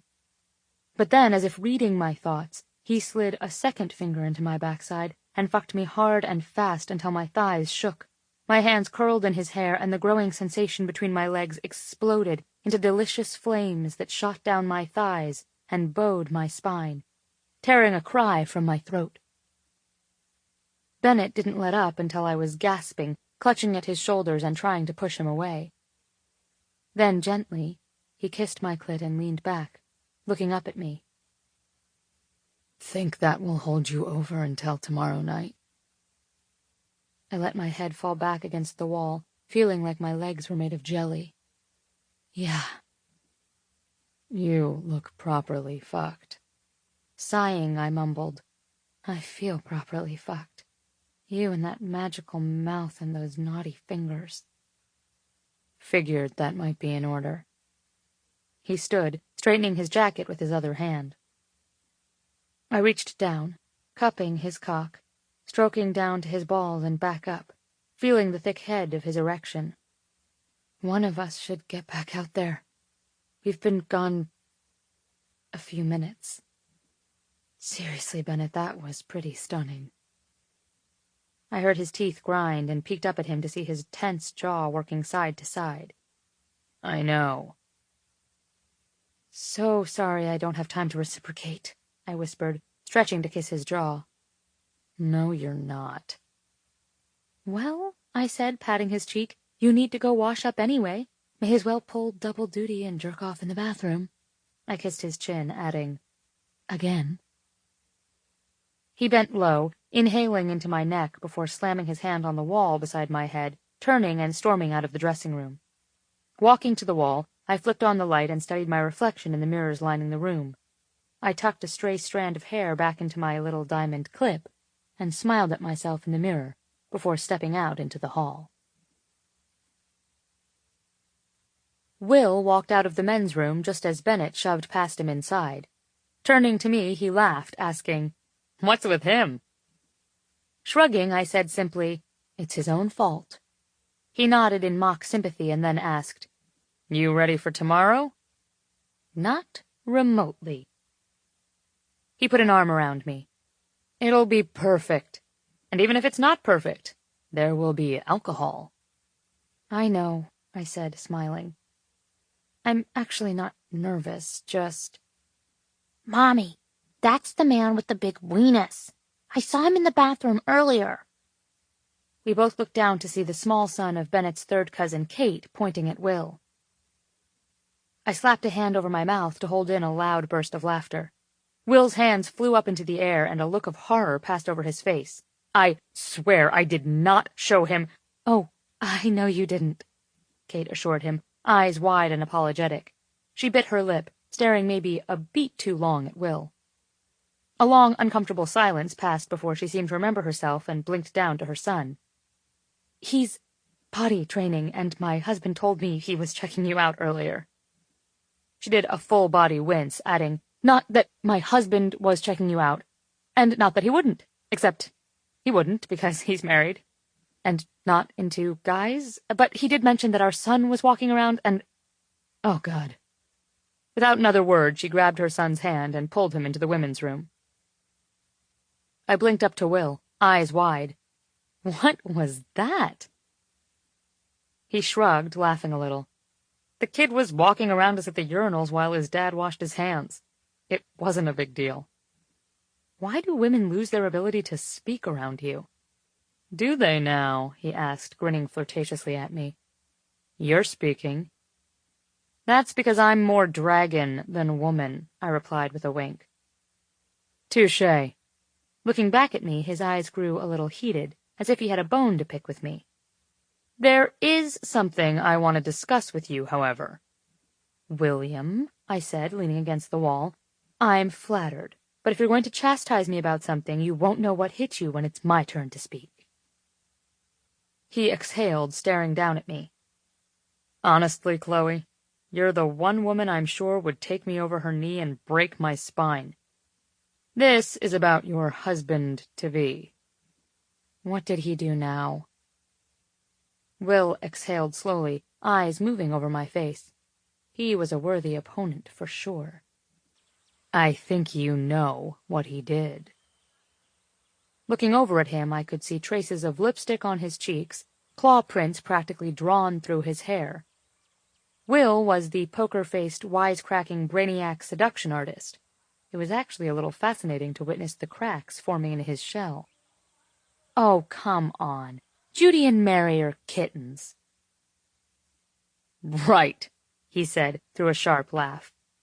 And I know Bennett put them up to this. I'm telling you, Chloe, that I'll behave myself for the rest of the weekend. I'll play along. But the second we're back from this wedding and you've returned from your sex fest in Fiji, it's on. Do you understand? I gave him a thrilled smile, nodding enthusiastically. The psychotic clown I sent for his birthday will feel like a feather falling on a pillow atop a cloud. The laxative in my lunch? Child's play. If you think it was bad when I sent that fake resume for his open assistant position and the stripper came for the interview, no. We're talking DEFCON 5. Viet Cong level mind fucking. Do you hear me, Chloe? Can't wait, Dr. Sumner. He pulled back, studying me. It's a little unnerving how excited you look. Straightening up, I pushed off the wall and patted his cheek. I am excited. I like seeing that the only thing that will change after this week is that Bennett will have a ring on his finger, and my last name after his first name. I like knowing that you guys will continue to escalate this big testicle war. You and Hannah will continue to be adorable and giddy. Max and Sarah will continue to be disgustingly in love. Bennett will continue to alternately rock my world and make me insane. It's life as it should be. As if on cue, Bennett stepped from the men's room, wearing an expression that told me he was much calmer. He gave me a little wink. Will glared at him before turning and walking past us to head back downstairs to the party. Well? I asked when Bennett came close and bent to slide his lips across mine. Well, what? Feel better? He shrugged. Marginally. What was the fantasy? His hazel eyes grew heavy as he stared at my mouth. Leaning forward, he murmured, You were bound and gagged. I fucked you from behind and didn't let you come. When he kissed my cheek and pulled my hand to lead me back to our dinner, I knew he was telling me the absolute truth. And suddenly, I didn't feel quite so sated anymore. Dinner wound down, and people began ordering cocktails, moving into small groups to talk, and venturing out onto the dance floor. From our table, Bennett and I sat watching. His long arm stretched out on the chair behind me, and he toyed with the ends of my hair. "You're a pain in the ass," he said quietly. "Well, you definitely weren't a pain in mine." With a deep chuckle, he whispered, "You're shameless." "I am." He shook his head next to me, reaching with his free hand for his drink. I looked over to where Judith and Mary had Will sandwiched between them, grinding lewdly. "You're in trouble for that," I told Bennett. "Will said he's going Viet Cong on you." "I figured." Their hands moved up his sides, in his hair. Seriously, he looked like he was in some AARP version of a Naughty by Nature video. He was trying to be a good sport, but, dear Lord, even the king of players could only do so much. "You two troublemakers quit it now," my dad yelled across the room. "We're reminiscing, Freddie. Relax," Judith yelled back. When Judith not so discreetly reached down and grabbed Will's ass, he carefully pushed himself away, stumbling toward the DJ table and pulling the mic from the stand. "Hannah!" The microphone squealed with feedback, and everyone slapped their hands over their ears. The DJ abruptly stopped the music, and silence roared through the room. Will seemed completely unfazed. "Hannah, look at me." We turned to look at her where she stood across the room talking to Mina. Her eyes had gone wide, and she shook her head slightly at him. "Oh, God," she whispered. "Remember that thing I alluded to on the plane?" he asked, eyes glued to her. A tiny smile played at her lips. "Jog my memory, player Will." He squeezed his eyes closed, took a deep breath, before looking back at her and said, "Marry me?" I was clearly not the only person to gasp. It felt like the entire room did it in unison. As if anticipating my needs, Bennett reached into his pocket and handed me a handkerchief. Across the room, I saw Max do the same thing for Sarah. But whereas she took it and thanked him, I batted Bennett's hand away. "Sorry, Chloe," Will said, looking as though he wasn't even sure he was awake and doing this in front of 50 people. "I realize my timing sucks." "Don't you dare interrupt this moment to talk to me," I called out, gesturing wildly to Hannah across the room. "Keep going. This is the best thing to happen so far tonight." Bennett dug his fingers into my shoulder, laughing darkly next to me. "You're in trouble for that." Hannah took a few steps closer, and the dance floor between her and Will cleared. "Are you asking me this because you're afraid of the handsy cougars on the dance floor?" "A little," Will admitted, nodding frantically. He swallowed thickly and repeated in a squeak. "A little. But I've wanted to ask every day, and every day I get scared." Holding up his hand before she could misinterpret his words, he hastily added, "Not because I'm not sure, but because I want you to be as sure as I am." I watched as Hannah walked across the room, took the mic from Will's shaking hand, put it back into the stand, and stretched to kiss him before saying something that none of us heard, but that made Will Sumner smile more widely than I'd ever seen him smile. The guests broke out in roaring cheers, and Bennett signaled to the caterer to bring trays of champagne around. Music pulsed, heavy and wild from the speakers, and the dance floor quickly grew packed with bodies. Bennett stood and looked down at me. "Let's go dance, almost, Mrs. Ryan." "Only if you let me lead, almost, Mr. Mills."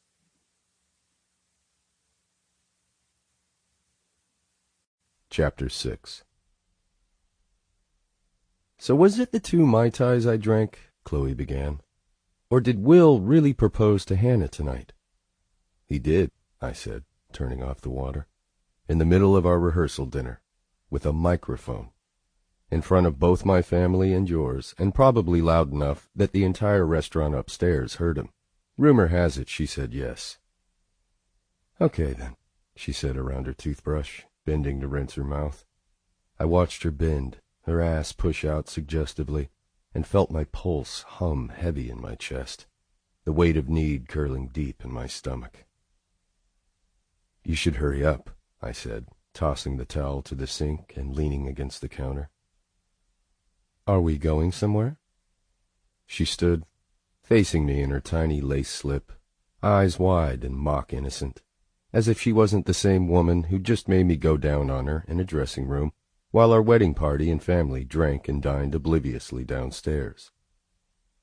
I was glad she was finally my Chloe again, the woman who was every bit as greedy as I was.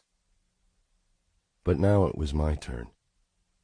"No, you're going to suck my dick, and then I'm going to fuck you until someone has to bang on the door and tell us it's time to get married," I said, unbuttoning my shirt.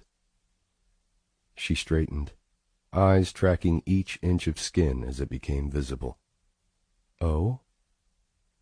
I pushed her against the wall, ran my hands down her curves to rest on her ass. "You may have visible trouble walking tomorrow." "And your rule?" "Rules are for suckers and idiots who aren't getting laid." Leaning in, I ran my tongue along her neck, bent to lift her and wrap her legs around my waist. I walked us into the bedroom, shutting off the lights as we went. "And I am tired of being a sucker, Miss Mills." "Did you come to this conclusion before or after you made me come?" she asked, then gasped when I tossed her to the mattress. "Why are you still talking?" I growled against her mouth. I kissed her hard, and with all the frustration I'd felt the past week. I sucked in her little sounds, hissed as her fingers pushed my shirt from my body, and she forced my pants down with her legs. "You will suck me off," I said, "and then I'm going to fuck you on your hands and knees." My head snapped up at a sound from the other room, and I pulled back, blinking into the darkness. "Did you hear that?" I asked, almost certain I heard footsteps across the tile floor in the foyer. "Fuck yes," she sighed, oblivious, still dragging her nails down my sides. "Tell me what else." "Chloe." "Close, but not quite, sweet stuff," a male voice said next to my ear. I bolted upright into a fight stance, heart racing just as the lights flipped on. "Jesus, George, we said to knock," a woman hissed. I scrambled to hide Chloe's mostly naked body. "Mina?" I said, wincing and mostly blind from the sudden light as the shape of my sister-in-law stepped into the room. Someone threw a shirt at me, but it was quickly battered away. "Don't you dare," George warned, rushing to stand in front of me. "I will personally throttle anyone who hands this man a single piece of clothing. And damn it, Mina, you said he'd be naked." "Oh, my bad," she said, smiling. "I forgot he's guarding his virtue and trying to keep it pure before the wedding. I might have forgotten to tell you that. Though judging by the looks of things," she dropped her eyes to my boxers, "he was about to give it up.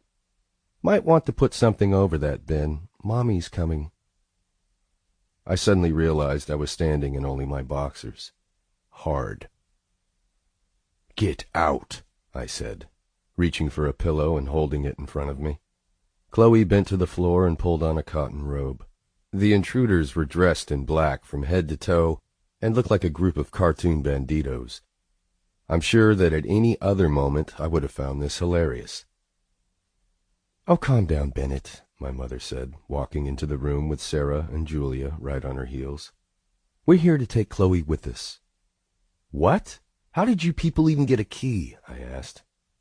"You do not want to know," George said. Mom rounded the bed and reached for Chloe's hand. "You know the rule, Bennett. Groom can't see the bride the day of the wedding, and we are exactly 5 minutes from that." She leaned close to me, whispering, "I texted you earlier to warn you we'd be sneaking in and stealing her." "Mom!" I yelled, losing patience. "I don't have time to read 500 text messages a day about Dad's pants and the AC in your room and your favorite dish at the restaurant downstairs." "Does anyone care what I think?" Chloe asked. "No," George and Mina said in unison. "Fine," she said, tightening her robe. "You're all lucky I'm exhausted and got some earlier, or I'd kick every one of your asses. Just get me to a bed. I don't even care whose. It can be yours for all I care, she said, pointing to George. Not a chance in hell, princess. Had the world gone completely insane? Sarah, I said, spinning to face her, pleading, how did they talk you into this? You're supposed to be the nice one. They will drag you down with them, Dylan. Run. She shrugged. This is actually kind of fun. I mean, with your newfound chastity, we expected to find you crocheting or playing Scrabble or something. This is way better. You're all nuts, I said. All of you. Even my mother. 2 minutes, George called out. The room broke into a flurry of activity. Drawers were opened and rummaged through. The armoire was searched for anything that might be needed tomorrow. The bathroom was ransacked and pilfered of every single one of Chloe's things. Oh, stop being such a tight-ass, Bennett. It's tradition, and tomorrow when you see her walk down the aisle, it will all be worth it. Do we have everything? Mom called. Several different voices confirmed that indeed everything was in order for the kidnapping of my fiancée, and after a mad flurry of activity in the main room, Chloe was hustled out without so much as a lingering kiss on my lips, and the suite fell deadly quiet. It took me hours to finally fall asleep. The room was too quiet, the bed too empty, and I hadn't gotten laid. Again. My hand was starting to feel like a pity fuck. Waking up alone sucked. One would think I'd be accustomed to it by now. With our busy schedules, one of us was always coming or going, and we each spent our fair share of nights in an empty bed. But now that I'd grown accustomed to waking with Chloe warm and pliable and right there, it felt wrong, like a vital part of me was missing. It was still dark, early enough that a damp chill hung in the air, and the birds were relatively quiet. With the stillness outside, the ocean seemed louder than ever. I was hard and alone, and Chloe was somewhere nearby, but too fucking far away to touch. My stomach twisted, and I closed my eyes, reaching for a pillow to block it all out. This was going to be a long day. I forced myself up, moved to the bathroom to take care of business, shower, and dress.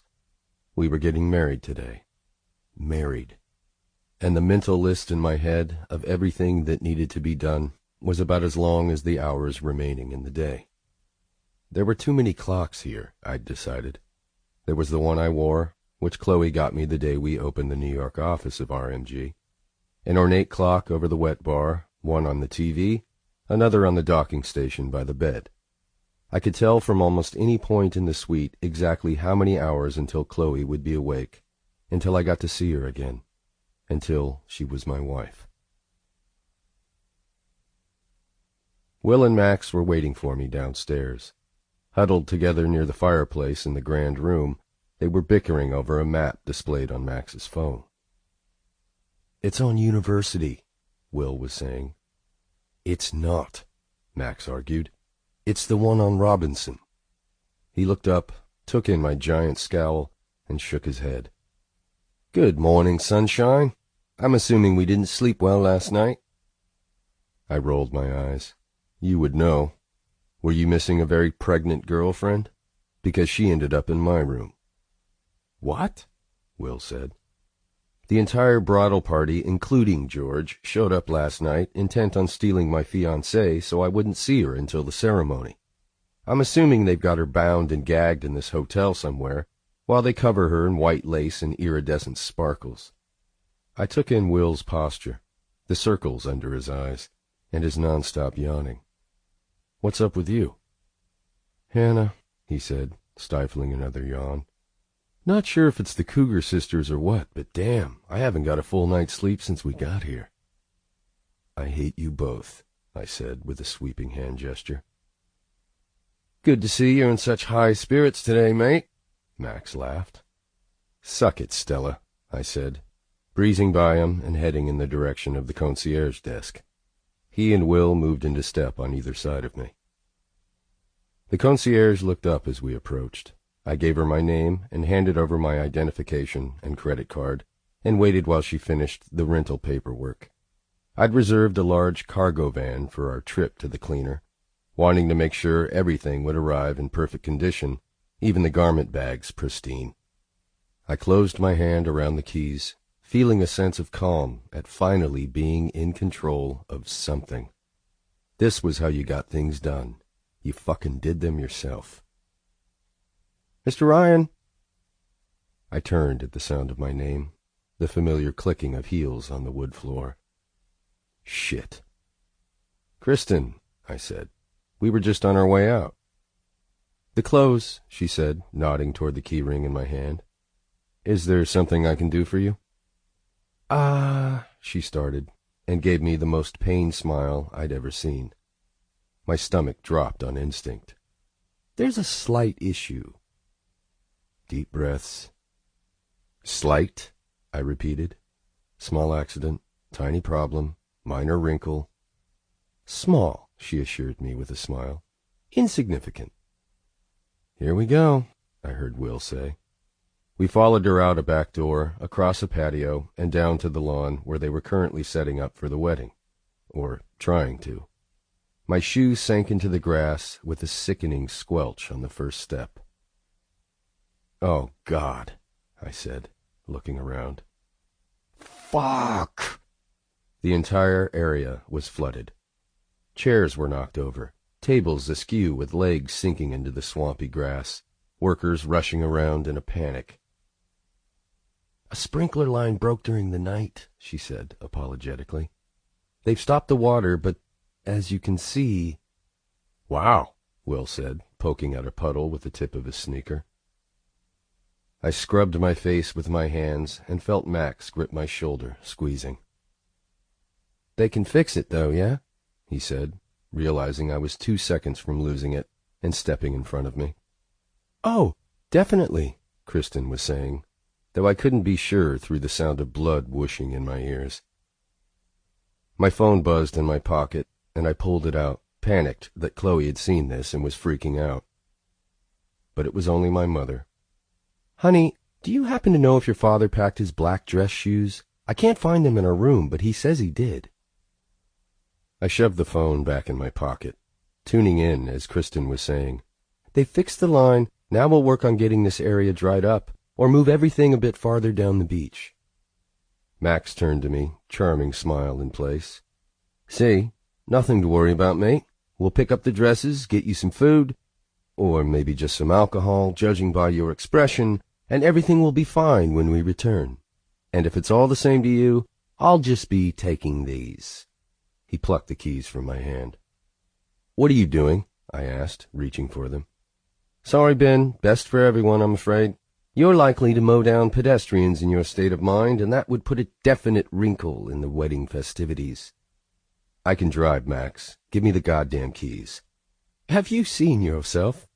Got that vein thing happening, he said, reaching up to tap my forehead before I smacked his hand away. Will snorted behind me, and I turned, leveling him with a glare. He held his hands out in front of him. This man has a point, he said, backing away. I spun to Max again. Do you even know how to drive? Of course I do. Here? He waved me off. Left side, right side, how different can it be? Max guided us through the hotel and out to valet. We argued the entire way, me calling Max a bossy asshole, and Max asking me where I'd left my purse. Will trailed behind, half asleep on his feet. An attendant approached us immediately, ignoring our bickering as he matched the keys to a list pinned to a clipboard. We followed him to a white cargo van parked at the curb, cool in the shade of a grouping of palms. I waved off his offer of directions, placed a few dollars in his hand, and turned my back as he walked away. So, the plan. Will? Max said, waiting a beat before reaching out and smacking Will across the cheek. Will, startled, eyes wide. What? You all right? God, I'm just so fucking tired. Well, have some coffee and snap out of it, Max said. You'll ride with us to the cleaners, then take a cab from there to pick up the rings. What, am I your little sidekick now? Why can't Henry help with any of this? Because Henry talks too much, and you're much prettier, Max said. Who knows? We may need to sweet-talk a feisty old bird at the dry cleaners, and who is better than you at seducing cougars? He patted Will's cheek, cooing, "No one, Blossom, no one." Will yawned, clearly too tired to argue, and waved him off. Yeah, whatever. Max walked around the van, stopping just beside the passenger door. "Ben, your chariot awaits." "Fuck you," I said, slugging him in the shoulder as I climbed into the seat. But I could hear him laughing as he rounded the front and got in, asking, "All right back there, William?" Yeah, came the mumbled reply. "You're both assholes." Max put the keys in the ignition, and the engine roared to life. After grinning proudly at me, he turned back and his face grew puzzled when he attempted to put the van in gear, only to be met with a horrible grinding noise. "That's encouraging," I said. "Would you stop being such a twat and relax? I've got this." "Of course you do." The van lurched forward, and I made a dramatic point about fastening my seatbelt. The tires screeched as we took the first turn, and I reached blindly for the dash, anything to hold on to. Will wasn't as lucky, and the sound of him tumbling around in the cargo area could be heard from the front seat. "When was the last time you actually drove a car?" I asked, bracing myself as we prepared to take another turn. He pursed his lips as he considered this. "Vegas," he said with a nod, completely unfazed by the trail of blaring horns in our wake. "Vegas? I don't remember you driving anywhere in Vegas." He checked the directions on his phone, blazed through a yellow light at the very last minute, and nearly rear-ended a car at a stop sign. "It's possible I borrowed a car while you boys were occupied." "Borrowed? Jesus." "Yeah, and actually, to be fair, it was a limo, not a car. But that's not the point. I got there safe and sound in the end." "And did you notice anything unusual? Maybe a few rude hand gestures aimed in your direction? Police sirens?" After several near misses with much smaller cars, because you could practically see the Brit working to flip left and right around in his mind, we pulled up in front of the cleaners. Max glared at me as he put the van in park. "Oh, God, somebody let me out," Will groaned. I climbed down and opened the back door, watching as Will stumbled from the cargo area, and immediately moved to throw up in the bushes. Apparently, my point had been made. The dry cleaner was a small, nondescript business nestled between a Chinese food restaurant and a comic book store in the center of a strip mall. Max motioned for me to lead the way, and we paused at the front door, gazing up at a neon sign reading, "Satisfaction Guaranteed," buzzing overhead. "It's unfortunate that," Max mused under his breath. Thank God the clothes were ready. We opened each bag to make sure everything was accounted for, 6 dresses, 8 tuxedos, and proceeded to carry them out to the van. Max made sure to keep his promise to my mother and kept me far from Chloe's wedding gown. "There's no way you're driving us back," I said to Max, once the last bag had been loaded. "You still going on about that?" he asked. "Did you see yourself out there? After he puked, Will was practically kissing the ground." I reached for the keys, managing to snag them from his hand. "Like you could do any better. My Gran's a better driver than you. She's 82 and has glaucoma." "I'm sorry, I couldn't hear you over the sound of the police helicopter and the warrant for your arrest," I said, and swore as Max grabbed the keys back from me. Will stepped between us, snagging the key ring and rubbing his temples. "Will you two just shut the fuck up? If I have to go back to the hotel and run from those women all night, I am not putting up with your bullshit too. Ben, you drive," he said, pushing the keys into my hand again. "Max, play nice and wait your turn. My cab is here. I'll pick up the rings and meet you back there." He looked between us, waiting for some sort of protest. "Yeah," I said. "Fine," Max sighed. "Good. Now try not to kill each other on the way back." I entered the address for the Dell into my phone and waited for the directions to appear. Max sat silently in the seat next to me. "Thanks," I said, and started the engine. Although we'd barely made it to the dry cleaners alive, Max had handled the entire morning with his trademark calm and optimism. I had to admit, I'd be drunk and firing employees that weren't even mine in the hotel lobby if he hadn't stepped in and taken charge. "You're a dick," he said back. I smiled as I pulled out of the parking lot. Saturday afternoon in San Diego meant traffic, a lot of it. We'd been lucky enough on the way in, but it had definitely picked up by the time we pulled on the freeway. Max was insisting I was going the wrong way when his phone rang. "Yeah, Will," he said, and then paused before putting it on speaker. "Go ahead." "Which one of you two idiots was supposed to close the van door?" "What?" I asked, and then looked up to the rearview mirror. Sure enough, one of them had been left open and was swinging back and forth on its hinges.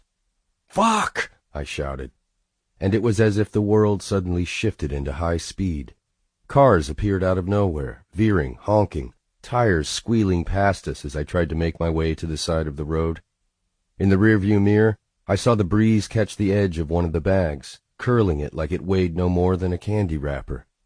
Up and back down, up and back down.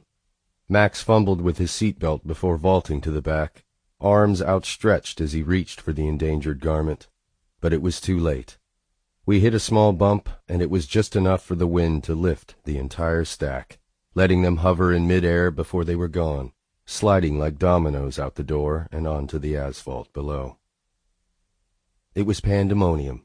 I swore. I cut off a huge truck as I veered into the far right lane and came to a skidding stop at the side of the freeway.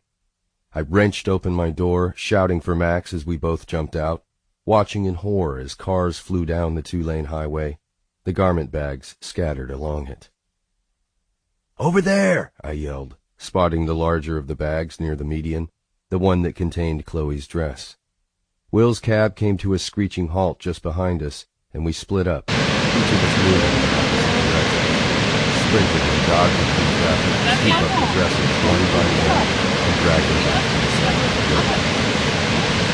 Cars honked all around us, and the air filled with the pungent scent of tires skidding and lashing. Above it all, my pulse hammered in my ears, and my only thought was to get to Chloe's dress and bring it back. I tried to avoid thinking about what failure would mean. I ignored a particularly angry string of curse words shouted at me from a Benz and managed to make it to the median in one piece. I looked at Chloe's bag, frantically searching the exterior for any damage. It seemed fine, intact except for a small rip on the bottom edge. I made it back to the van and pushed it into Max's arms. "Check her dress," I said, bending at the knees and filling my lungs with oxygen, praying to God that her wedding gown was okay. "It's fine," Max said, the relief in his voice clear even above the roar of passing traffic. "Perfect." I let out a breath. Thank fuck. Do we have them all? I walked over to the van to see how many remained inside. Will looked down to the garments in his arms. 4, he said. 6, Max counted, panting. There's 4 back here, I said. How many were there again? 14. All of us, Henry, the ring bearer, your dad, Chloe's dad, Chloe, the girls, George, your mom, and the flower girl. Right? Will asked, counting down on his fingers, still hunched on the asphalt. I nodded. Let's get the fuck out of here. This time, nobody fought over who got to drive. I felt like I'd run a marathon by the time we got back to the hotel. We pulled up to valet, and Kristen met us at the curb, ready to take over from there. She assured me that the worst of the water had been dealt with, and asked if I wanted to see how the preparations were coming. I declined, wanting nothing more than a shower, a nap, and for it to be time to meet Chloe at the altar. I looked down at my watch. 3 hours to go. Will pulled up as we stood there, paid his driver, and stepped out of the cab. He held up his arm to show us the bright blue bag swinging from his fingertips. The rings are here, Max said, bumping my shoulder with his. Makes it feel a bit more official, wouldn't you agree? I nodded, too relieved to even mock Will for his stupid swagger. "Well, look who's the only one that hasn't fucked up anything today," he said, just as his toe caught a crack in the concrete, and he pitched forward, crashing to the ground.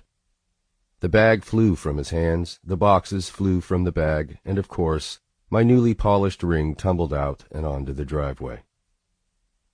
I'm not sure who dove onto the asphalt first, but in the end it was Max holding out my wedding band, a deep dent in the strip of platinum running through the center. I was annoyed, sure, but after the day I'd had, it seemed a perfect reminder for the rest of my life. Remember that time you almost ruined your wife's wedding dress? Better to feel that dent, I suppose, than her wrath for the next 60 years. "Doesn't look too bad," Max was saying. He placed it on his finger, straightened his hand out in front of him. "Can hardly see it, really." We all nodded. "Know what would make it completely go away?" Will said. "What's that, William?" Max asked. His answer was simple. "Alcohol." I didn't get completely shit-faced. It was my wedding day, after all. But after a couple of drinks with the boys, I felt better than I had all week, and I was ready to get this fucking show on the road. It was strange to get ready alone. Showering, shaving, dressing in the empty suite. For any other big event, Chloe would be by my side, happily chatting about whatever was on her mind. But for the biggest event of our lives, our wedding, I was preparing solo. I'd put on a tuxedo dozens of times in my life, eventually getting so comfortable wearing them that I barely glanced at my reflection before leaving the house. But here, as I stared back at myself, I was aware that Chloe would look down the aisle at me, walk toward me, agree to marry me. I wanted to be exactly what she'd always pictured her husband would be. I tried to straighten my hair with my fingers, made sure I hadn't missed a spot shaving. I checked my mouth for any stray toothpaste, tugged at my shirt cuffs. For the first time all week, I was the one texting my mother. Any doubts I'd had about Kristen were gone the moment I stepped outside and saw the ceremony set up. Rows of white chairs draped in sheer white and Tiffany blue ribbon stretched in front of me. White flower petals covered the aisle. A sea of tables draped in crystal and silver and more Tiffany blue covered the lawn area. Chloe's favorite flowers, orchids, were everywhere, in vases, clinging to the branches of huge potted trees, hanging in fragrant clusters from the tent ceilings. The sun was just starting to set, the guests were all seated, and I stole a moment to steady myself, gripping Henry's shoulder as I took it all in. Kristen motioned that it was time to begin, and I nodded, vaguely aware of the soothing music and the unbelievable sunset and the huge fucking moment in front of me. I reached for my mom's arm and began escorting her down the aisle. "Did you ask the caterer if they got fresh?" "Not now, Mom," I hissed through clenched teeth, smiling at the guests. "You okay, sweetheart?" she asked when we reached her seat and I kissed her cheek. "Almost." I kissed her one more time and took my place at the end of the aisle, my heart clawing its way up my throat. The music began, and Sarah and Henry were the first down the aisle. Even from where I stood, I could see she looked absolutely stunning. Her smile was huge, and she seemed to be almost laughing as she moved toward me. The first thing I noticed was the soft sound of suction as the heel of her shoe sank into the wet ground with each step. I exhaled a steadying breath, knowing it could have been much, much worse. And Sarah was laughing. Surely this was a good sign. The second thing I noticed was the low hum of giggles that began near the back rows of seating and grew louder as Sarah and my brother moved toward me. I looked to Henry, who seemed to be barely holding it together, and then back to Sarah, narrowing my eyes, and I took in the full length of her body. Oh my God. A wide set of greasy tire tracks cut across her dress, where it covered her very round and very pregnant stomach. I was gripped by a white-hot rush of panic as I remembered the dresses, the way they'd looked scattered like roadkill as traffic whizzed by all around them. Sarah looked like she and her baby had been run over by a truck. I felt all of the blood drain from my face. "Oh, no," I groaned. All I'd cared about was the state of Chloe's dress. We hadn't even thought to look at the others. As if Sarah read my mind, she shook her head and motioned behind her, mouthing the words, "She's perfect," in reassurance. I closed my eyes for a beat, urging myself to relax. Chloe is fine. She's not going to come down the aisle with a cleaver. Just fucking calm down, Ben. The music changed, and I heard the sound of 350 bodies stand up, a collective sigh that ran through the guests. I opened my eyes just as everyone turned to see the bride at the end of the aisle. My Chloe. Everything seemed to settle at once, and for the first time in my life, absolutely nothing else mattered. Not deadlines or work, just this. My brain, which thrived on spreadsheets and order and managing every detail of my life and the lives of those around me, had gone quiet. Not in an unpleasant way, but in a way that finally said, "Take a seat and pay attention, because this moment is bigger than you and every decision you've ever made." Chloe's chin was tucked low, her arm looped through her dad's, and she clutched a bouquet of orchids in her free hand. Her hair was piled on top of her head, and where I'd normally be plotting how I'd get it down and get my fingers in it, while I threw her down onto any available flat surface, all I could think about was how I wanted to leave it up. I could see every inch of her face, and she looked so beautiful. I wanted to freeze this moment, stretch it out, and make it last forever. It was clear that Chloe, even down to the last moment, was working something out. Her eyes were closed, her face arranged in a look of concentration as she sifted through her thoughts. Just as clear was the moment she figured it all out. Lifting her head, her eyes moved up the aisle to me, and it was as if time stopped and everything else fell away. I could feel myself smile, then see it reflected in the way her entire face seemed to light up, and I did the only thing I could think. I whispered the words, "Come here."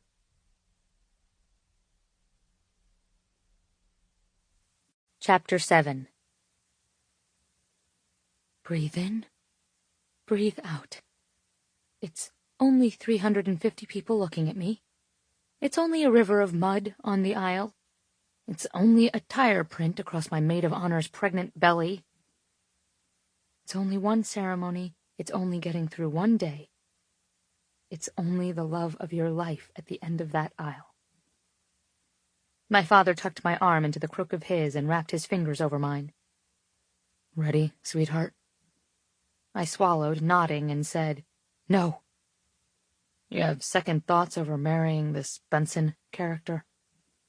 I looked up at him and laughed at the teasing in his eyes. "No, I don't have any second thoughts over Benson.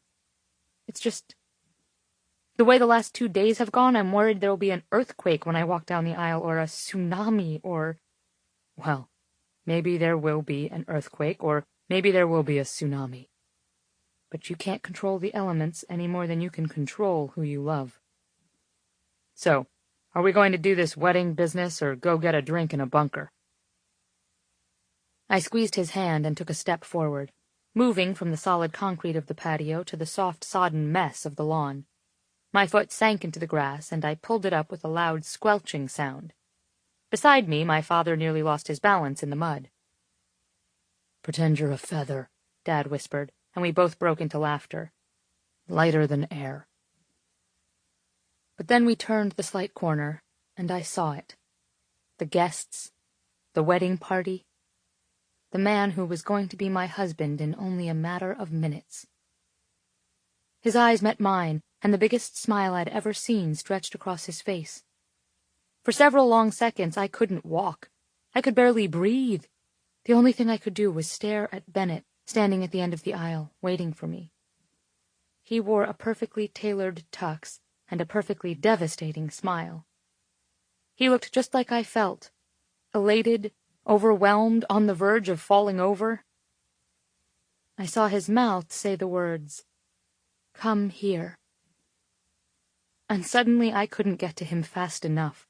I pulled my father forward, ignoring his quiet chuckle at my haste, ignoring the wet suction of the mud as it slipped into my shoe, ignoring the fact that I was moving faster than we'd rehearsed, and the song wouldn't get to the right point by the time I reached the altar.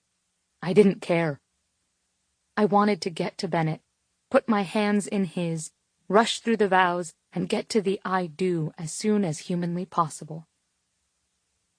I bent, pulling my muddy sandals from my feet. Tossing them to the side, I ignored the loud splat they made in a puddle and hitched my dress above my ankles. I smiled when the crowd laughed and broke into applause, and I pulled my dad faster down the aisle, practically running. He stopped me up short halfway there at the border of where the grass met the sand. "This is the perfect metaphor," Dad said quietly, kissing my nose. "I got you halfway there, sweetheart. You do the rest." He kissed my cheek and then released me to run full bore the rest of the way down the petal-strewn sand and hurl myself into Bennett's waiting arms. Cameras clicked all around us, and the guests were yelling their approval as Bennett swung me in a small, slow circle, my face in his neck, and his mouth open and pressed to my shoulder. I could imagine how we looked, not even married yet, clutching each other as if our lives depended on it, my feet exposed as Bennett spun me, the bottoms dark with mud and stark against the perfect white of my gown. Carefully, he put me down and beamed down at me. "Hey." I swallowed back a sound that would probably have come out somewhere between a cry and a gasp and said, "Hey yourself." We hadn't seen each other since I'd been kidnapped from the room just as we were about to attack each other, and I could see it in his eyes. He wanted to kiss me. He wanted to kiss me with such hunger that it made us both vibrate, stare at each other's mouths, lick our lips in unison. "Soon," I mouthed. He gave me a tiny nod, and we turned together to face the officiant, the Honorable James Marsters, who appeared completely baffled. He leaned closer, whispering, "Have we finished the ceremony?" His watery blue eyes swam with confusion, and he peeked down at his notes before looking back at us. With the sweetness of his expression and the perfect timing of this question, I bit my lip to keep from laughing out loud. Bennett slid his amused eyes to me and then back to the man before us. "No, Judge. I apologize. My wife-to-be and I got a little carried away with our greeting." He tilted his head and murmured, "Neither the first nor the last time, actually." "At least we know what we're getting into," I said, and beside me Sarah laughed. I handed her my bouquet and turned to face Bennett as he took hold of my hands. And once I was up there with him, I wanted to savor every second. The judge read through his opening readings about love and marriage. I absorbed every word, somehow while still being completely lost in the intensity of Bennett's expression. As I recited my vows, I felt him shift closer, relished the warm hum of his skin pressed to mine where our hands met. When it was his turn, I watched his lips as he repeated every single vow. "I promise to be your lover and friend, your ally in conflict and your accomplice in mischief, your greatest fan and your toughest adversary." His eyes twinkled, and he tickled the palm of my hand with the pad of his thumb when he said this, and then, very slowly, he looked down at my mouth and licked his lips. The bastard. His eyes darkened and his voice lowered when he repeated, "I promise to be faithful, loyal, and put your needs above all others. This is my vow to you, Chloe, my only lover and my equal in all things." Suddenly my dress felt cinched too tight. The breeze off the water seemed too weak. The officiant turned to me and asked, "Chloe, do you take this man to be your lawfully wedded husband, to honor and cherish him, to have and to hold from this day forward, for better for worse, for richer for poorer, in sickness and in health, to love and cherish always?" The first time I tried to push the words out, they got stuck beneath the weight of emotion in my throat. Finally I managed, I do.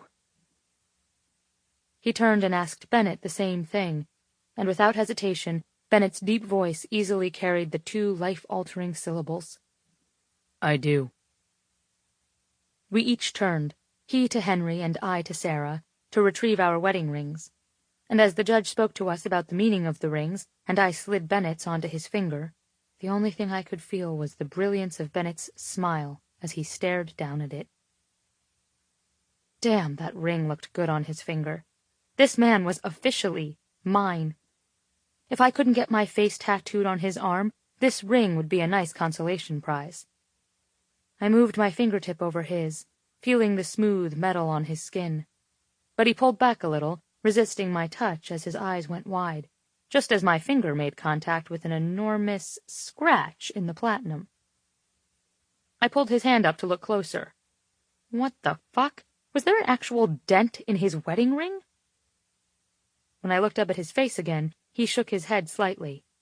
It's okay, he whispered. What the hell is this? I asked under my breath. I'll explain later, he hissed. I felt the fire in my gaze, and he barely contained his laugh as the judge called out, If there is anyone present who has reason to oppose the marriage of this man to this woman, please speak now, or forever hold your peace. The guests grew completely quiet, and I stood, staring up at Bennett for a beat, until the loud, deafening blast of a ship's horn ripped through the silence. I clapped my hands over my ears, and the entire wedding party jumped and ducked in surprise. Several people screamed. The sound seemed to linger, reverberating across the sand and up over the lawn before being swallowed by the hulking mass of the hotel. Well, Bennett said, smiling, I guess we couldn't move forward without the universe at least giving us a fair warning. At that, everyone erupted into laughter and applause, and with an enormous smile the judge proclaimed, Very well, then. By the power vested in me by the state of California, I now pronounce you husband and wife.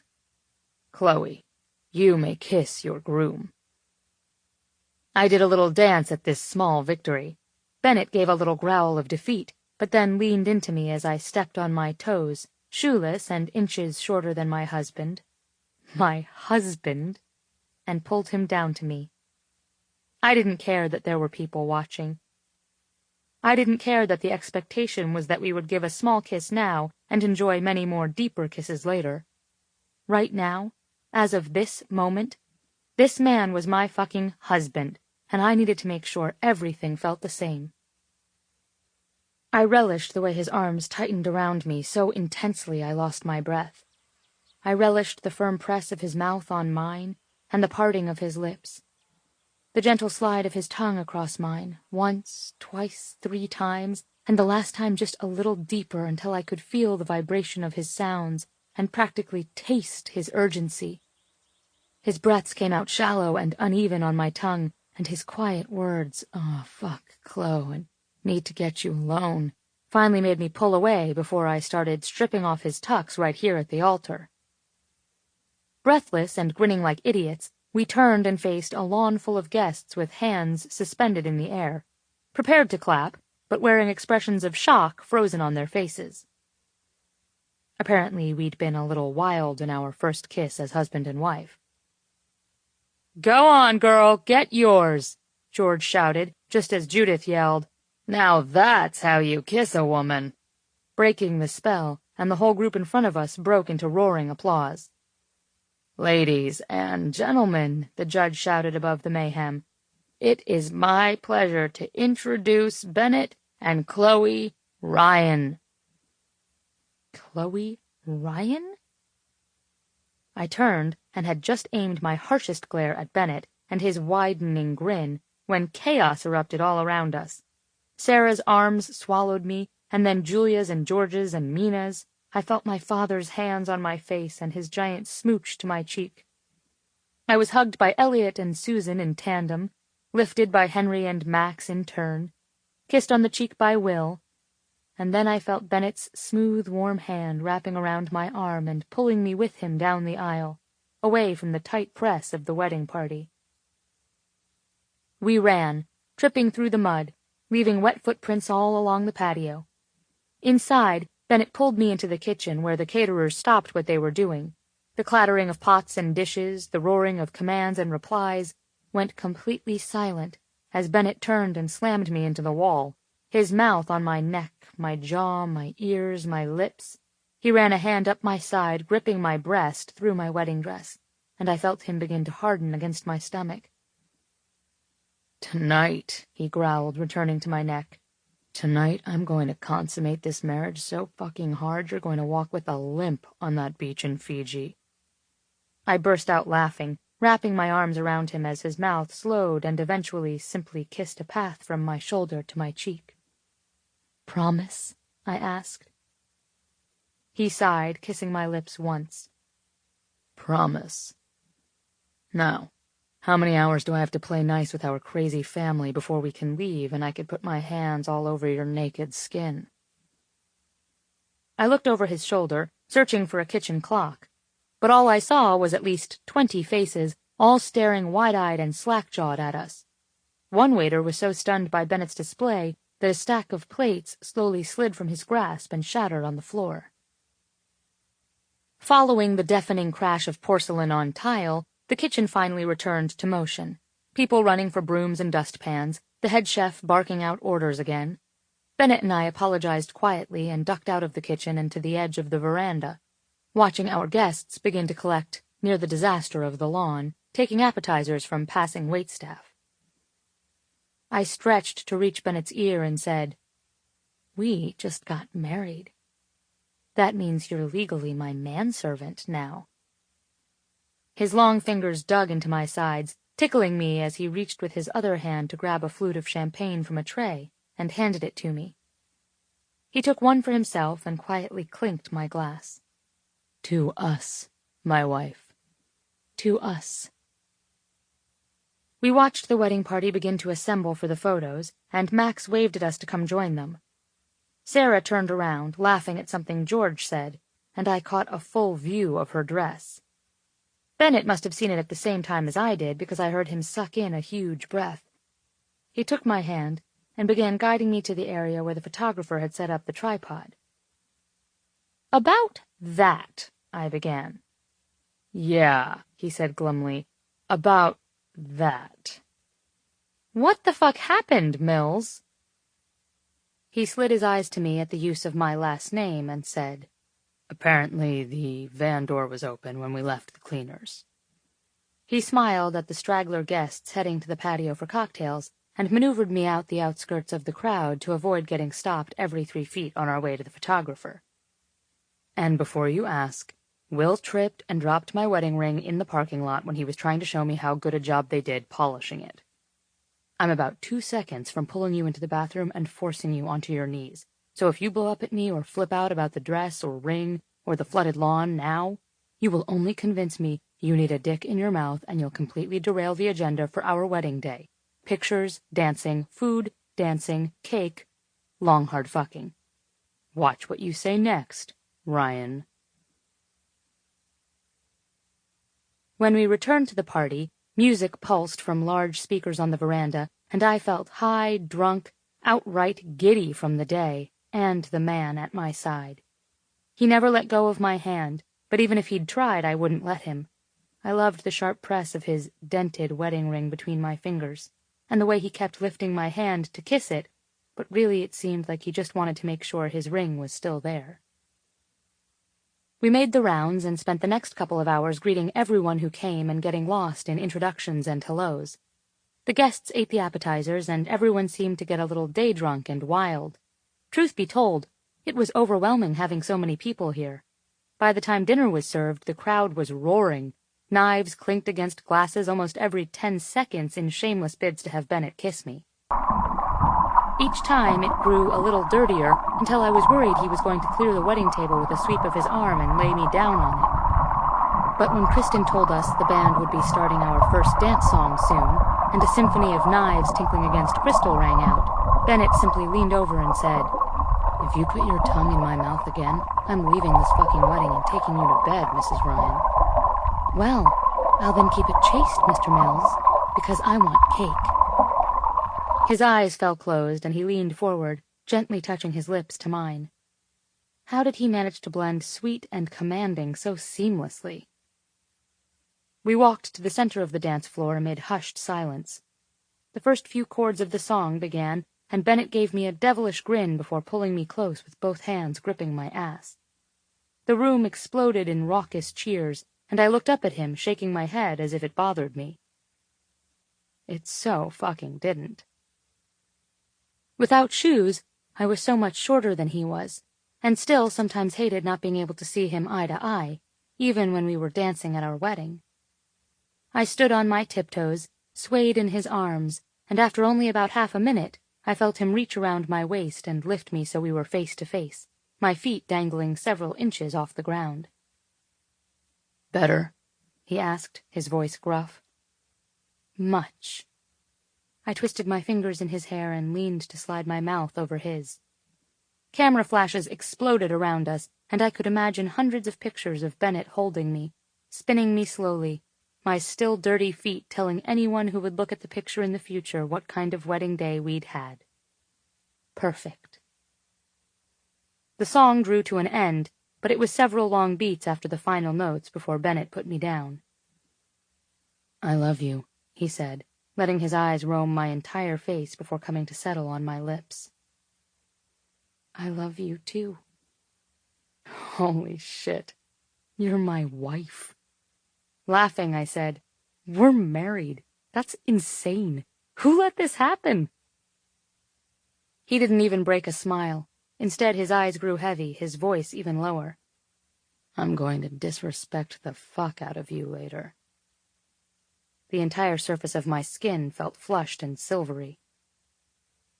He released me, letting me slide down his body and groaning quietly as my hip pressed against the length of his cock, half hard already. "I'm tempted to disrespect you now," he said, "but my wife wanted cake." We drifted apart a little as another song started, and I felt my father's hand pressed to my back.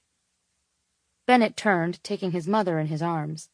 As we danced with our parents, we caught each other's eyes over their shoulders and grinned, giddy. I felt like closing my eyes and letting out the loudest, happiest shout ever heard. "Your mom would have had a great time today," Dad said, kissing my cheek. I nodded, smiling. I missed my mother in this sort of hollow throb way. She hadn't ever been the cool mom or the fashionable mom. She was the sweet mom, the hugger mom, the overprotective mom. She would have hated Bennett at first, and the thought made me laugh out loud. Mom would have assumed he was a prick and that I could find someone more giving, more connected, more emotionally available. And then she would have seen him look at me in an unguarded moment, would have seen him trace a fingertip from my temple to my chin, or kiss the back of my hand when he didn't think anyone was looking, and realize I'd found the one man other than my dad who loved me more than anything on the planet. Catching Bennett in these private moments had been what won my father over to Bennett's side eventually. After our disastrous Christmas visit to Bismarck over a year ago, where Dad grilled Bennett endlessly and finally walked in on me riding him like a rowdy cowgirl in my childhood bed, Dad came to stay with us in New York for a week. Bennett, predictably, had been working like a fiend for the first few days, and Dad grumbled endlessly about how a man should provide for his family not only in material ways but also emotional. But then one night, when Bennett got home well after midnight, and Dad got up out of bed to get some water, he found us on the couch, my head in Bennett's lap, and his fingers running gently through my hair as he listened to me ramble on about every detail of my day. Bennett had been exhausted, but, as usual, he insisted I spend time with him, no matter how late. Dad admitted the next morning that he had stood, mesmerized, watching us for a full 5 minutes before he remembered himself and left to get his water. I caught him giving Bennett a look over my shoulder, and then heard my husband's deep, real laugh, the one that bubbled up from low in his belly and came out sounding like the quietest, happiest sound. "What are you two up to?" I asked my dad, pulling back to look at him. "Just giving my new son some nonverbal advice." I gave my father a warning look, and then caught Bennett's attention as my father turned to me. His eyes twinkled with amusement. "Ask your husband what that was all about." Dad pulled me into a hug, kissing my cheek before Bennett came to my side, bending to whisper, "Your dad just indicated he wants 5 grandkids." My screech of horror was drowned out by the heavy bass blasting through the speakers, signaling to the guests that the real party had started. Crowds rushed to the dance floor, and we took the opportunity to go get a drink of water. Will passed us on our way, flanked by my aunts. They sandwiched him between them good-naturedly, and Will's head fell back in laughter. "For the love of God, Hannah, where are you?" he yelled. Across the room, she lowered her fruity drink, held up her hand decorated with a beautiful engagement ring, and called out, "Is that what this ring means? That I come to your rescue?" He nodded fervently, shouting, "Yes!" Finally, after a nice long bit of staring at the poor boy, Hannah walked to him and pulled him away from my laughing aunts and into her arms. I smiled, turning back to Bennett.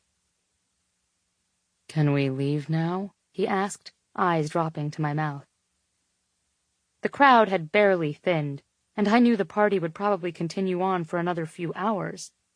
But right then all I wanted was to get upstairs and get my husband out of his tux. "1 more hour," I said, pulling back his jacket sleeve to glance at his watch. It was only 8:30. "1 more hour, and then I'm all yours." After what ended up being 3 hours, 3 hours of dancing and drunken toasts, of Max and Will carrying Bennett to the bar for a final round of man shots, of pure wild celebration, Bennett came up behind me at the bar where I stood talking to Henry and Mina, and slid his arms around my waist. "Now," he whispered, kissing my ear. I leaned back into him, smiling at my brother and sister-in-law. I think that's my cue. There were no flower petals to throw in our wake, no handfuls of rice. Instead, Will and Henry grabbed handfuls of cocktail napkins and drunkenly chucked them at us as we ducked away from the bar and waved to our guests. "Good night, everyone. Thanks for coming," I yelled out above the catcalls and whistles. Bennett pulled me forward, waving over his shoulder. "Let's go." "It was so good to see you all," I yelled, still waving to our family and friends. He practically dragged me away before lifting me and throwing me over his shoulder. The approval of our guests was communicated with rousing applause and another stack of napkins that caught Bennett in the back of the head. He carried me all the way to the lobby, and then slid me down his body, kissing my neck, my chin, my lips. "Ready?" I nodded. So ready. But when I turned toward the elevators, he stopped me with a big hand wrapped around my forearm, and then his other hand pulled a blindfold out of his pocket. "What?" I asked, a wary smile spreading slowly across my face. "What are you doing with that in the lobby?" "I'm whisking you off somewhere." "But we have a room upstairs," I whined quietly, "with a big giant bed and several of your ties to get kinky with, and—" I dropped my voice. "The bottle of lube in the drawer." He laughed, bending to run his nose along my jaw. "There's also a duffel bag in the limo outside that has several of my ties to get kinky with, the bottle of lube from the drawer, and a few other things." "What other things?" "Trust me," he said. "Where are we going?" I asked, tripping after him when he tugged my hand and led me forward. "Trust me." "Do we have to fly?" He playfully smacked my ass, growling, "Christ, woman, trust me," in my ear. "Am I going to have orgasms tonight?" He turned, pulled me close to his side, and said, "That's the plan. Now shut up."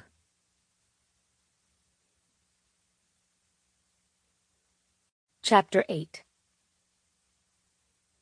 Bennett helped me climb into the back of the limo and then slipped the blindfold over my face, tying it firmly behind my head. It was wide and tight. The bastard had anticipated my plan to peek, and the silken fabric covered half my face. I was left in total darkness. but beside me I could sense when he shifted closer, could smell the clean, crisp, sagey smell of him when he leaned in, sucked gently on my collarbone. "Are you going to fuck me in this car?" I asked, reaching out blindly for him. I found his arm and pulled it around me. His rumbling chuckle vibrated along my collarbones, from one side to the other, and I felt him reach for the hem of my wedding dress and slowly drag it up my legs. Then its fingertips tickled their way past my knee, along the inside of my thigh, and to the thin white lace barely covering my pussy. He slid a knuckle under the fabric, dragging it back and forth over the already slick skin beneath. "Fuck," he hissed. "God damn it, Chloe." He pulled back, sliding 2 fingers into me, pumping them deep. "I'm not feeling particularly gentle tonight." Arching my neck, I gave his mouth better access to the most vulnerable part of my throat, whispering, "Good. I don't want you slow and sweet." "But it's our wedding night," he argued with mock sincerity. "Shouldn't I gently lay you on a feather bed and bring you endless loving pleasure?" I reached for his hand, pressed it harder into me. "You can do that when I'm bruised and sore afterwards, in the middle of the night." His laugh was so dark and communicated such barely restrained need that it sent shivers down my back. I felt his breath on my ear when he asked, "So I have permission to be rough?" I nodded, my throat suddenly dry. "Encouragement, even. Maybe a little filthy." When I answered with a nod, he growled, "Tell me." I exhaled a shaking, tense breath. "I want you filthy. I want you wild and impatient tonight. It's how I feel." He twisted his wrist and pushed a 3rd finger into me so deep I felt the cool of his wedding ring against my skin, and I cried out from the sensation of the pressing metal, of being stretched tight.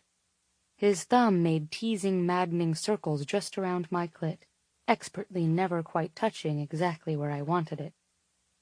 Traffic sounds grew to a crescendo and then ebbed into silence, and the steady thump of bridge spacers sounded beneath the wheels. "Are we leaving Coronado?" "Yes." "Are we getting on a plane?" I asked again. "Does my hand not feel good?" Irritation simmering in his voice. "What?" I asked, confused. "Are you distracted by the street rather than the 3 fingers currently fucking you?" He pulled his hand out and reached for my shoulders, pulling me off the seat and dragging me so I kneeled on the floor. I felt him shift around to pull me closer, and I realized I was positioned between his legs. The sound of his belt, his zipper, and his pants being shoved down his hips cut through the quiet. "Come here," he said on an exhale, cupping the back of my head. "Suck." Despite the single rough word, his touch grew careful as I began to lower my mouth over him, as if he wasn't sure how to blend his pent-up need to come with the reality of our brand-new marriage. We'd talked for cumulative hours about how things would be in this very moment, the 2 of us finally alone, married, and faced with the reality that it might be different. But now that we were in it, I could tell Bennett was a little torn. We'd said, no way would it feel different. It was just 2 rings, just a piece of paper. We'd said we'd never stop being hard on each other, or start having easily bruised feelings. We'd promised anything could always happen between us in the bedroom. We swore we'd never hold back or be afraid to ask for whatever we needed. But as I worked his length with my lips and my tongue, I could sense that Bennett's hands were fisted at his sides, not in my hair. His hips were pressed firmly into the seat beneath him instead of rising up, arching toward my mouth. So I did the first thing that came to mind. With a quiet sucking sound, I pulled my mouth off his cock and sat back on my heels. His breaths came out in sharp gusts. But other than the sound of the road passing beneath us, the car fell silent. Finally, his voice rose from the quiet in a controlled rumble. "What happened?" What happened? So tame, Bennett. In this moment, I hated not seeing his face, but I knew he understood the point I was making when he took a deep breath and asked, "Why the fuck did you stop?" There he is. You know why.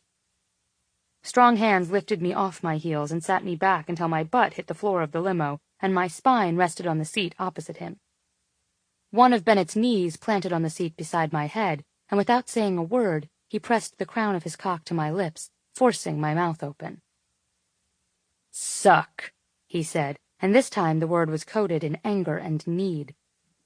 I barely had time to adjust to the feel of him before a tight fist curled in my hair, holding me steady as he began to move in short jabs, not going too deep, at least not yet. Finally his hands released my hair and left me only long enough to frame the side of my face, holding me steady for his longer, deeper strokes.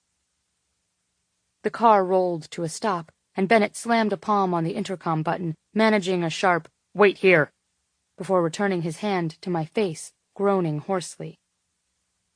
His rumbling, "Fuck, Chloe," sparked my lust, and I reached up to wrap my arms around his hips, whimpering at the powerful snap of his thrusts, the hard contractions of muscles in his ass. I couldn't see a thing, but each time he moved deeply and I felt the soft hair against my face, I wanted to suck as hard as I could so that when he pulled back, I would wring as much pleasure out of this moment as I could for him. I felt desperate to give him this. "So fucking good," he said, his voice raspy, and I could tell from his movements that he was growing close. "Those perfect fucking lips, feeling your tongue on me." I slid one hand between us, cupped his balls, and stroked just behind, teasing. "Yes," he hissed, hips jerking.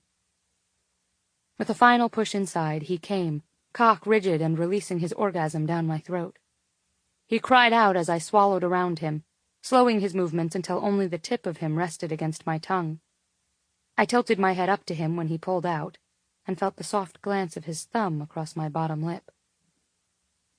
Wordlessly, Bennett reached down and adjusted my blindfold before bending and kissing me deeply, his tongue sliding over mine.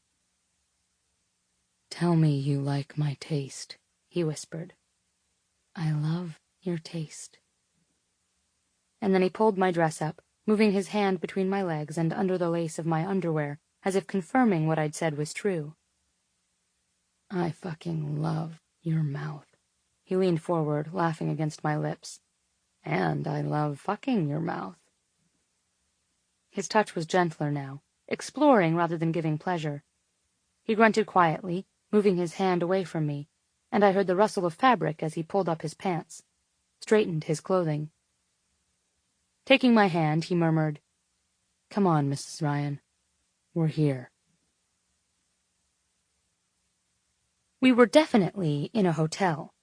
I could tell by the sounds of elevators, suitcases rolling across travertine floors. I could hear the way voices grow hushed as we walked past, and I imagined how we must look. Bennett carrying a blindfolded and barefoot bride in his arms, and with a duffel bag full of who knows what slung over his shoulder, carrying me barefoot and blindfolded in my wedding dress. "Are we in a hotel?" "Shh," he whispered, lips to my temple. "We're almost there." He carried me as if I weighed nothing, his strides even and steady. I pressed my lips to his neck and asked, "Is everyone looking at us?" He turned his head, laughing quietly in my ear. "Definitely." Once we stepped into the elevator, it smelled familiar. Was it possible we were back at the Hotel Del and he had just done an elaborate ruse to trick me? But if he did, why? We rode up in silence, and I adjusted my grip on his neck, trying to listen to the number of floors we passed, to any sign of where we were. Beneath my knees, his left hand squeezed me reassuringly. "You okay?" he asked. I nodded just as the elevator dinged and the doors opened, but Bennett didn't move. I realized there had been someone else in there with us. How had it been for them, I wondered, to be watching us as we went up to wherever our final destination was, knowing we were clearly headed to our wedding night? When we reached another floor, Bennett stepped out and carried me down what felt like the longest hallway ever. "I want you inside me," I said into the warm skin of his neck. Soon. You won't make me wait? I only want to get you there and naked. The plan beyond that is pretty self-explanatory. Something about the walk felt familiar. Some turn and body position. And suddenly it hit me. Of course. Of course. He came to a stop, maneuvered so he could pull a key from his pocket, and opened the door. I didn't even have to take off my blindfold to know. Carefully, he put me down, and I reached up, slipping the satin up and off my face. Yes, it was the room we'd stayed in at the W more than 2 years ago. The exact one. The same couch, the same bed, the same balcony, the same small kitchenette, although now it had a new, no longer broken desk. The room where we first knew, really knew, that I was his and he was mine. I could feel Bennett watching me, gauging my reaction, but I'd been so overwhelmed with emotion all week that I felt a little numb. Almost as if on top of the family around us, the wedding, the vows, and how much I needed to feel him, my mind clamped shut, and I started to feel dizzy. He stepped behind me, kissing my neck. You okay? Yeah. We never did lose what we found in this room, he said, bending now and kissing my shoulder. In fact, we turned it into the happiest hate-love of all time. We sure did. I turned to look at him, wondering if now was when he tore my dress off and fucked me face down on the floor. But his eyes were clear, careful. He stepped closer, bent to kiss my jaw. You smell so fucking good. What's going on? I thought you were going to be rowdy. Fucking your mouth in the car helped take the edge off. I closed my eyes, feeling memories storm into my thoughts. I've never done anything close to this, and I don't know how to navigate it anymore, I'd said. I told you, I haven't been with anyone else since we started this, he'd said. That doesn't mean you won't take a room key if it's put in your hand. Let's call a truce for one night. I just need tonight, he'd pled, and given me 3 desperate kisses. I opened my eyes. How much of the first night in here are we going to recreate? He shrugged, and when he smiled, he looked so young, almost innocent. I think we'll skip the fight in the bathroom, but I definitely hope you wake me up with your mouth on my cock.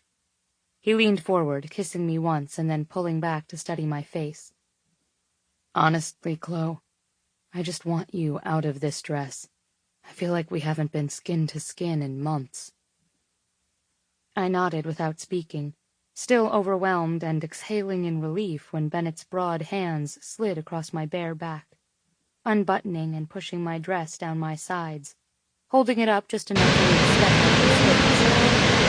I turned back around to face him, wearing only a tiny strapped bra and the smallest thong I'd ever worn in my life.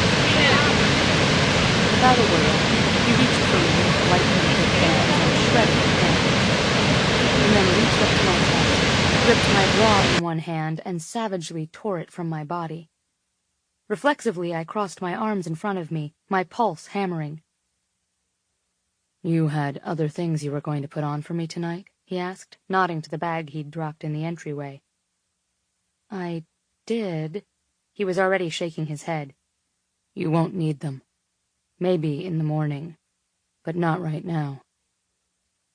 Bennett kissed my shoulder, running rough, impatient hands over my breasts, my hips, my thighs. Undress me now. It was suddenly surreal to be standing bare before him like this. He'd seen me naked thousands of times, and God knows he'd bossed me around like this even more often. But this moment felt so loaded. It wasn't the easy, instinctual sex we had every night. This was Bennett, undressing me and demanding to be similarly stripped so we could have married sex in a fancy bed in an emotionally relevant room. The words, wedding night, wedding night, wedding night, pounded through my head. Maybe this is exactly what he felt in the limo, the pressure of doing it right, making it memorable. I tried to ignore the way my hand shook when I pulled at his tie and slid it from his collar. But he noticed, and he grabbed both of my wrists in one hand. The other slid down my front and between my legs, parting me, sliding a long finger over my clit and dipping into where I was wettest. "Why are you shaking, Mrs. Ryan?" With a flash of irritation, I bit his bottom lip when he leaned closer for a kiss. But then I closed my eyes, enjoying for a few moments the way he slid his finger back and forth over the rise of my clit before he stopped, patiently waiting for an answer. "I'm a little nervous, Mr. Mills," I admitted. His eyes went wide, nostrils flaring as he released my hands from his grip. You're nervous." He looked like he was on the verge of yelling or laughing, I wasn't sure which. "You're nervous with me?" Shrugging, I said, "It's just—" "You're nervous?" His tone had changed this time. Amusement curled through the two short words. He was definitely on the verge of laughing. I removed his cufflinks, dropping them on the carpet at our feet. "Are you making fun of me?" He shook his head slowly, but with a devilish smile said, "Yes." Taking his shirt in my fists, I pulled it open, hearing the pop of the buttons as they tore free and skittered to the floor. "You're making fun of your bride on her wedding night?" His expression straightened and his brow smoothed as I ran my greedy hand down his chest. "Of course I am." "What kind of monster are you?" I teased, lightly scratching his stomach. His answering smile tilted up one half of his perfect mouth. "The kind that's going to fuck you so hard it'll look like your legs were put on backwards?" I laughed, playfully shoving him, and he fought his own smile before bending to kiss me roughly, pressing his tongue into my mouth, sucking and biting at my lips. "Come on, Chloe. I think we both know I'm pretty easy," he murmured.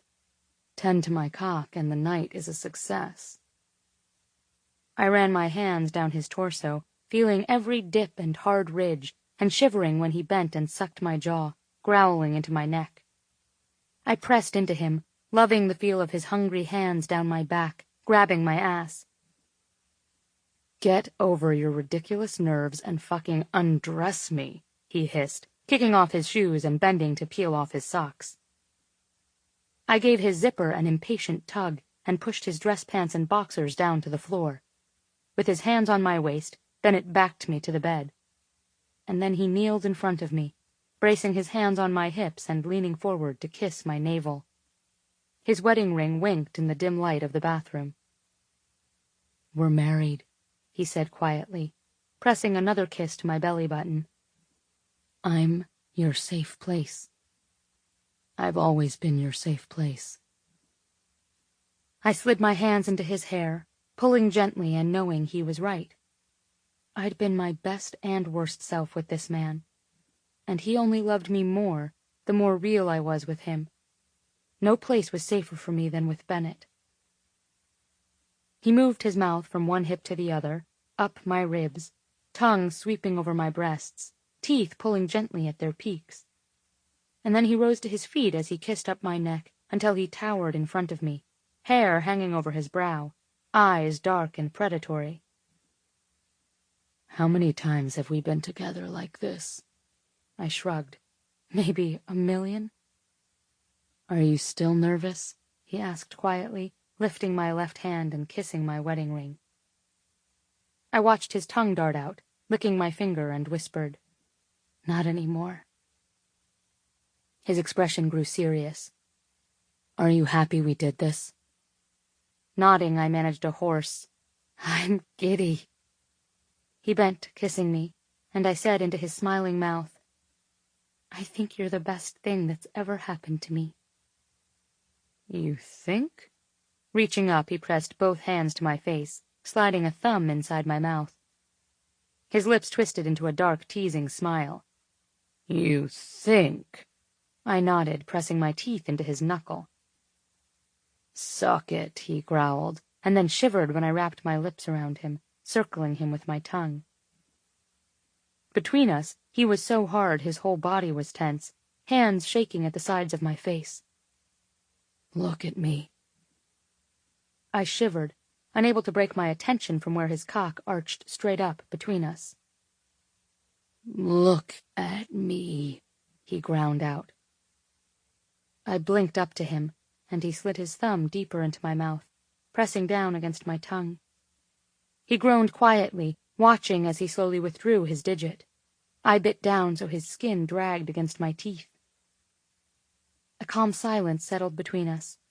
Bennett's expression straightened, and he simply stared down at me, studying every part of my face as he swept the wet pad of his thumb back and forth across my bottom lip. "Married," he said quietly, as if only to himself. I loved his honest, expressive hazel eyes, his smart mouth, and his carved, stubborn jaw. I loved his tousled hair and the heavy dip of his Adam's apple when he swallowed. I loved his broad chest, sculpted arms, and the world's best naughty fingers. I loved his abdomen, his hips, and every long, thick inch of him pressing urgently between us. But more than any of that, I loved his intelligence, his composure, his loyalty, his sense of humor, and I loved how he loved me. Tilting his head, he asked, "What are you thinking, Mrs. Ryan?" "I'm thinking how it's a good thing I love your body so much that I can put up with your disappointing brain." He spread his hands around my waist and lifted me, tossing me onto the mattress. "If you think I'm going to put up with that smart mouth of yours now that we're married," he began, crawling up the bed and hovering over me. "Then I'm right?" I finished for him, reaching to wrap my hand around the back of his neck. He bent to kiss me, giving me a lopsided smile. "Yeah, actually." I'd often had this feeling when I was alone with Bennett, that time somehow melted, and the entire world outside simply dissolved into nothing. I'd been nervous with the anticipation of tonight, but once his weight settled over me, and his mouth moved to my neck, my shoulders, my breasts, instinct took over. I slid my palms up his back and over his shoulders, and gasped as he returned to me, his tongue touching mine, pushing and demanding. The sounds of his excitement vibrated inside my mouth and down my neck as he grew wilder, needing to kiss and taste everything all at once. I suspected I knew this man better than I knew my own mind. I knew how to touch him, how to love him, how to get him to do anything and everything to my body.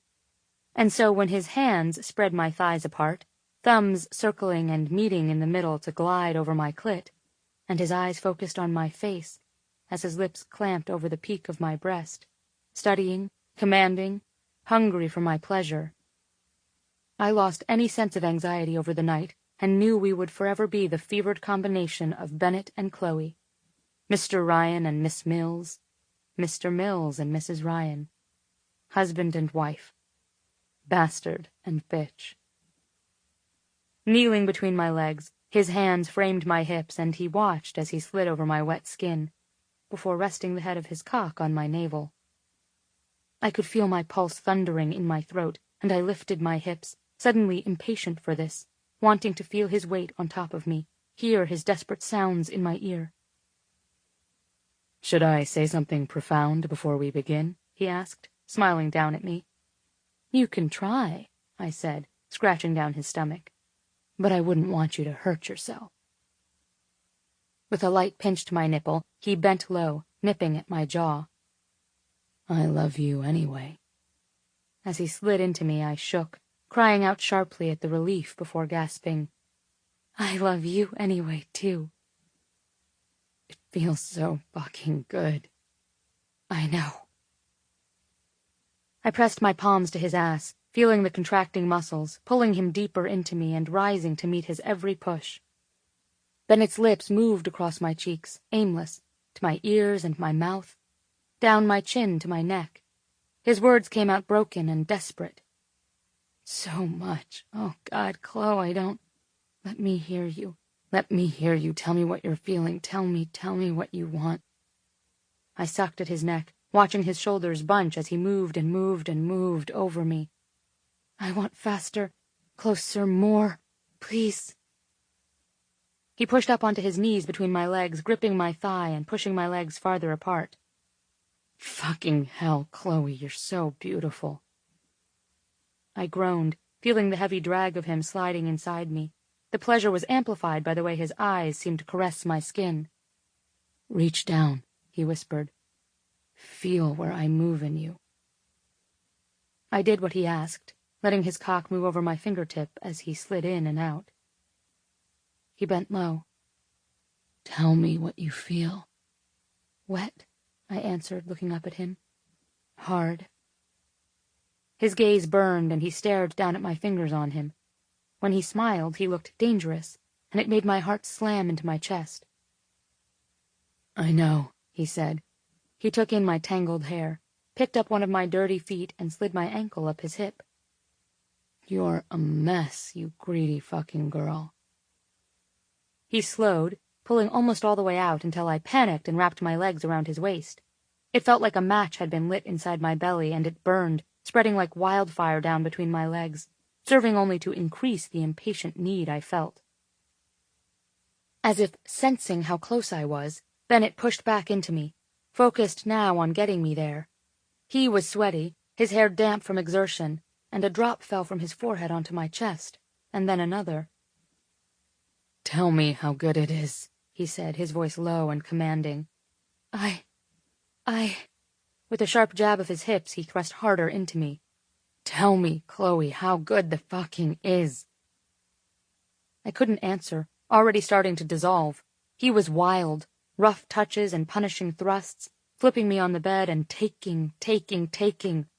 My eyes closed, my cheek resting against the cool blankets, when his hands fisted in my hair, forcing my head back as his mouth found my neck. Each labored exhale sending waves of warm breath across my dampened skin. He kissed along my shoulders, his tongue reaching out to taste me, his teeth nipping and dragging along my skin. I arched my back, angling my hips to meet each push of his hips. My arms reached out, hands twisting in the sheets, my entire body shaking with the need to let go. But he didn't give me what I needed. Instead, he teased and took some more, and then finally, with a determined set to his jaw, and more desperate need in his eyes than I'd seen in days, leaned in close, circling over me and giving me an orgasm so intense it left me shaking and near tears in his arms. What had built in my belly to a low, heavy ache exploded up my spine and spilled like liquid heat into my limbs, until my toes were curling. Fuck, it had been so long since I'd felt that.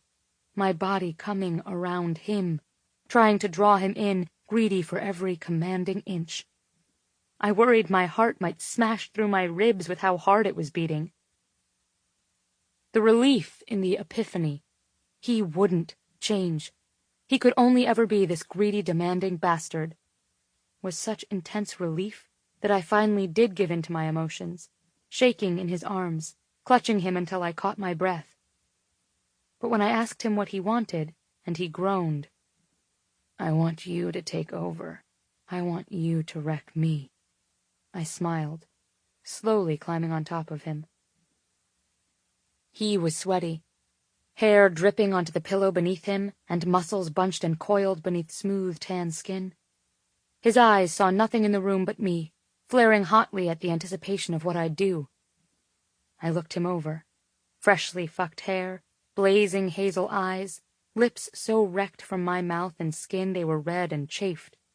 His pulse hammered in his neck, and I dragged one finger down the sweaty center of his chest, over the vulnerability of his solar plexus, down to his belly button, and then followed the trail of hair leading to his cock, still wet from me, still hard and perfect and practically pulsing for my touch.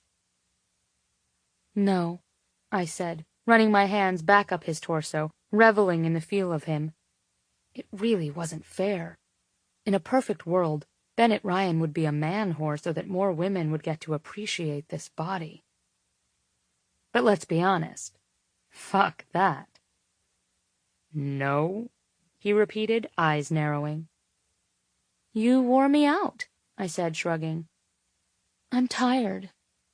Chloe, put the fucking dick in your mouth. You'd like that. His nostrils flared, hips arching up into me, seeming without intention on his part. Now, Chloe. Say please. Sitting up beneath me abruptly, he growled, Chloe, please choke on my dick. I burst out laughing, curling into him and sliding my hands into that mess of sweaty, amazing hair. Leaning forward, I covered his mouth with mine, sucking and wet, hungry for the taste of him, the feel of his sounds. I kissed him for making me laugh, for making me scream. I kissed him for being the only person who truly understood me, for being so impossibly like me in some ways it was a wonder we ever agreed on anything. I kissed him for being Bennett Ryan, my beautiful bastard. Against my lips, I felt him smiling, heard the quiet vibration of his laugh, muffled by my mouth. I love you, he said. Pulling back, I nodded, whispering, Me too. I love you a scary amount. Then, seriously, Mrs. Ryan, he said, put my dick in your mouth.